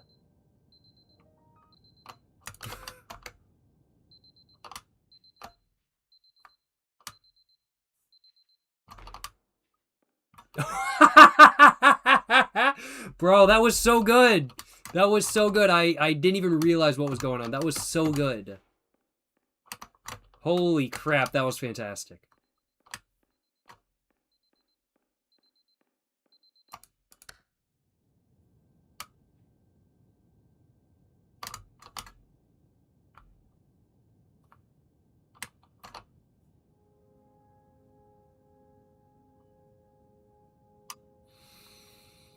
Where's my soda machine?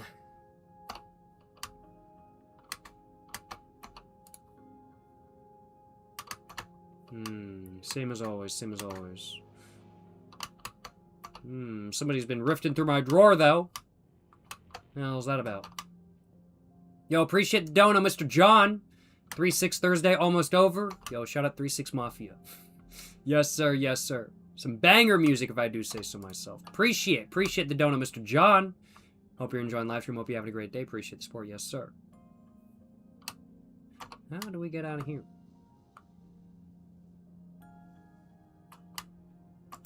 Ah, there we go. Maybe there's something I was missing. There we go. Nice, nice. Hello, my name is Dr. Glenn Pierce.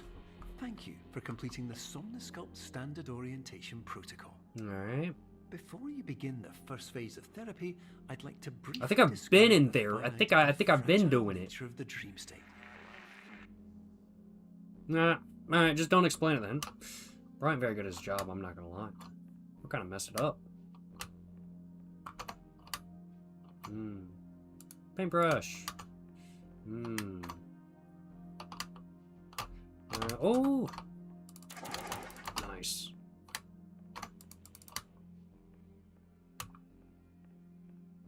Okay. Get the feeling we probably fall down here or something somewhere. That looks really dark. I thought that might be a hole, but no. Oh no, this does just continue. Nah, that was pretty good. Didn't catch me quite off guard as the last time, though. Oh, what soda do I want? I want... Oh, what is that? Baking soda! Yeah! And...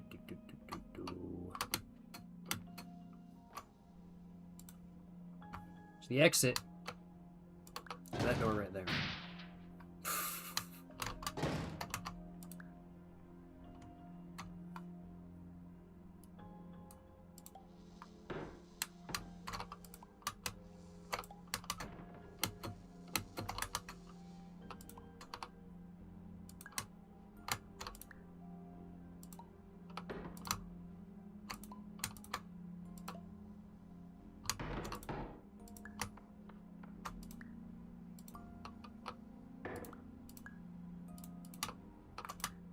Oh, wait.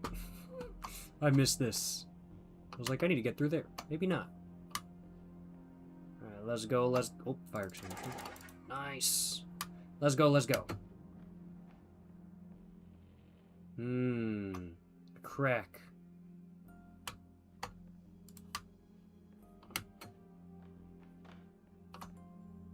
Alright. Of course, nothing is more challenging than the difficulty of changing perspective, of fundamentally altering your perceptions in a way that will enable you to face dire, trial-by-fire scenarios with solutions that could not be found otherwise. Yeah, I don't know what's going on. Yo, appreciate the dono, Mr. SD Knack. Appreciate the dono, my man. Appreciate the dono. Yes, sir. Yes, sir. Appreciate the support.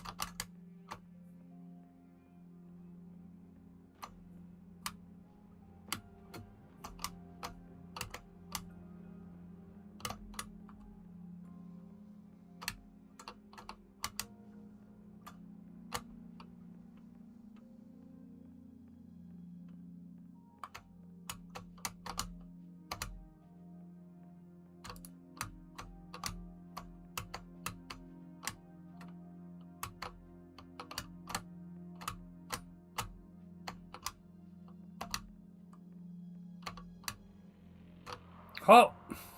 That got me pretty good, I'm not gonna lie. And you got it there. Good thing there's these stairs here. Interesting. Yes, I would say I did not expect that to happen. Yes. Music just hyped up all of a sudden, I don't know what's going on. We're getting into the elevator, though.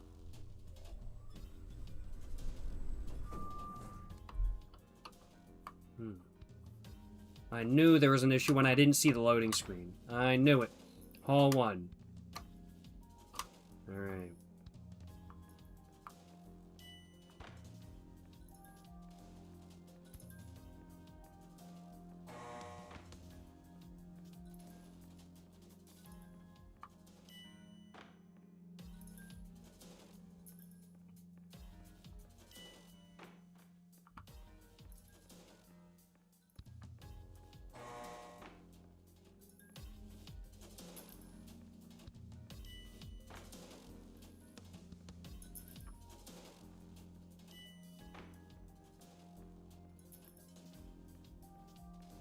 So basically, I've just got to look the wrong way first, I think, to make sure I actually go through the right way.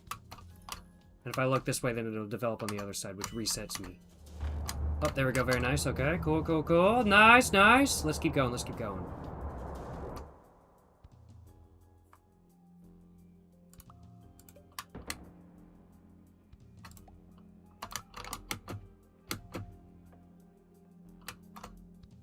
It's all fake water. I can't believe this.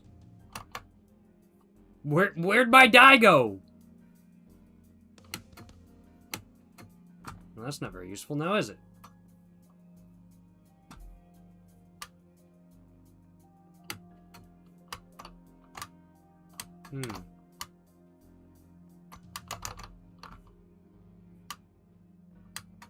Oh, no, there it is. Or is this a different one? I knew my pointer wasn't always a happy face. There we go.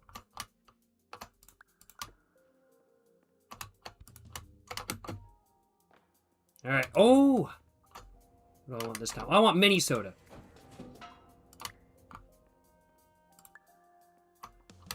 Nice. Not so mini anymore. Finally, while we respect the unique progress of every patient, you must understand that it is possible to completely exhaust your supply of dreams, thereby entering a state in which you will not be able to wake up, even with the help of triggering mechanisms. Alright. Interesting, interesting.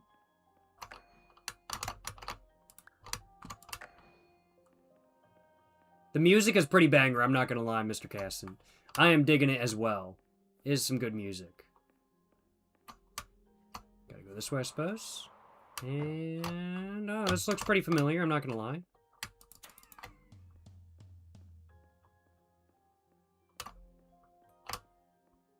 Haven't quite figured out this area yet. They're still building it, I suppose.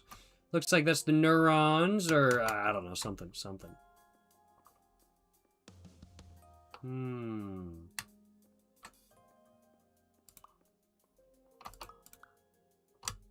Interesting, interesting. Nothing going on here quite yet. Oh, nice. I like the bed sheet. Oh, it's lots of avocados, though. I like the green and I like the pattern, but then I noticed it's avocados, so I was like, nah. Plus, I think this is not a quilt. This is like an overlay for a duvet. And I'm not a duvet, individual. I'm not a duvet enthusiast. I prefer my quilts, so yeah, it's gonna be a no-go for me.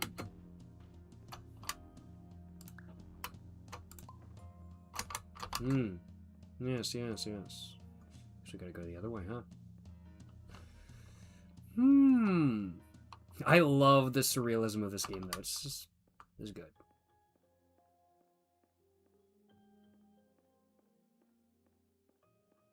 Ah, there we go.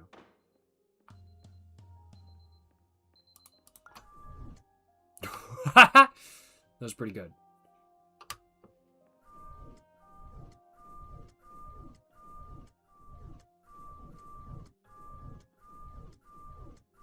There we go. This is basically like that ENA Dream Barbecue level.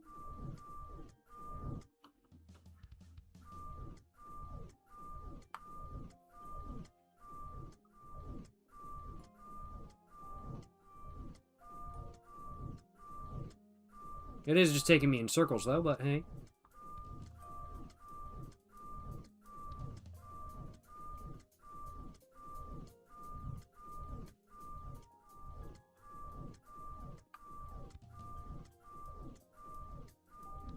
Locked in, locked in.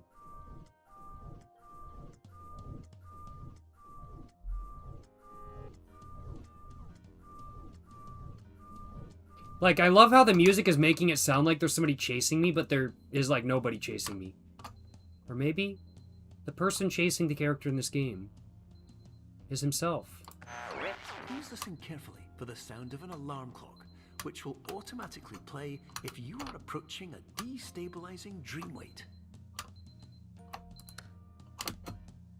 Cool, that was good. That was a good one. I like that. Are those arrows sure they're right? They didn't look very confident. Yo! Stair convention! Let's get it. Oh. Now, this is a pretty good liminal space, I'm not gonna lie. Yep, just ran into it.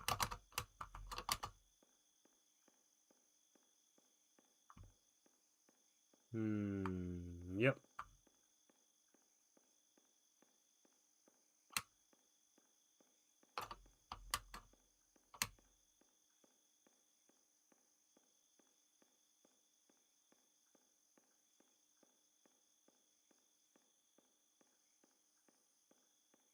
Thought so. Ah, there we go, there we go. Thought we were looking for an escape. Turns out we were just trying to escape ourselves. I think that is a strong possibility of what is going on with this game, I will admit. I'm not going to disagree with that by any means. Welcome.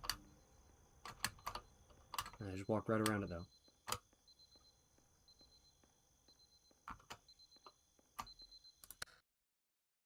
Uh-oh. Uh-oh. The level is loading.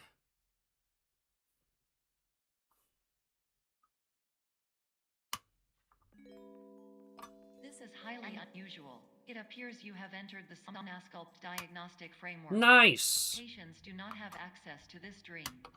What kind of keyboard is this? This is not an IBM Model M. It's a little bit yellowed, but this is not an IBM Model M.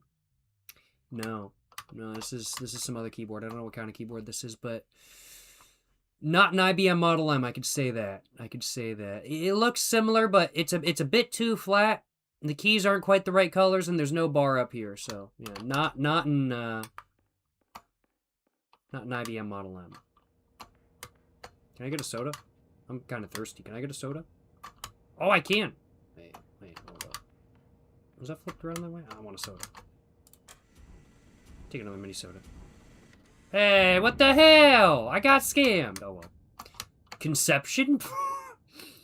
Bro is about to become a baby. Or havoc it. I have no idea.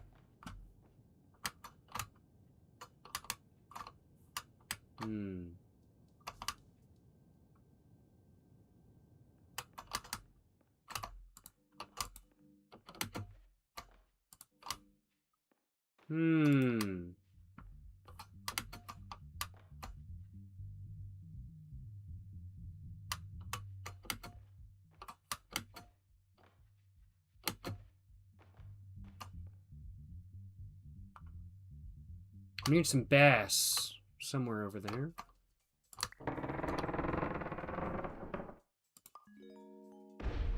Diagnostic warning. Unrealistic use of dream objects may result in dream integrity fail states. Oh shit.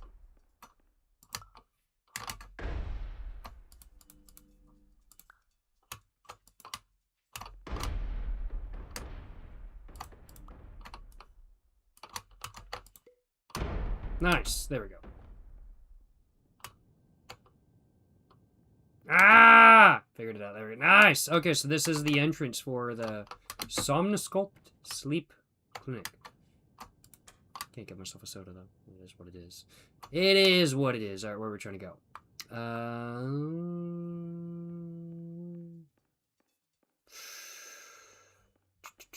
I think I probably want to become small or something. Maybe?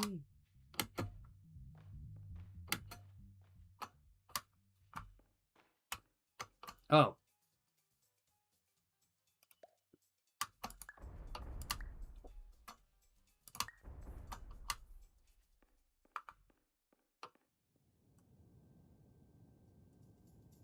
Ah! I think that's what I'm supposed to do.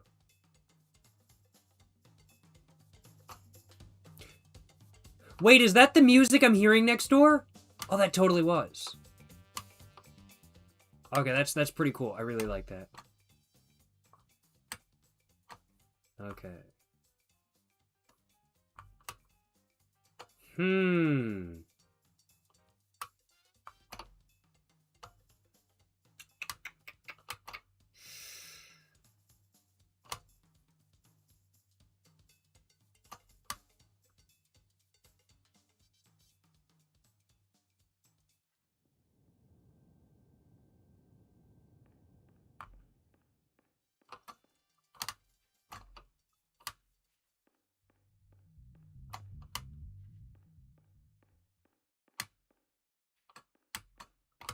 And this one's taking me a second. Wait a minute. Ah, there we go. Figured it out. Okay. There we go. There we go, baby! I love this visual effect. This visual effect is fire. It was really good. Please overload for dream explosion. Conclusion dream overcall frame.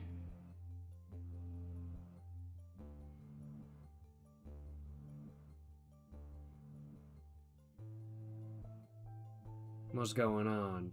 What's going on? Oh. Now I'm really feeling like I'm in E&A Dream Barbecue. But I ain't. This is Superliminal. Ooh, what are we looking at over here?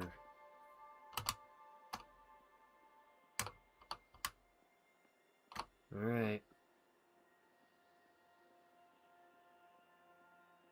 Not an exit.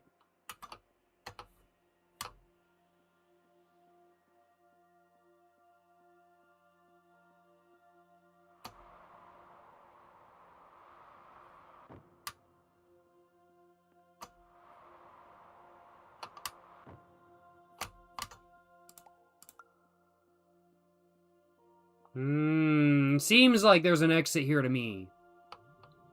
Oh, what's going on? Hello, my name is Dr. Glenn Pierce, and many years ago, I had a dream. I found myself in a place where I understood that each of us begins as nothing. Yeah, okay. Everything I perceived was shaped by seeing it exactly the way I wanted to. So you're like in a dream. White space. Okay. That's it? Alright, hey, everybody's got their own dreams, man. Hey. Alright.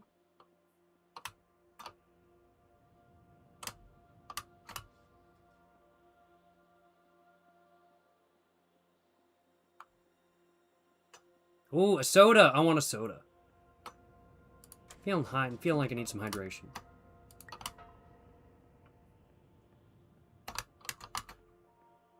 I'm gonna go out this way. Feel like I'm on the salt flats right now. Maybe a really high-speed car will drive by, going 300 miles an hour. It's possible. It's not impossible now, is it? Anything's possible. This is a video game, after all. Oh, what's going on? Oh, okay. Okay. Alright. Whew. Gotta keep going, I do suppose. Gotta keep going. What's going on? Get out of the rain, good move. You know, never good to get wet, you get a cold. Oh, there we go.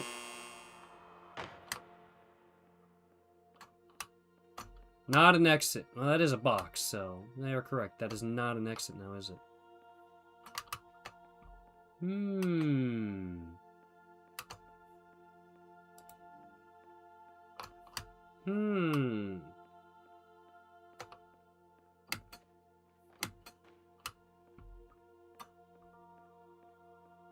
So where am I supposed to go from here?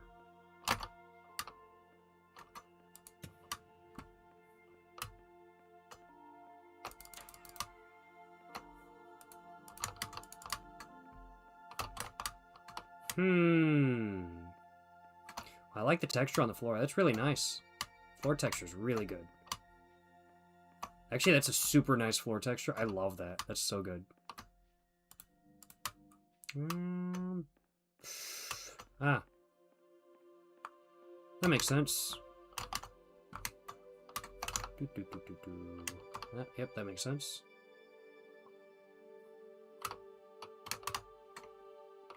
Just keep going. Oh, there we go. Nice, nice, nice. Figured it out. Cool.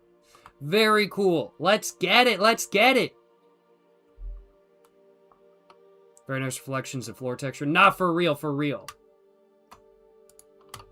Oh, missing a spotlight, though.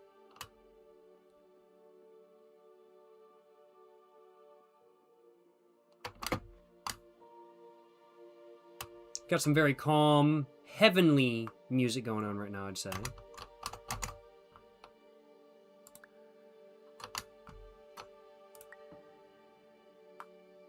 What?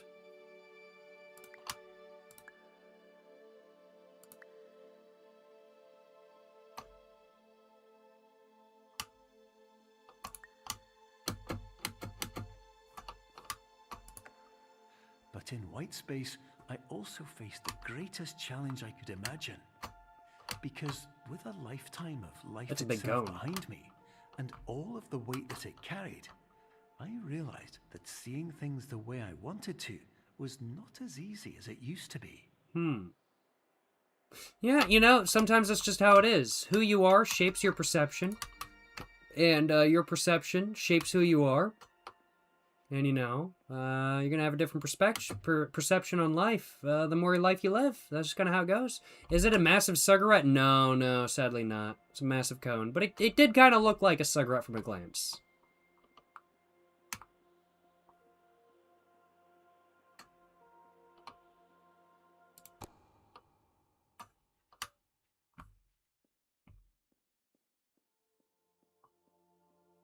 I knew this was going to be flat.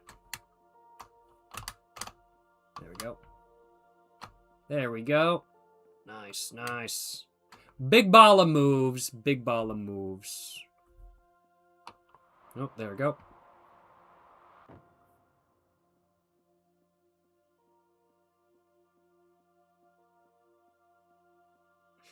Guess I suppose we keep going this way, I think. Nice. Maybe.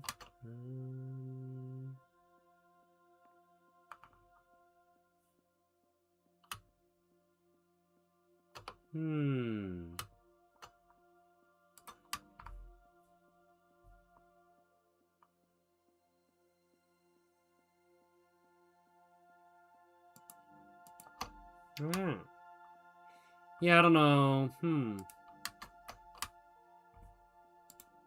What is this? The fucking French flag? Is that what they're trying to do here? Are they trying to sneak the French flag into my fucking live stream? Is that what they're doing here? What the fuck? Hell nah, bruh. Hell nah. We ain't looking at no French flag no more. No more French flag. France mention? Hell nah. No French mention. No France mention. Nah, nah, nah, nah, nah, nah, nah, nah.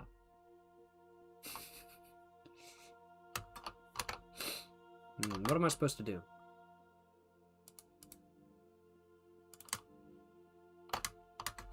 Oh, wait. Oh, that makes sense. Should have guessed.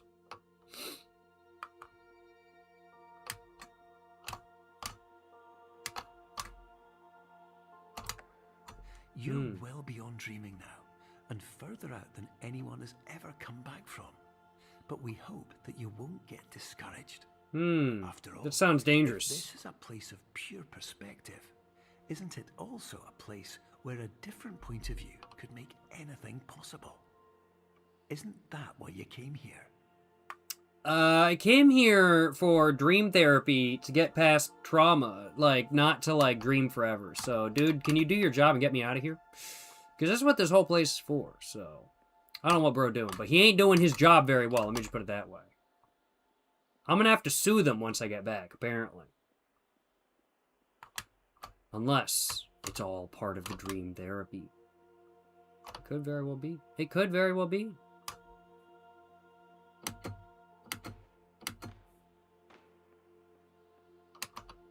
Water things over there. Nice, nice. Nice.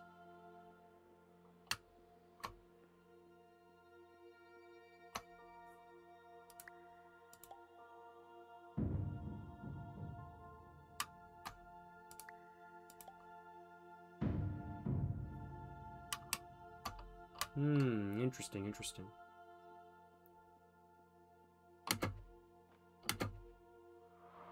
Yeah.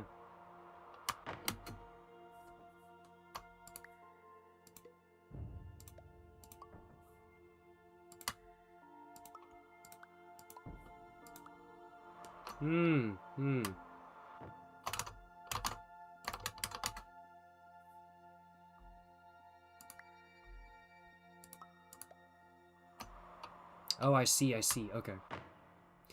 I understand now.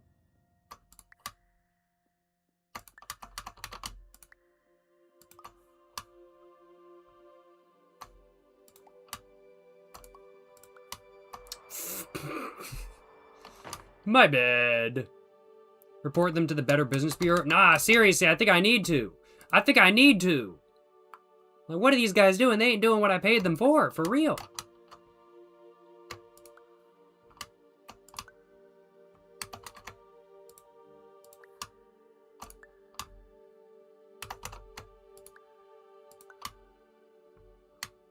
I could have probably just gone around, honestly. Could have probably just done that. Nice. Let's go. 360 no scope. Nice.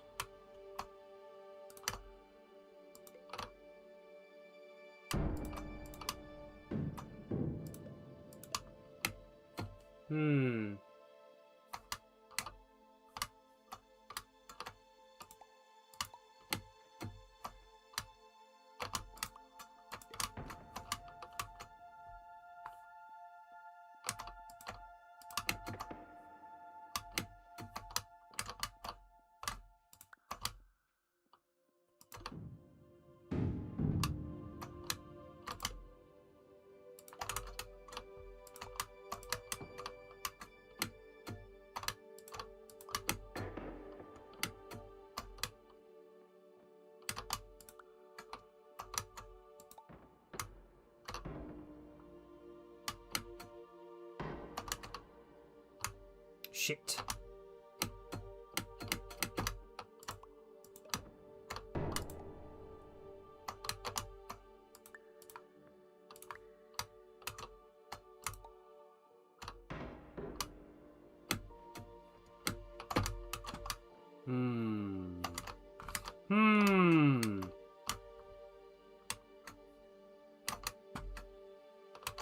Nope.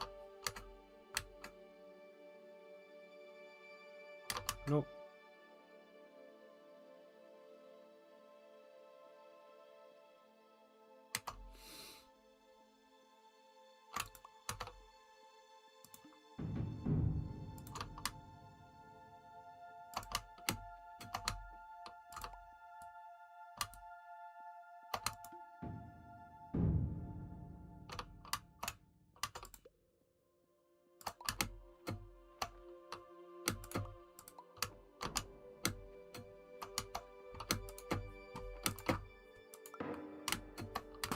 Didn't quite work.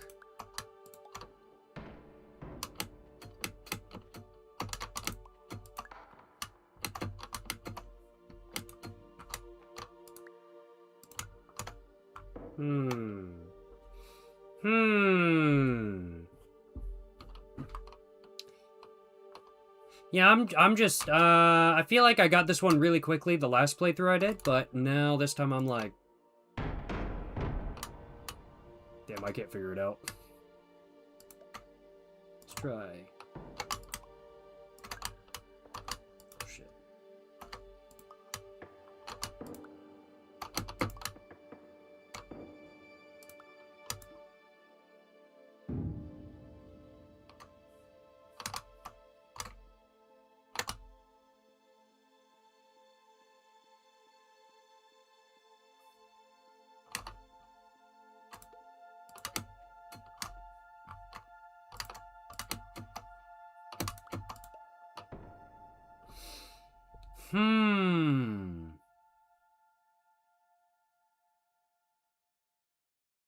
This is taking me a minute. I'm not gonna lie.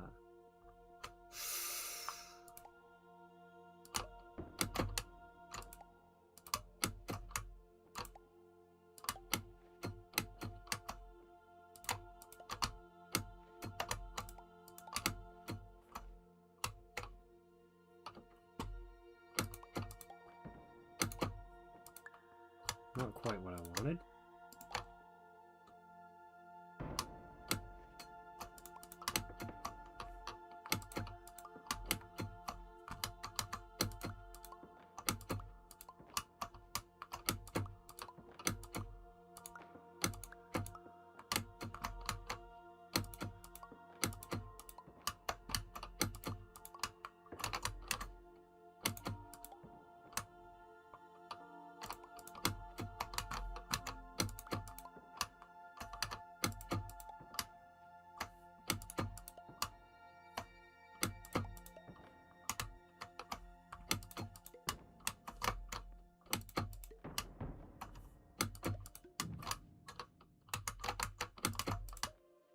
No! That was so close.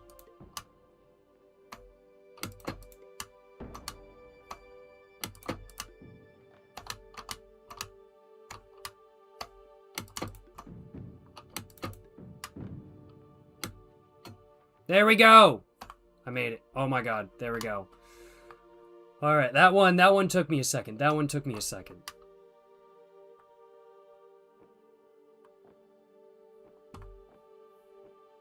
What am I, in a CS2 surf map? Feel like it, that's for sure. Yes. Optical illusions, yes. Keep going.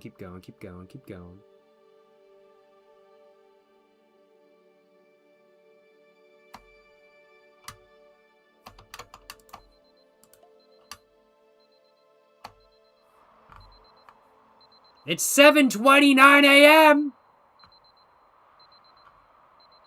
Oh God, I gotta go to work. 7:29. Oh, that's a significant hour switch if I do say so myself. All right, what's going on now? Oh shit.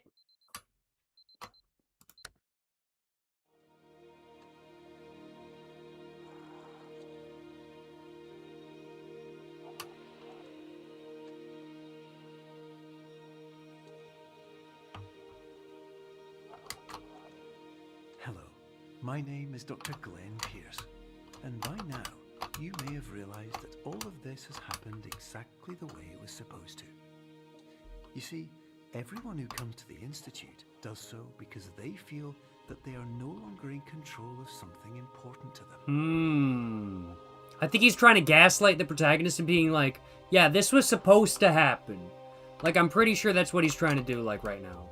But, like, not gonna lie. The problem is not that the problems we face can't be solved. The problem is that we become so afraid of failure that we refuse to see our problems from a new perspective. And so, we do the same things again and again and again. And therein, of course, we find exactly the failure we were looking for.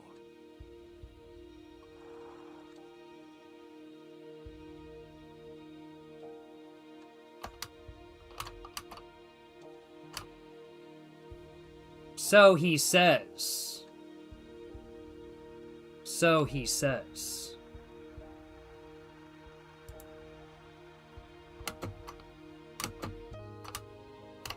Oh, nice sky. Very nice. Just gonna sit here for a second and watch this. This is very pretty. Your life will always be a struggle, and you will always have problems. But today, you have the chance. Yeah, problems? I ran out of cigarettes and alcohol earlier today. Yes, sir. That was a joke, by the way. I have plenty of alcohol and I have plenty of cigarettes. Because you saw things from every angle, you understood understood them for what they really were. Mm-hmm. Because you kept moving forward, no matter how far off the path you were told you were headed, or how unexpected it became, you found your way. This guy's like mega gaslighter, I'm pretty sure. I'm pretty sure this guy is like mega gaslighting right now, I'm not gonna lie, y'all.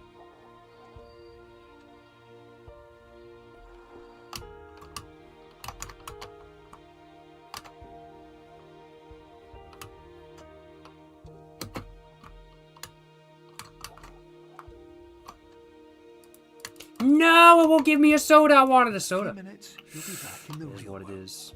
And some part of you will say that none of this was real. So how could it have really meant anything?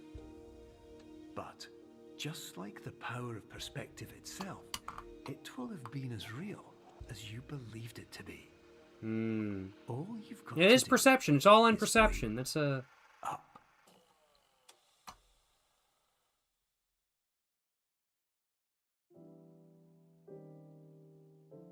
Gaslighting in the game about gaslighting couldn't be. Very true. Very true. Is this the end of the game? I think it is. I'm pretty sure it is, yeah. Very nice. Very nice. Very cool. Yeah, second time playing through Superliminal. I really enjoyed it. I definitely, like, I don't have, like, the first time you've played through the game hype that I did the first time I played through it, and so I think I can be a bit more critical now. Overall, definitely good game. Superliminal, good game. Very fun, very enjoyable. It's not on the same tier as Portal, in my opinion. Portal is like, all the way up here. Superliminal is like, right there, kind of thing, right there. Good game, though. Good game. W game, for sure. Really enjoyed it. Really enjoyed it. Not my favorite puzzle game I've ever played, but one that I do think introduces a lot of concepts that are very cool, that I really like. I like the graphics of it. I like the animation. I think to a degree, more things could have been done, but I'm going to go to the bathroom, and I'm going to come back, and we're going to talk about my final thoughts on the game in just a minute. And then after that, I think that's going to be the stream right there, because we are approaching 5 hours. I only scheduled 4 hours for today's stream, but we are a little bit over time, but that's okay. It ain't no biggie. But, yeah, I'm going to get out of this real quick. And I'm going to, very quickly, go take a piss. I'll be back, and I'm going to talk about my final thoughts on Superliminal as a video game.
How's it going? How's it going? No smoke break for that little piss break, I will admit, as the stream, I'm going to be ending it in just a few minutes. No joke though, for like the last 30 minutes I've needed to take a piss. So I was like, okay, before I cover my final thoughts on Superliminal as a game, I should probably go ahead and go take a piss. And I am very glad to have done that because I very much did need to go to the restroom, no question in my mind. Overall though, how was Superliminal as a video game on my second playthrough? And was it as good as I remembered it being? And do I think it's a good game? So what are my final thoughts on Superliminal, having now played it twice? It's a good game. I think Superliminal is a good game. I really like it. I like a lot of what it does, and I think it's very fun, and you can definitely tell where it takes inspiration from. Superliminal, absolutely, I would have to say, is majority inspired probably by Portal, Stanley Parable, and Myst. I would say those are probably the three biggest inspirations for Superliminal if I had to hazard a guess. And definitely at the very beginning, it seems to lean more into the optical illusion, sort of Portal-esque stuff going on. And then as you continue on, it leans more into Stanley Parable. Now, I haven't played Myst, so I don't know the exact aspects, but I've seen screenshots and I've heard about it, so I'm thinking that's an inspiration in there as well. But it definitely starts to lean more and more and more and more into the Stanley Parable aspect as it goes on. And while if it wasn't a game about dreams, while I would say I think it kind of loses the plot partway through the game, I think that's the point. Because it's a game all about dreams, and dreams are constantly changing, and unexpected stuff is going to happen, and it just kind of goes boom, boom, boom, boom, boom, boom, boom. And stuff just keeps going and going and going and going and going because it's a dream, of course. That's kind of how they work. And so, if I was playing any other game that wasn't a dream, because that's exactly what Superliminal is. It's a game that's a game about being in a dream. If it wasn't a game about being a dream, I would be critical of the game, and I would say it lost the plot. It completely just kind of lost its way. It started as one thing, then it kind of became another thing, and then it kind of became another thing kind of thing, and it didn't really stay consistent. And like, hey, if that's done in a creative way, that's one thing, but if it wasn't a game about being in a dream, I'd be possibly somewhat critical of that if I didn't feel like it was done in a purposeful, intentional way. But this is a game all about being in a dream. And so as such, I do think it was done in a purposeful, intentional way that I do think leads the game to being more interesting than it would otherwise be, kind of thing.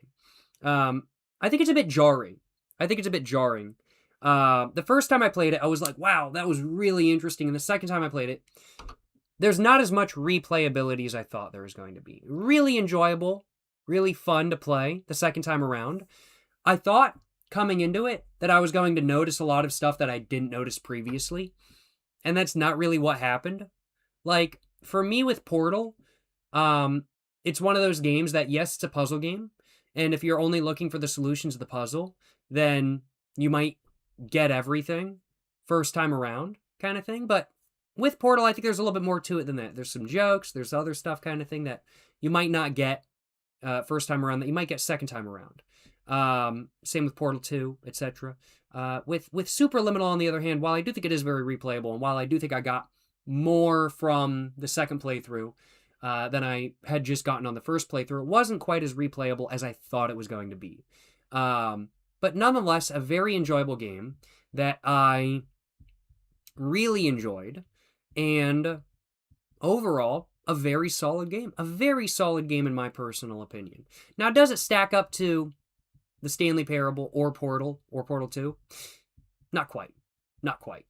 But it's still a very good game nonetheless. And I really like it. And I think it's a very solid game that if you guys enjoy surrealist art or surrealist video games, I definitely do think Superliminal is an experience that you may very well want to have. It's a worthwhile game in my personal opinion, especially since it goes on sale every once in a while. And overall, it's a very solid game that I enjoyed playing through the first time, and I've enjoyed playing through again. Overall, in my opinion, Superliminal, good game. I enjoyed playing it. Would I play it again? Probably not for this moment in time. I'd give myself another couple years. Do I like the mechanics of it, the story of it, and kind of how it changes over time with it being in a dream? I like the mechanics, some more so than others, but I like the mechanics overall. I think the story is interesting. It's definitely a shit ton of gaslighting for sure, but it's a story that isn't a story, but it is a story at the same time. I think the story within Superliminal is less about you as an individual and is more about the narrator, the doctor who's talking through you or through the radios to you, and he's trying to figure out what's going on, and then he eventually just starts bullshitting, kind of thing. And I think it's one of those aspects where the narrator at the beginning, the doctor, starts off as being this guy who's like, okay, what is going on? And then it eventually just moves into him gaslighting and being like, okay, I just need to like get this dude out of the dream and hope he doesn't sue me. So I'm just going to like gaslight the dude massively. And so it's one of those things, you can't trust the narrator. I am of the full opinion that the narrator within Superliminal is not to be trusted. At the beginning, I think maybe the dude was just trying to do his job. But then at the end, I think the dude's just straight up lying and trying to gaslight you and stuff like that. Just trying to do damage control, frankly put. So I really like that aspect of the story. I'm a really big fan of that, I'll admit. But yeah, no, overall, Superliminal. Enjoyable game to play. Good game. I enjoyed replaying it. Definitely the second time around, I'm feeling a bit more critical of it than I was the first time, kind of thing. But overall, still a very enjoyable game that I think is really good and is well worthwhile playing if you are a fan of anything surrealism. It's a very surreal game with a lot going on. Some of it at times can come across, in my opinion, as being a bit, hey, this is surrealism kind of thing. I don't know what the right way of putting that is. It's not like it's too much. I don't know what the right way of putting it is. But, yeah. Either way, basically what I'm trying to say is that I think it's a good game for those who enjoy surrealism. And I enjoyed Superliminal. Let me just put it that way. I enjoyed Superliminal on my first playthrough and on my second playthrough today. I really enjoyed myself. And overall, I'm very glad to have played Superliminal again today. And I hope you guys have enjoyed watching today's stream. I know I've enjoyed making today's stream. What do you guys think of Superliminal?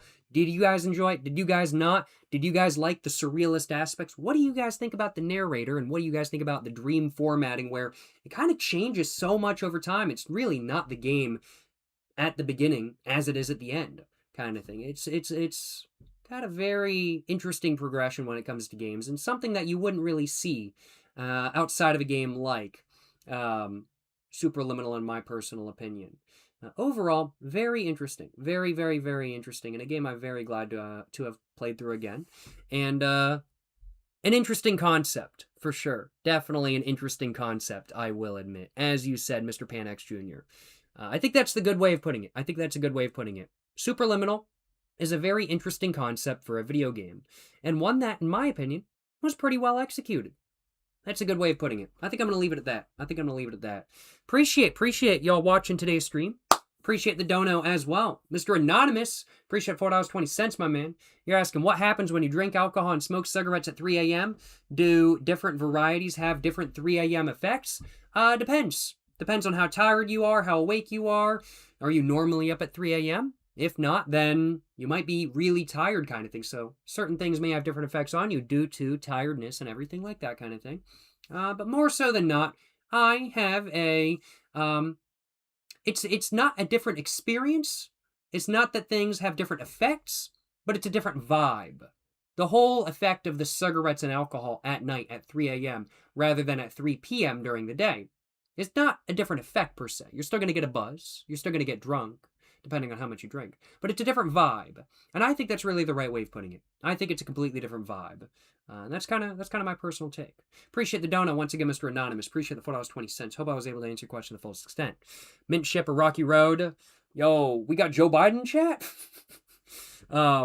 You're saying you enjoyed it a lot. You know what I'm saying? Hey, glad to hear you enjoyed, my man. Glad to hear you enjoyed.